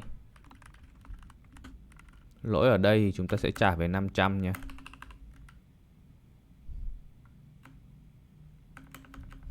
Miss OpenAI API key. Ok. Tiếp theo thì chúng ta phải check một cái nữa. Rồi. Tiếp tục chúng ta trả về lỗi. Tiếp theo thì chúng ta sẽ call API thôi. Const response bằng await OpenAI image generate. Rồi, chúng ta sẽ cho vào những cái tham số là prompt. Thứ hai là n number. N này chính là amount, tức là cái số ảnh các bạn muốn gen ra là gì. Thứ ba là size. Resolution. Ok. Tiếp theo thì các bạn sẽ lấy ra cái gì? Các bạn sẽ phải lấy ra những cái Pro và Rig to Limit để các bạn check. Thì ở đây thì mình tiếp tục lấy ra cái, tiếp tục ở trên này thì mình sẽ check Rig to Limit bằng await check user limit is pro bằng await check subscription. Ok. Chỗ này thì bây giờ mình cũng phải check. Nếu mà không có và is pro thì chỗ này chúng ta cũng sẽ phải trả về lỗi. Rồi. Chỗ này trả về 403. You are rich to limit Ok. Chỗ này mình sẽ tiếp tục check is pro. Nếu không phải là pro thì chúng ta sẽ phải cộng vào increment user limit. Rồi. Cuối cùng thì ở đây chúng ta sẽ return về kết quả. Next response.json response. Ok. Ở đây có một cái khác, đó là chúng ta sẽ không stream mà chúng ta sẽ call API bình thường. Rồi, các bạn có thể copy cái check lỗi vào đây. Hoặc là đơn giản các bạn trả về một cái message cũng được. Rồi, ok. API thì chúng ta đã làm xong. Chúng ta sẽ chuyển xuống cái phần app dashboard root photo bay.tsx để chúng ta code về phần UI. Chúng ta sẽ cho một cái thẻ class vào đây. Headphone relative fleco certified between. Ok. Ở trong này thì chúng ta sẽ có một cái thẻ div nữa. Thẻ div này chúng ta sẽ cho nó một cái class name. Hey, chúng ta lại tính toán ca lc 100vh trừ cho 180px relative overflow e auto space y 10 scroll smooth.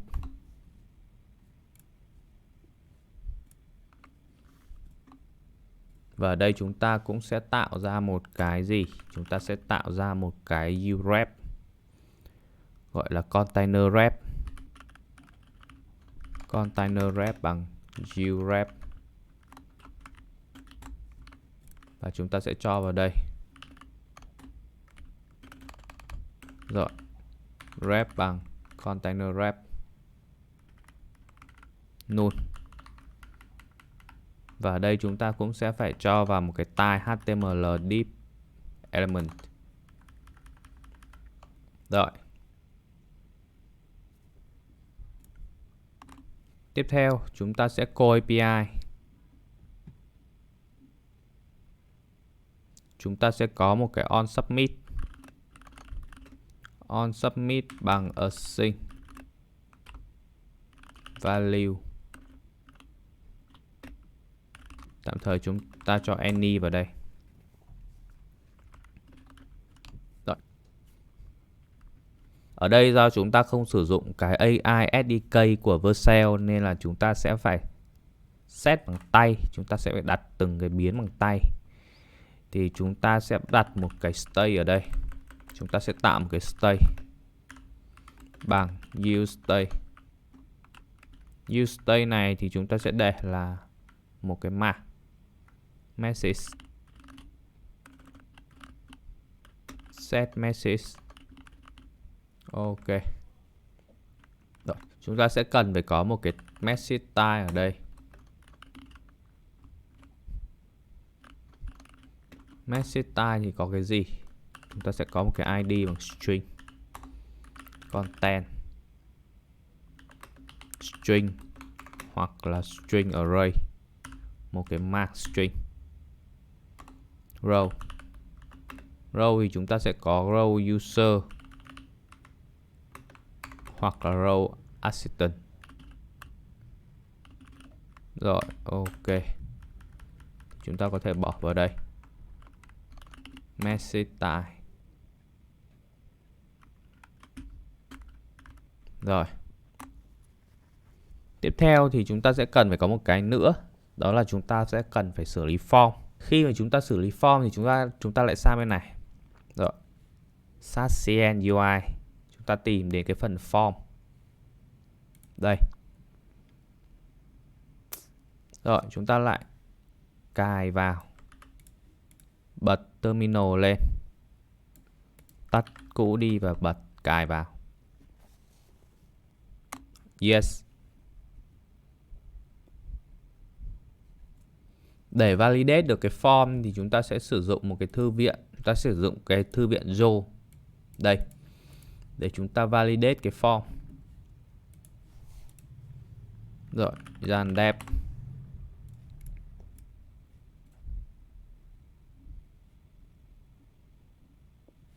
Ok, đầu tiên chúng ta sẽ phải tạo một cái form schema, const form schema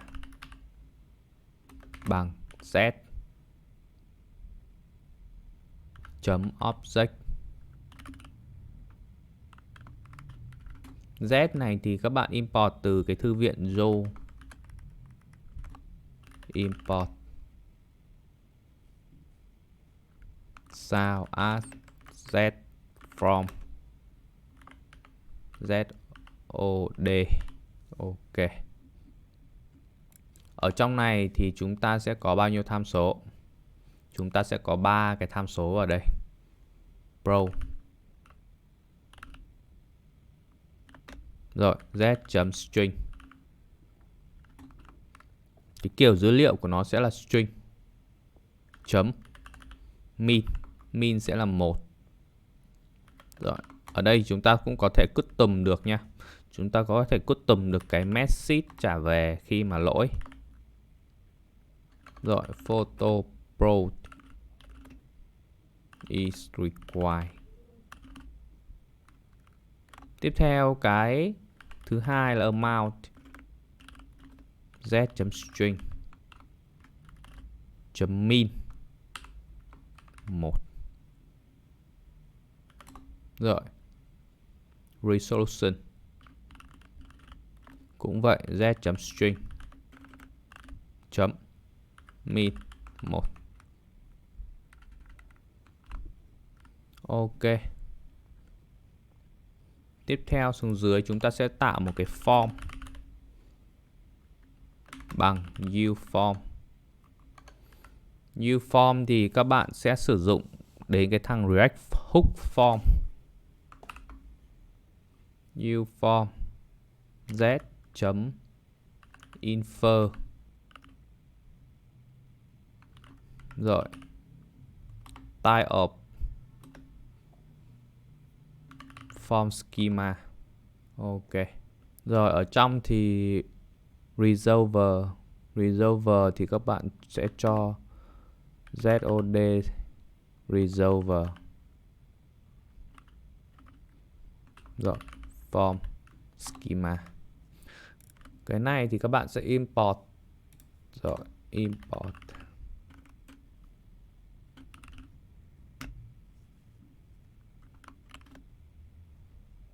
Ở đây thì các bạn sẽ import từ hook form nha. From hook form resolver ZOD. Ok. Rồi. Tiếp theo thì các bạn sẽ cần phải đặt cho nó một cái default value. Default value này. Prompt amount 1. Resolver resolution 1 luôn. Rồi. Ở đây thì mình sẽ lấy ra một cái is loading bằng form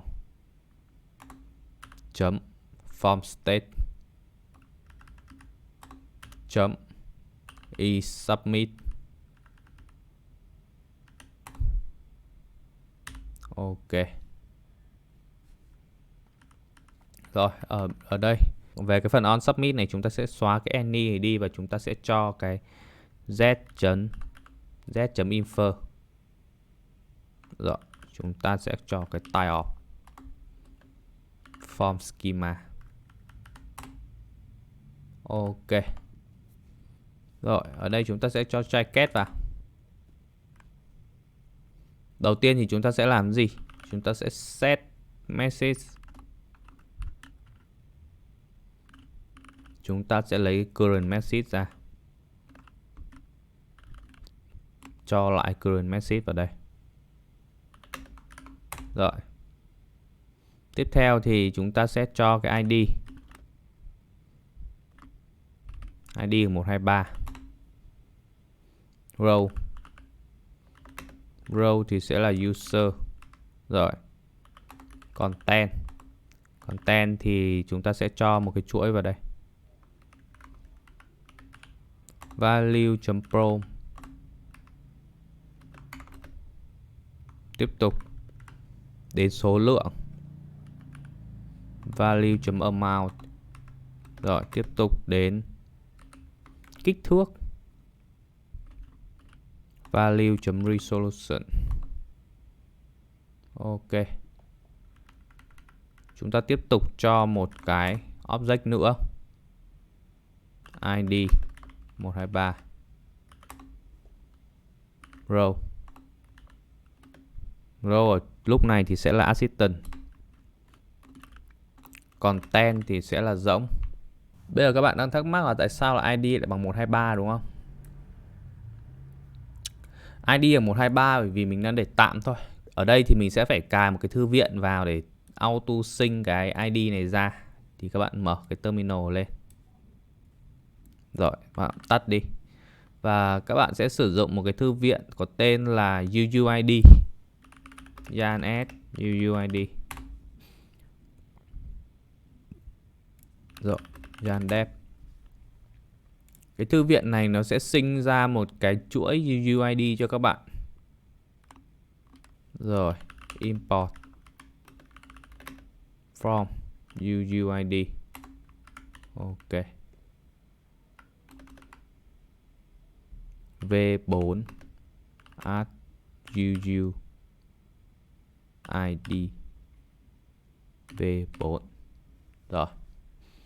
Thì các bạn chỉ cần sử dụng cái UUID V4 này vào cái phần ID này thôi. Thì nó sẽ auto sync cái ID cho các bạn. Rồi. Cái mục đích khi mà chúng ta on submit mà chúng ta lại set cái message như thế này để làm gì? Để khi mà chúng ta submit một cái ấy, thì chúng ta sẽ check khi mà không có content thì chúng ta sẽ để một cái loading. Mà khi có content rồi thì chúng ta sẽ không để loading. Như các bạn thấy ở đây thì nó đang báo là nó không tìm thấy cái TypeScript. Nên là chúng ta sẽ phải cài thêm một cái thư viện TypeScript cho nó. Jan add -dev a.types suyệt UUID.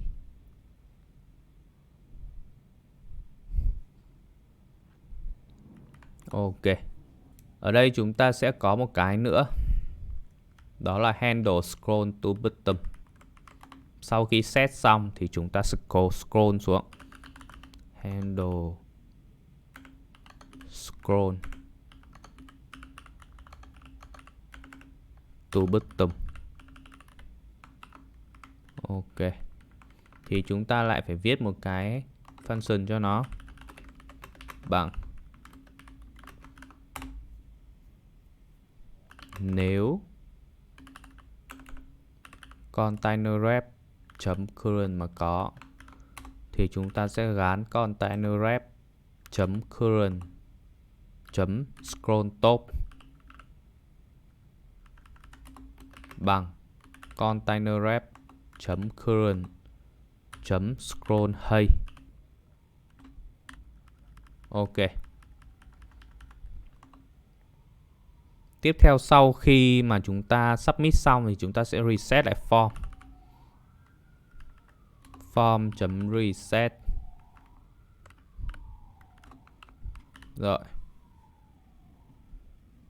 Rồi, bây giờ đến khúc chúng ta sẽ call API bằng await async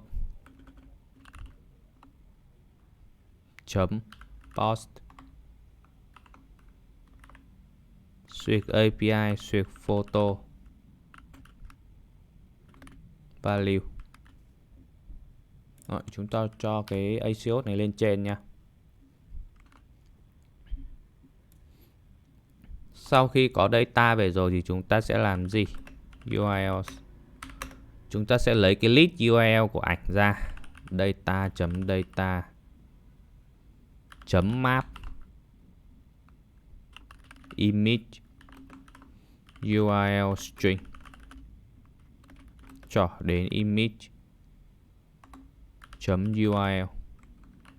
Ok. Rồi, lúc này thì chúng ta sẽ set message. Tiếp tục chúng ta lấy cái current.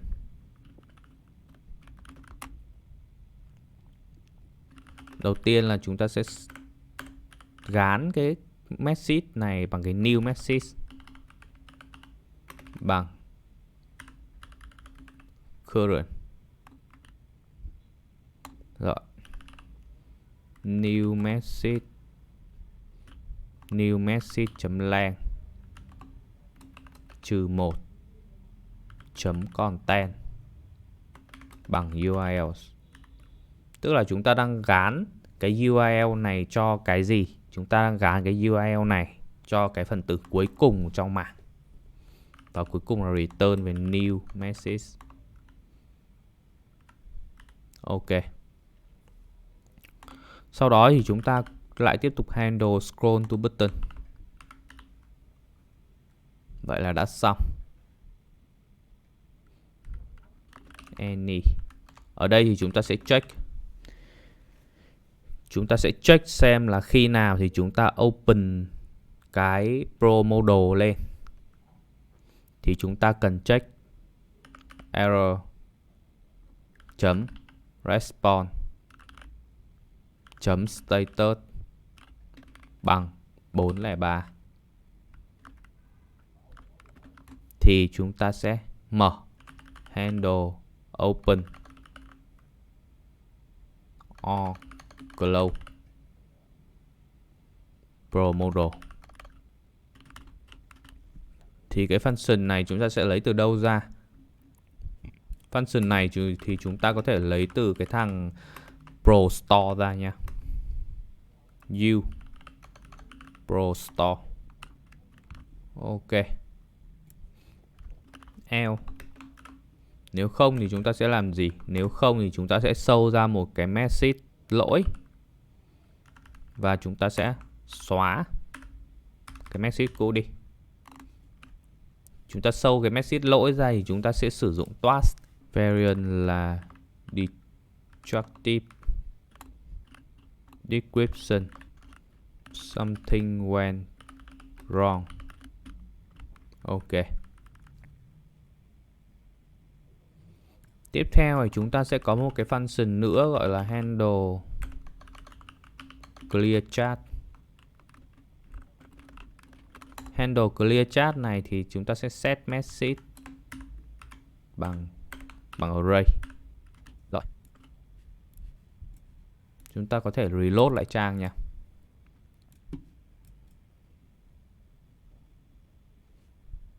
Tiếp theo thì chúng ta sẽ lấy cái đống message ra. Message.lang lớn hơn 0 thì chúng ta sẽ làm cái gì? Nếu không thì chúng ta sẽ làm cái gì? Nếu không thì chúng ta sẽ show ra cái tool navigation. Và trong cái tool này thì chúng ta lại tiếp tục cho cái title vào photo. Ok. Ở trong cái phần này thì chúng ta sẽ tiếp tục show cái message ra. Message.map m cho đến cái gì?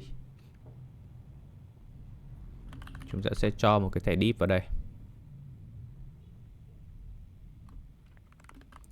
Đặt một cái key bằng m.id. Cho nó một cái class name. White space pre-wrap. Hoặc là không cho cũng được. Rồi. Việc còn lại thì chúng ta sẽ check tiếp thôi. m.row bằng user. Thì chúng ta sẽ render ra user message. Rồi. m.content. Nếu không thì chúng ta sẽ render ra AI response. Ok. AI response thì lúc này chúng ta sẽ phải render ra bằng cái gì? Chúng ta sẽ phải render bằng cái ảnh. Ở đây thì tiếp tục chúng ta sẽ check m.content Nếu có thì chúng ta sẽ cho nó một cái div là để chúng ta render ra cái ảnh. Còn nếu không thì chúng ta sẽ cho một cái loading. Rồi.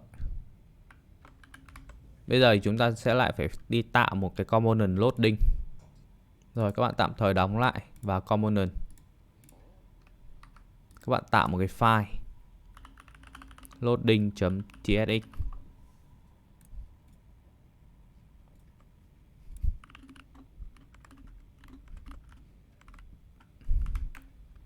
Ok. Ở đây các bạn cho nó một cái class name flex item center.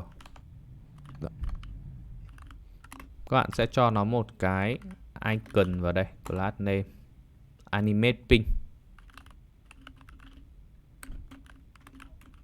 Color thì giống cái color bên kia thôi. Color thì sẽ giống cái logo. Và cái size thì là 16. Rồi, các bạn sẽ cho nó một cái span vào đây. Thinking 1, 2, 3, 3 chấm.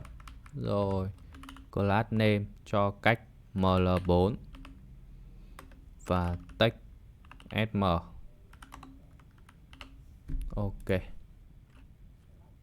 Qua bên này thì các bạn có thể là import cái loading vào.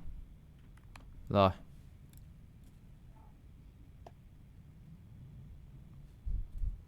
Tiếp tục ở đây thì chúng ta sẽ cho nó một cái class name sử dụng cn.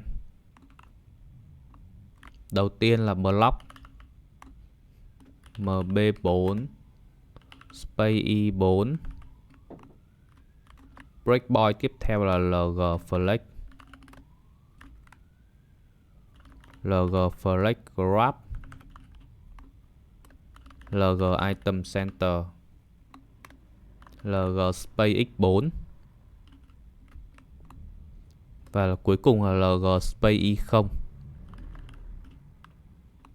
Ok. Ở đây thì chúng ta lại tiếp tục phải check.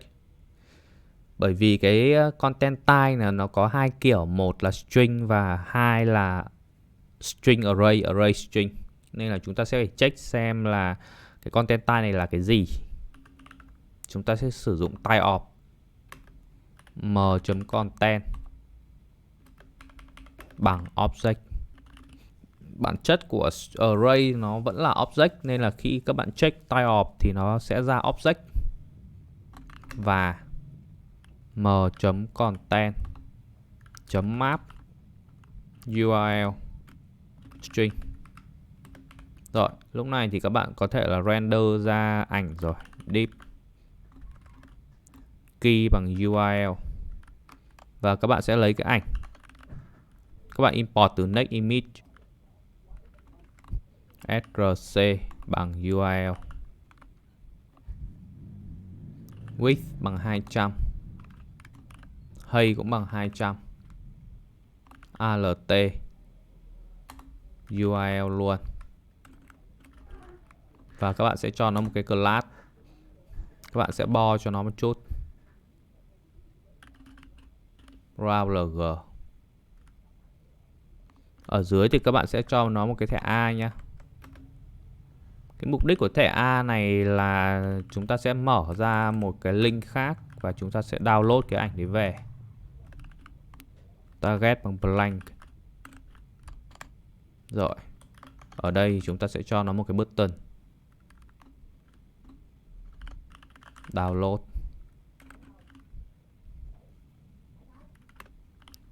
Size sm và class name. W bằng 200. px và ml. mt bằng 2. Ok. Rồi chúng ta reload lại xem. Rồi, bây giờ chúng ta còn thiếu cái phần ở dưới để chúng ta nhập và chúng ta chọn những cái option. Rồi, chúng ta sẽ làm nốt cái phần đó. Div class name absolute left 0 bottom 0, text right, vk full và pr3. Ở đây thì chúng ta sẽ có một cái button. Button này thì là để clear chat. Rồi, size sm. Variant thì chúng ta sẽ để là outline. Chúng ta sẽ bắt cái on click ở đây. Handle clear chat. Rồi. Ok. Các bạn di chuyển xuống dưới, chúng ta sẽ tạo một cái form ở đây. Chúng ta sẽ có một cái thẻ div.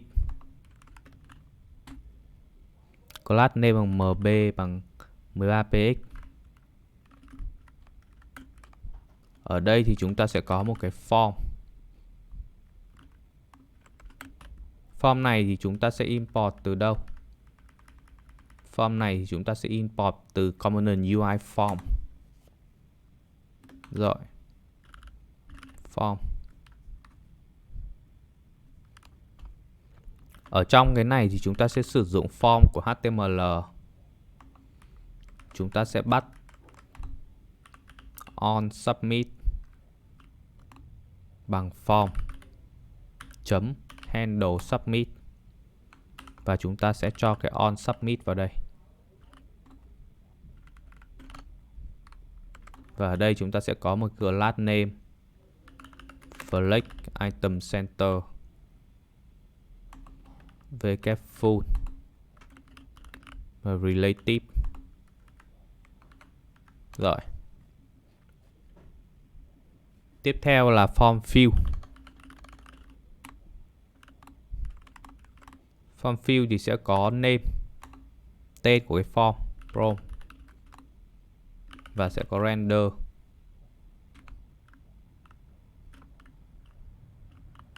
Field này. Ở trong thì sẽ có form item. Class name bằng vk full. Trong nữa thì sẽ có form control. Rồi, cuối cùng là text area.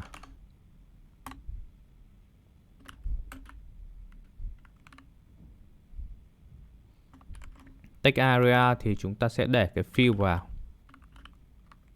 Ok.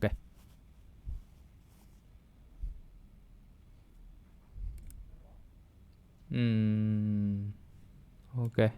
Cái form field này thì chúng ta sẽ không có children, nên là chúng ta sẽ không có thẻ đóng và thẻ mở nha. Rồi, chúng ta sẽ style lại cho cái text area này một chút. Class name min hay 1 resign none placeholder cat case doc. Rồi, các bạn có thể thấy là nó đã có một cái form ở đây rồi, một cái text area ở đây rồi. Tiếp theo chúng ta sẽ cần phải có một cái button nữa. Thì ở dưới này chúng ta sẽ có một cái thẻ div ở đây.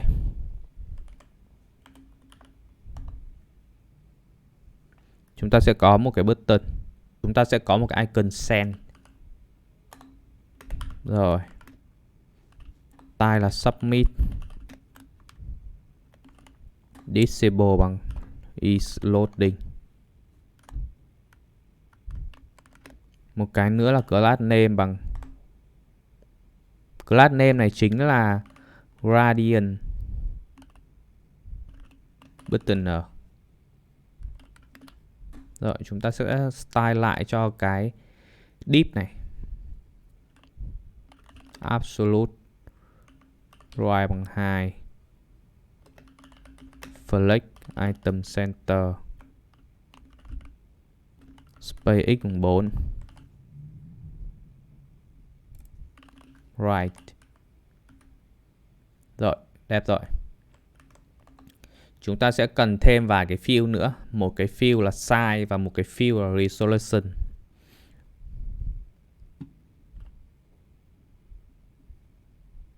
Ở đây chúng ta tiếp tục sử dụng cái form field.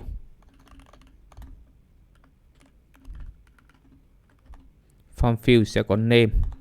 Đầu tiên là amount. Tiếp theo là render. Field.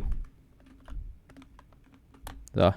Trong field này thì chúng ta lại có form item, form control. Form item.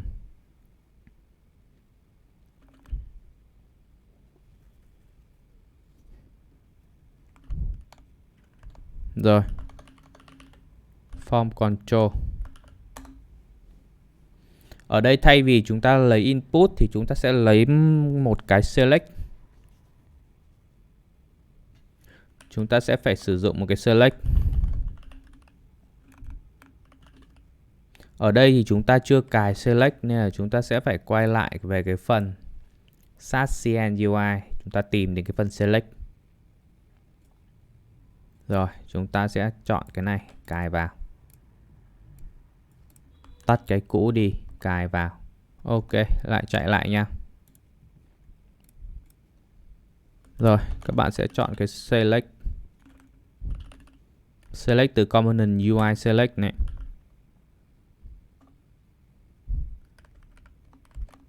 Các bạn sẽ có một vài cái disable. Khi mà loading thì sẽ không cho nó chọn nữa. Tiếp theo là default value. Default value thì sẽ là field.name. Field.value. Value. Value thì cũng là field.value luôn. On value chain. On value chain thì field.on chain. Rồi. Các bạn sẽ move cái form control này vào trong. Và các bạn sẽ cho một cái select trigger. Các bạn chú ý là các bạn phải import từ đúng nha. Select trigger nó có từ Radix UI và từ cái mà mình đang custom, nên là mình sẽ import từ cái component UI select nha. Rồi. Select value cũng từ component nha. Default value sẽ bằng field.value. Rồi. Ở ngoài này thì chúng ta sẽ có select content.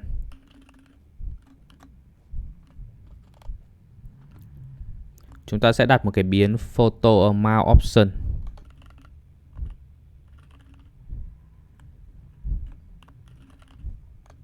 Chấm map. Ở đây chúng ta sẽ có option. Chỗ này thì là select item.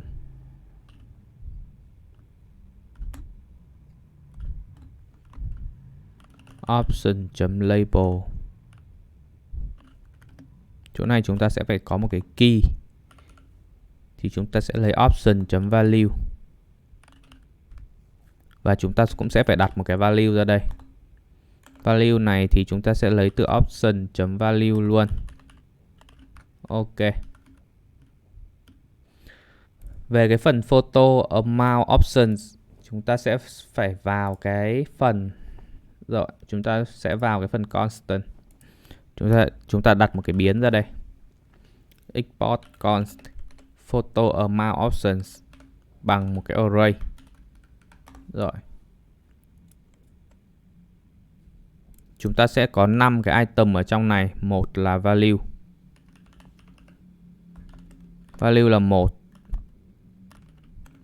Label là một photo.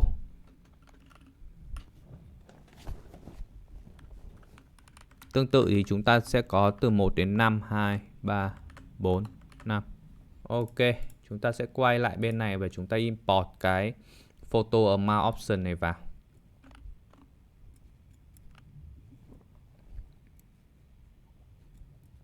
Ở đây các bạn sẽ tạo thêm một cái biến nữa, gọi là photo resolution option. Ở đây nó cũng sẽ bằng một cái mảng. Trong cái mảng này thì sẽ có value và label. Value sẽ bằng 256 x 256. Label cũng vậy. Chúng ta sẽ có 3 option 256, 512 và 1024. 512 và 1024. Ok. Chúng ta quay lại cái file app dashboard browse photo base.tsx. Chúng ta sẽ phải tạo thêm một cái gì? Chúng ta sẽ phải tạo thêm một cái option nữa.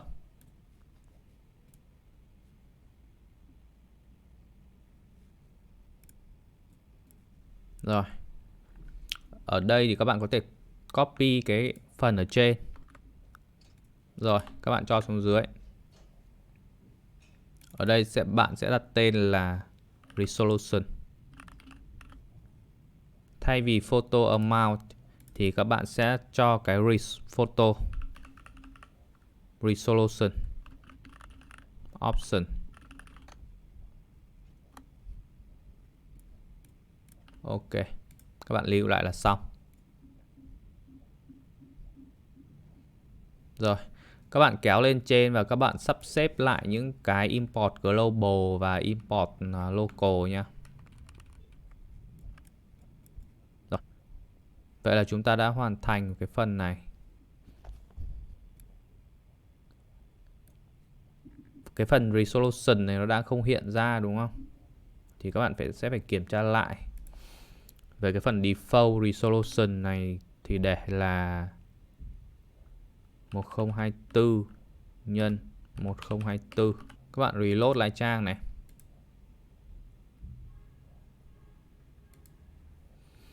Thì ở đây các bạn có thể test được rồi.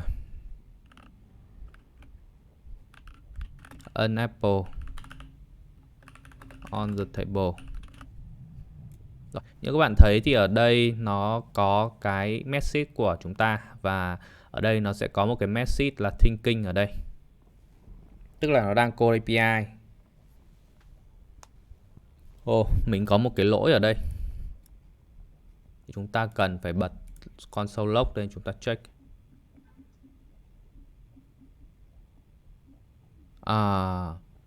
Ok. Ở đây chúng ta còn thiếu một cái, đó là config cái URL cho cái image. Các bạn bật cái next config.js lên nha. Ở cái phần next config này, các bạn cần phải config cái URL cho cái image. Các bạn hãy là config cái image domain. Thì các bạn hãy cho cái domain này vào. Đây chính là những cái domain mà cái ChatGPT, OpenAI nó sẽ trả về cái link ảnh. Rồi bây giờ thì các bạn tắt bật lại terminal và reload lại trang.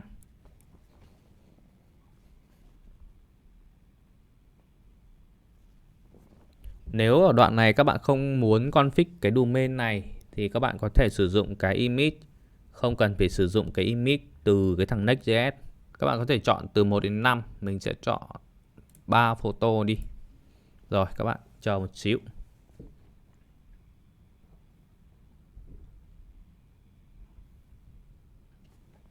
Ok, như các bạn thấy thì chúng ta đã render ra được 3 quả táo. Nếu các bạn muốn download thì các bạn nhấn vào download, nó sẽ mở ra một cái cửa sổ mới và các bạn có thể là save image. Rồi ok, như vậy là chúng ta đã xong cái phần photo này. Khi mà các bạn xong rồi thì các bạn có thể clear chat đi nhá. Chúng ta sẽ tiếp tục với cái audio base. Đầu tiên thì chúng ta sẽ đi viết API. Về phần audio thì chúng ta sẽ không sử dụng OpenAI nữa, mà chúng ta sẽ sử dụng một con AI khác có tên là Replicate. Các bạn có thể vào replicate.com hoặc là các bạn search Google Replicate là sẽ ra. Rồi chúng ta sẽ đăng nhập. Các bạn có thể đăng nhập bằng GitHub nhé. Rồi ok. Thì các bạn hãy vào phần app API và các bạn tạo thêm một cái API nữa có tên là audio suite root.ts. Ok, Như thường lệ thì chúng ta sẽ sử dụng phương thức là post, export async function post. Và ở đây chúng ta cũng sẽ phải lấy cái request ra. Request. Rồi, ở đây thì chúng ta sẽ cho jacket vào. Đầu tiên thì chúng ta sẽ lấy cái thằng user ID từ thằng out. User ID từ thằng out. Tiếp theo thì chúng ta sẽ lấy cái thằng nào? Chúng ta sẽ lấy cái thằng prompt bằng await request.json. Rồi. Tiếp theo thì chúng ta sẽ check. Nếu không có user ID thì sẽ làm gì? Thì sẽ return về lỗi nha. Next response. Chúng ta import từ next server.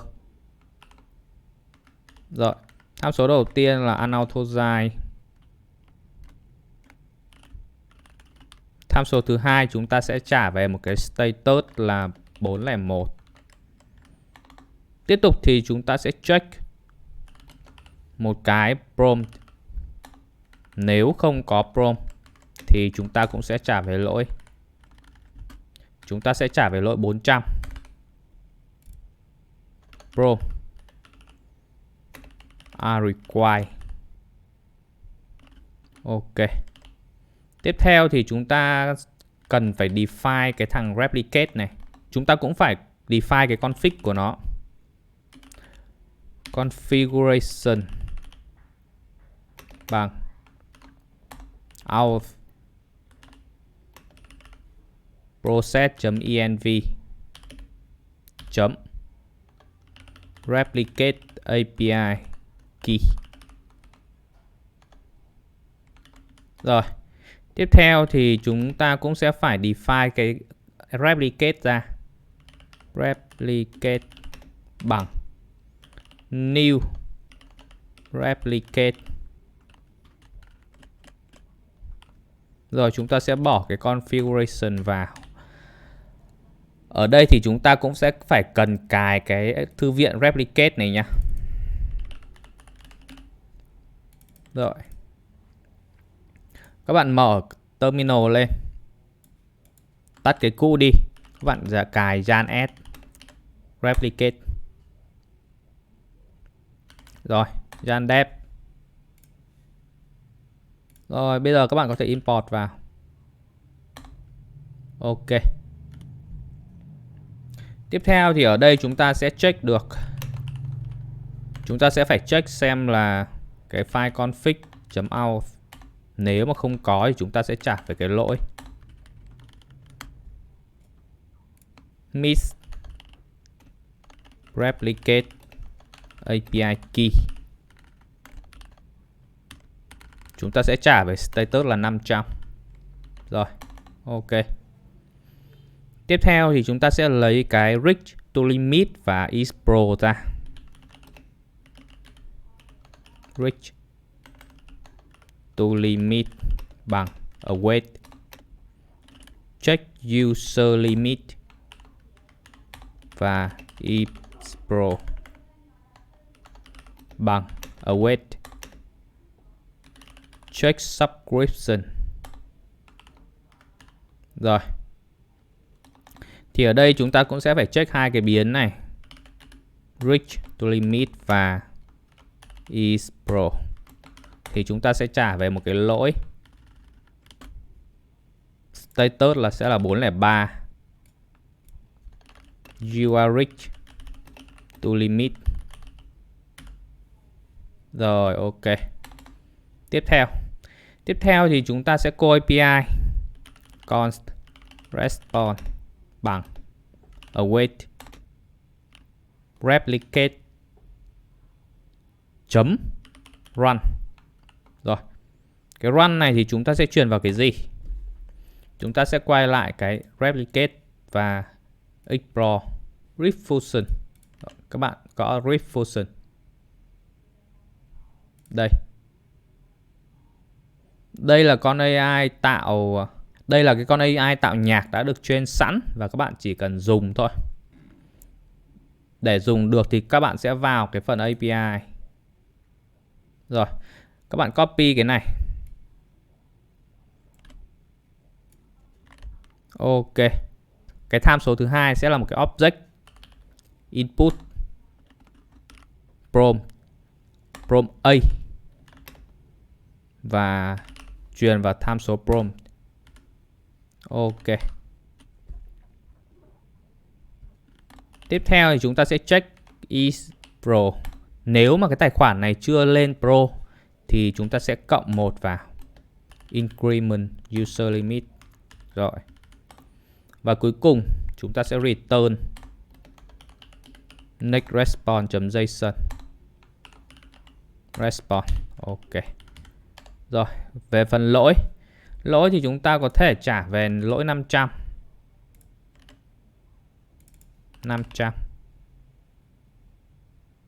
Lỗi là gì? Lỗi là something went wrong. Something went wrong. Thì bây giờ chúng ta cần phải config cái API này.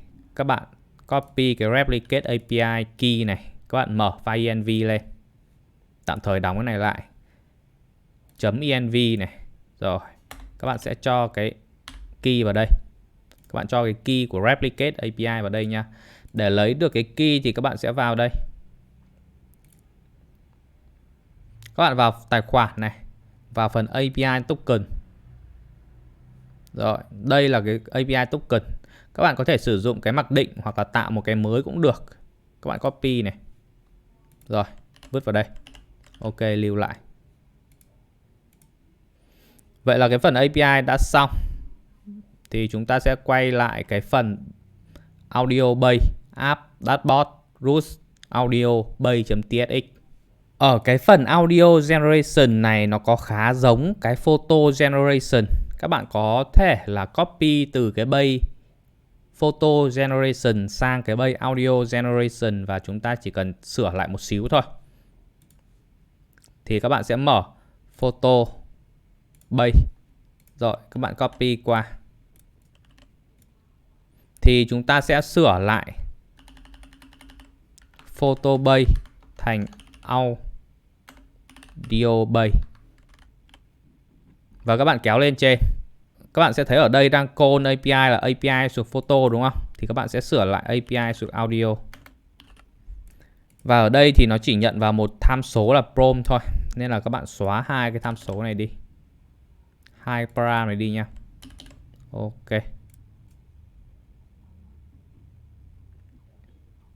Ở đây nữa, các bạn xóa đi. Chỉ để lại một cái thôi. Và xuống dưới. Ở dưới này có hai tham số khác. Một là resolution, hai là amount. Các bạn cũng xóa luôn. Rồi. Bây giờ các bạn tắt terminal đi, bật lại. Và reload lại trang. Ở đây thì các bạn có thể xóa những cái phần nào không dùng đi. Rồi, các bạn kéo xuống dưới. Thay photo bằng audio. Audio. Ok.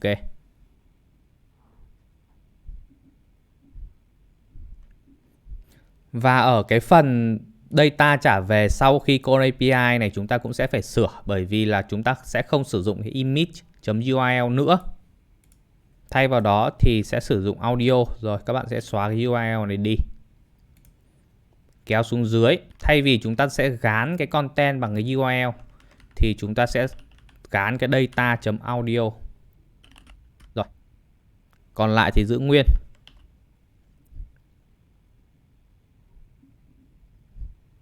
Tiếp tục các bạn kéo xuống cái phần show ảnh, show image.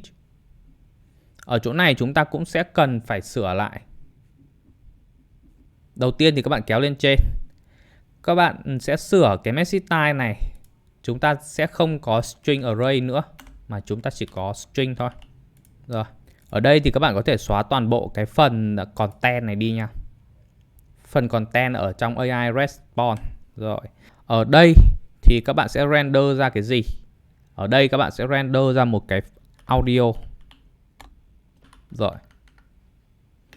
src thì các bạn sẽ lấy từ đâu? Các bạn sẽ lấy từ m.content. Rồi các bạn cho thêm control và autoplay. Ok. Rồi chúng ta thử reload lại. Các bạn kéo xuống dưới nữa. Các bạn thay đổi cái placeholder này. Các bạn có thể thay đổi thành guitar solo. Rồi. Ok. Bây giờ chúng ta cùng thử xem nhé. Các bạn hãy gõ guitar solo. Gửi. Và các bạn chờ nó call API. Khi các bạn call API này thì nó cũng khá là lâu, nên là các bạn cứ chờ.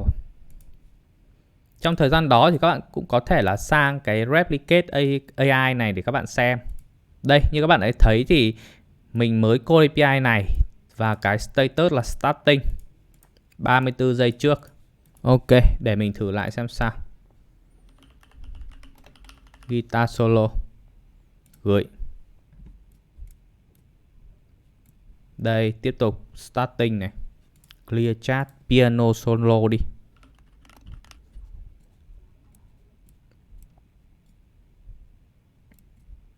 Cái con AI này nó vẫn đang run ra.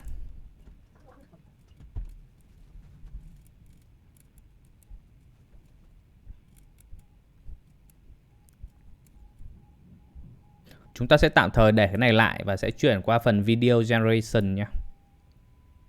Để mình sẽ check lại cái này. Rồi, đầu tiên các bạn sẽ vào phần cái phần video base.tsx này và API. API thì chưa có nên là tiếp tục chúng ta sẽ tạo mới một cái API. Video suyệt root.ts. Cái video này thì chúng ta cũng sử dụng con replicate AI luôn nha. Nên là bạn có thể copy từ cái phần audio qua. Rồi, các bạn vào phần audio suyệt root và các bạn copy qua cái phần API suyệt video suyệt root. Rồi, các bạn paste vào. Ok. Các bạn tiếp tục vào cái replicate explore. Các bạn sẽ tìm đến cái này. Đây. Đây là cái để gen video từ text nha. Rồi, tiếp tục thì các bạn vào cái phần API. Các bạn có thể copy cái phần này. Rồi. Và cho vào cái phần replicate.run. Ok. Vậy là chúng ta đã xong về cái phần API. Các bạn có thể sắp xếp lại cái import này cho đúng. Global import và local import. Cũng giống như ở bên audio này. Global import và local import. Rồi, các bạn sẽ quay lại về cái phần video base. Về cơ bản thì cái video base và audio base nó có logic giống nhau, nên là các bạn có thể tái sử dụng lại bằng cách là copy qua. Các bạn vào cái phần audio suyệt base. Rồi, các bạn copy qua cái phần video base. Rồi, chúng ta sẽ đổi tên cái này. Video base.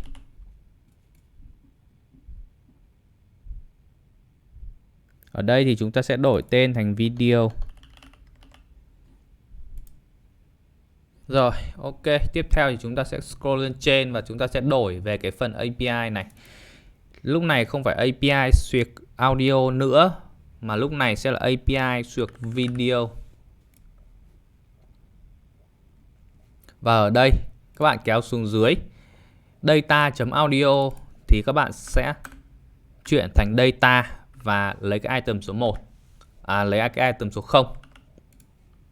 Ok. Và tất cả còn lại thì giữ nguyên. Kéo xuống dưới cái phần text area thì các bạn sẽ đổi cái guitar solo này thành một cái khác. Các bạn có thể đổi thành cast screaming. Ok. Thì bây giờ các bạn có thể call API thử. Cast scream. Ok. Giống như ở bên kia thì các bạn cũng có thể vào cái phần dashboard này để các bạn check. Những cái cũ là success hết rồi này. Nó cũng cần thời gian khá là lâu để nó chạy. Thì các bạn cứ để cho nó chạy thôi.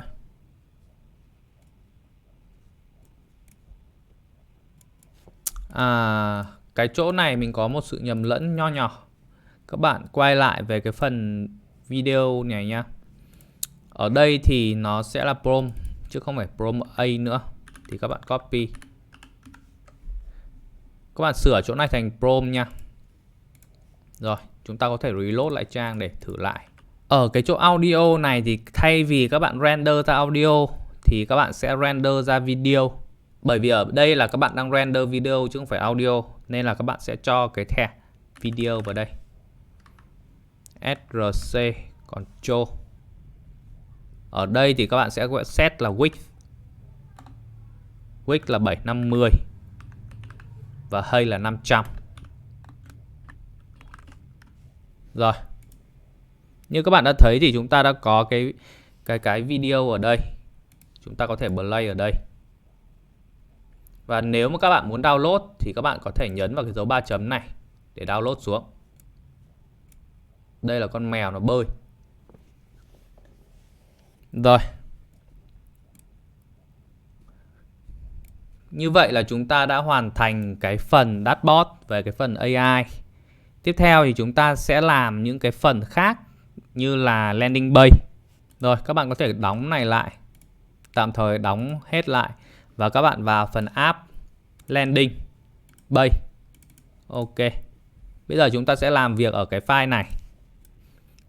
Các bạn có thể ra cái trang chủ để chúng ta tiếp tục làm việc nha. Localhost 3000.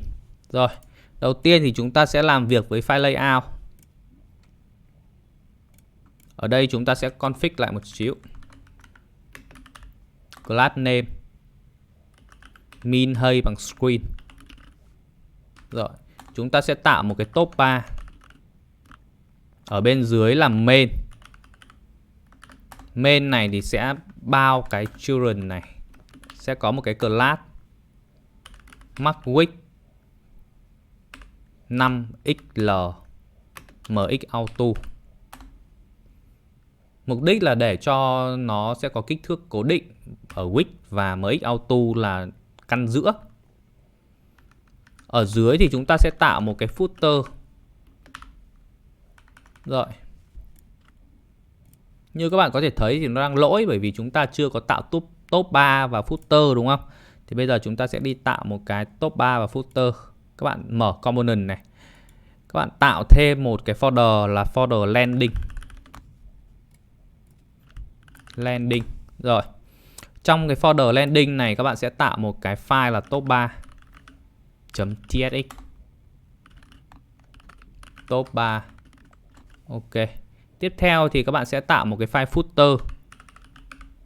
footer.tsx. Rồi. Sau đó thì các bạn sẽ quay lại cái file layout này để các bạn import vào.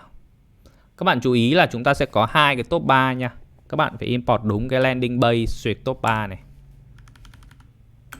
Footer. Rồi, ok. Các bạn reload lại trang. Như vậy là nó đã work rồi. Các bạn quay lại về cái phần page.tsx.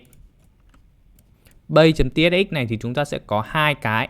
Một là hero, hai là feature. Vậy nên là chúng ta sẽ có hai cái component này. Chúng ta sẽ cho nó một cái class height bằng full và width cũng full luôn.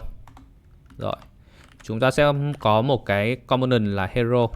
Tiếp theo là một cái component feature. Thì chúng ta sẽ phải đi tạo hai cái component này. Tiếp tục vào component suyệt landing. Chúng ta tạo một cái file hero.tsx ra fce hero này. Rồi.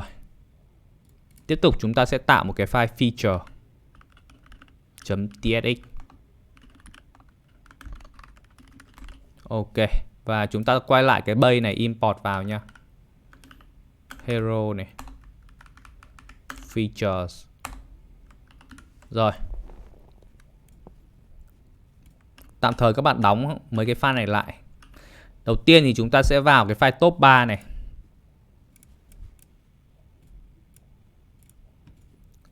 Chúng ta sẽ làm việc ở file top 3 này. Class name, border bottom, vk full, p4. Rồi. Ở trong chúng ta sẽ có một cái thẻ div. Class name, max width 5xl, mx auto, vk full, item center, justify between, flex. Rồi. Tiếp theo thì chúng ta sẽ cho cái logo vào đây. Logo thì chúng ta import từ logo component.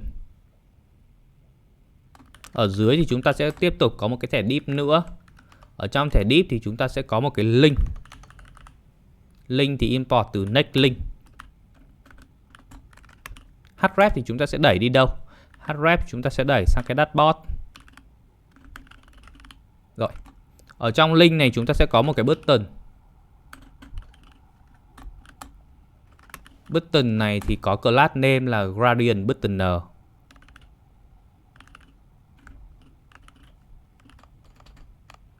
Rồi. Ở trong thì chúng ta sẽ có một cái span. Get started.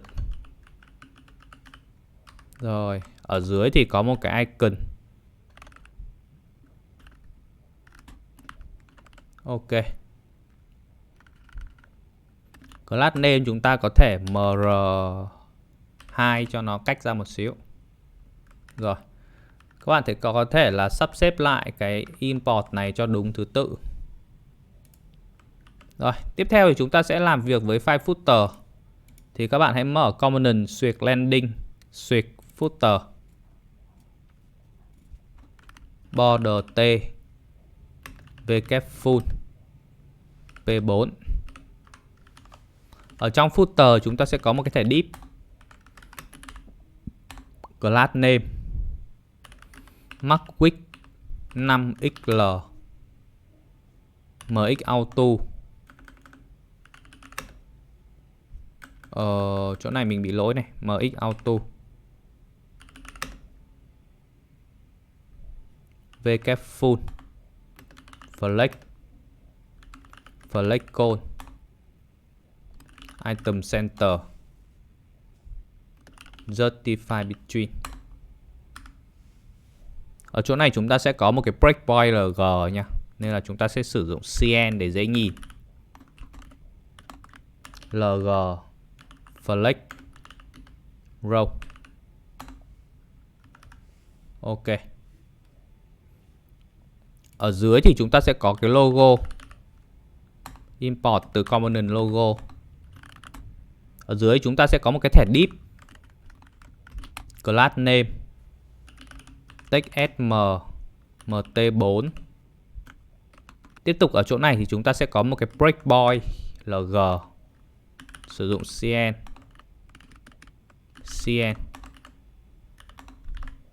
lg mt0.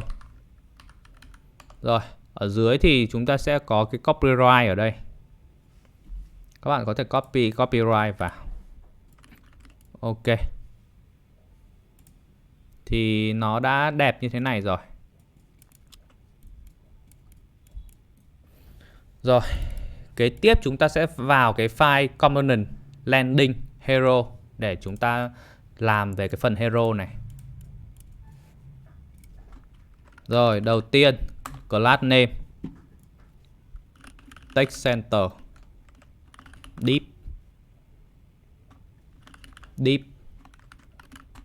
class name, relative, isolate, px6, pt14. Và ở chỗ này như thường lệ nó sẽ có một cái breakpoint nên là chúng ta sẽ sử dụng cn lg px8.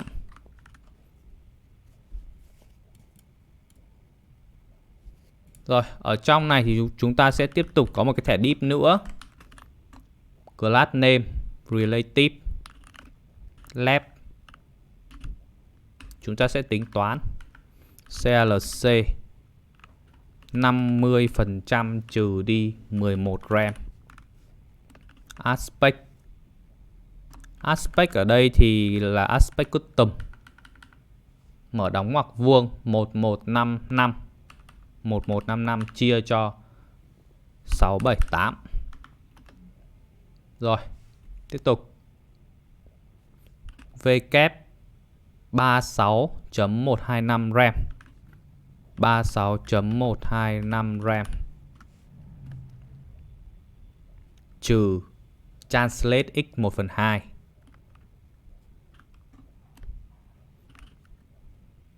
Rotate 30 degree. BG gradient to TR from thăng FF80 B5. Rồi tiếp tục tu thăng 9089 FC. Ở chỗ này chúng ta sẽ có một cái breakpoint SM left. Rồi chỗ này chúng ta sẽ tiếp tục tính toán CLC 50% trừ đi 30 RAM. Ở trên này thì mình còn thiếu một cái, đó là opacity bằng 30. Tiếp tục SM width 72.187 RAM. Rồi. Tiếp theo chúng ta sẽ có một cái clip path ở đây. Clip path thì hơi dài nên các bạn sẽ copy ở trong code cũng được nha. Ok.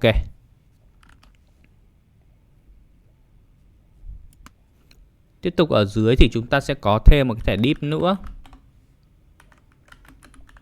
Class name mx auto max width bằng 2xl pi bằng 32. Ở đây chúng ta sẽ có thêm hai breakpoint là SM và LG. SM pi bằng 48 và LG pi 56. Rồi. Tiếp theo chúng ta sẽ có một cái thẻ div nữa. Class name bằng hidden cn sm mb8 sm flex sm justify center. Ok. Ở trong thì tiếp tục có một cái thẻ div class name round lg round full nha.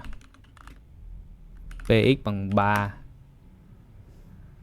pi bằng 1, take sm leading 6, take right 600 và border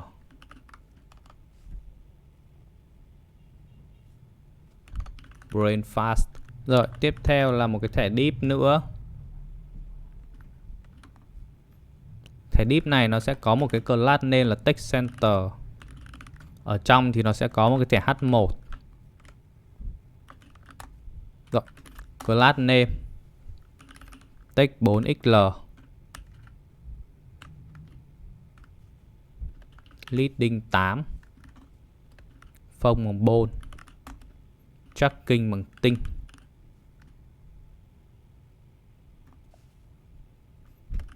Take right 900 cn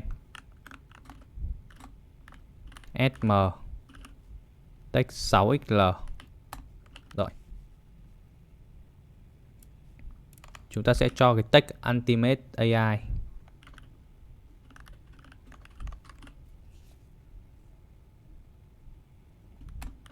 Span. Ở đây chúng ta sẽ sử dụng một cái thư viện gọi là Typewriter. Các bạn có thể search Google Typewriter JS. Rồi các bạn cài vào Typewriter Effect. Các bạn mở terminal lên, cài vào.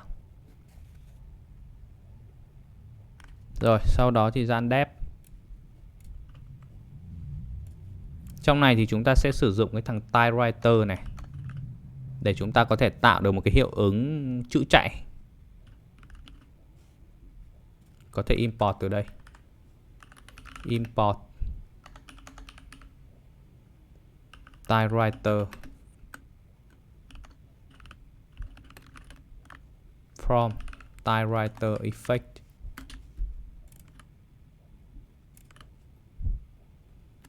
Rồi, ở trong này thì nó sẽ nhận vào một vài tham số option string này. Chính là cái chuỗi mà chúng ta muốn render ra. Assistant, chatbot, generator. Ok. Tiếp theo là auto start bằng true, loop bằng true. Cái thẻ span này thì các bạn sẽ cho vào cái thẻ H1 nha.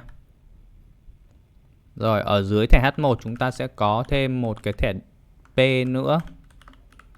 Đây, ở dưới thẻ H1 chúng ta sẽ có thêm một cái thẻ P. Có class name, mt10, item center, justify center, gap x6, cn, lg flex. Ở đây thì các bạn có thể chuyển hết những cái gì liên quan đến lg xuống dưới, hoặc là để không cũng để yên cũng được. Rồi chúng ta sẽ copy chữ vào, text vào. All-in-one platform to generate API content and start making money in minutes. Rồi tiếp theo ở dưới thì chúng ta sẽ có một cái thẻ div nữa. Class name sẽ là mt10, item center, justify center và gap 6, gap x6.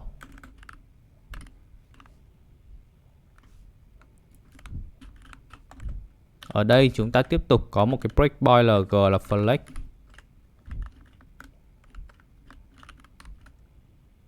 Rồi ở bên trong thì chúng ta sẽ có một cái link import từ next link. Href thì chúng ta cũng đẩy vào dashboard. Button, child brain fast, free, class name này, radian, button vk full, mb8. Tiếp tục thì sử dụng cn để breakpoint, lg, vk auto và lg mb0. Rồi ở dưới cái link này thì chúng ta sẽ có một cái thẻ A. Thẻ A này để làm gì? Thẻ A này để khi mà chúng ta click vào thì nó sẽ chuyển đến một cái phần khác. Thì chúng ta sẽ để đây là href bằng feature. Rồi, class name text.sm, phông semibone, leading 6, text right 900. Ok. Discover brainfast AI span. Chúng ta sẽ cho một cái mũi tên vào đây. Rồi các bạn có thể copy cái icon mũi tên bỏ vào.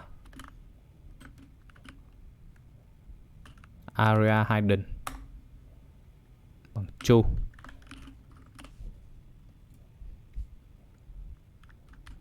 Rồi kế ở dưới chúng ta sẽ tiếp tục có một cái thẻ div class name absolute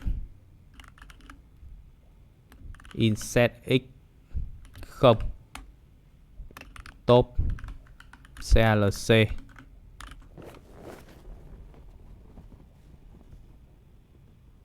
%, trừ 13 RAM, trừ Z10, transform GPU, blur bằng 3XL, overflow bằng hidden. Rồi, ở đây chúng ta sẽ tiếp tục có một cái breakpoint SM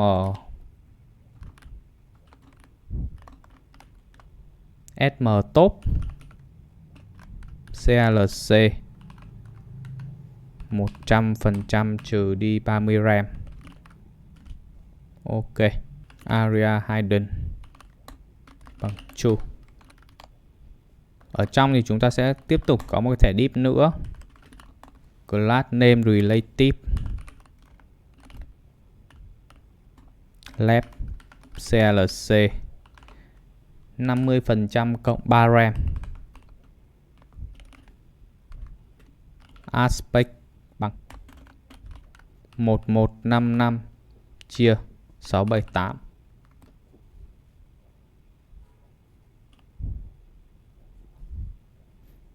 V kép bằng 36.125 RAM, trừ translate x 1/2, bg gradient to top right, from thăng FF80B5 to thăng 9089 FC, opacity bằng 30. Và tiếp tục ở đây chúng ta sẽ có thêm một cái breakpoint SM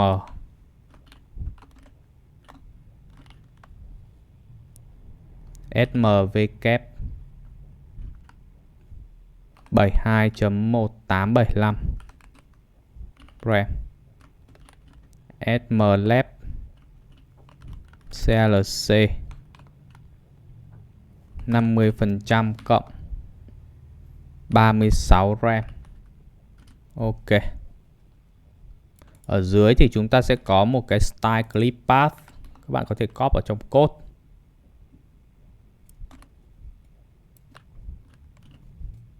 Rồi, vậy là xong cái hero. Bạn có thể là chạy lại cái terminal. Rồi, tắt đi, chạy lại terminal. Và bạn reload lại nha. Rồi, chúng ta đã ra được một cái hero đẹp như thế này. Rồi, kế đến chúng ta sẽ đi xử nốt thằng feature. Rồi, các bạn bật về phần component landing features. Về phần feature này chúng ta sẽ không làm gì nhiều. Đầu tiên thì chúng ta sẽ đặt một cái ID ở đây. Thì ở đây thì chúng ta sẽ cho cái tool navigation. Bạn reload lại trang nha. Ok. Vậy là cái app BrainFast của chúng ta sử dụng những cái công nghệ mới nhất đã xong. Nếu mà bạn cảm thấy hữu ích thì hãy cho video này một like, một share và hy vọng là các bạn sẽ học được một cái gì đó từ cái video này. Cảm ơn mọi người.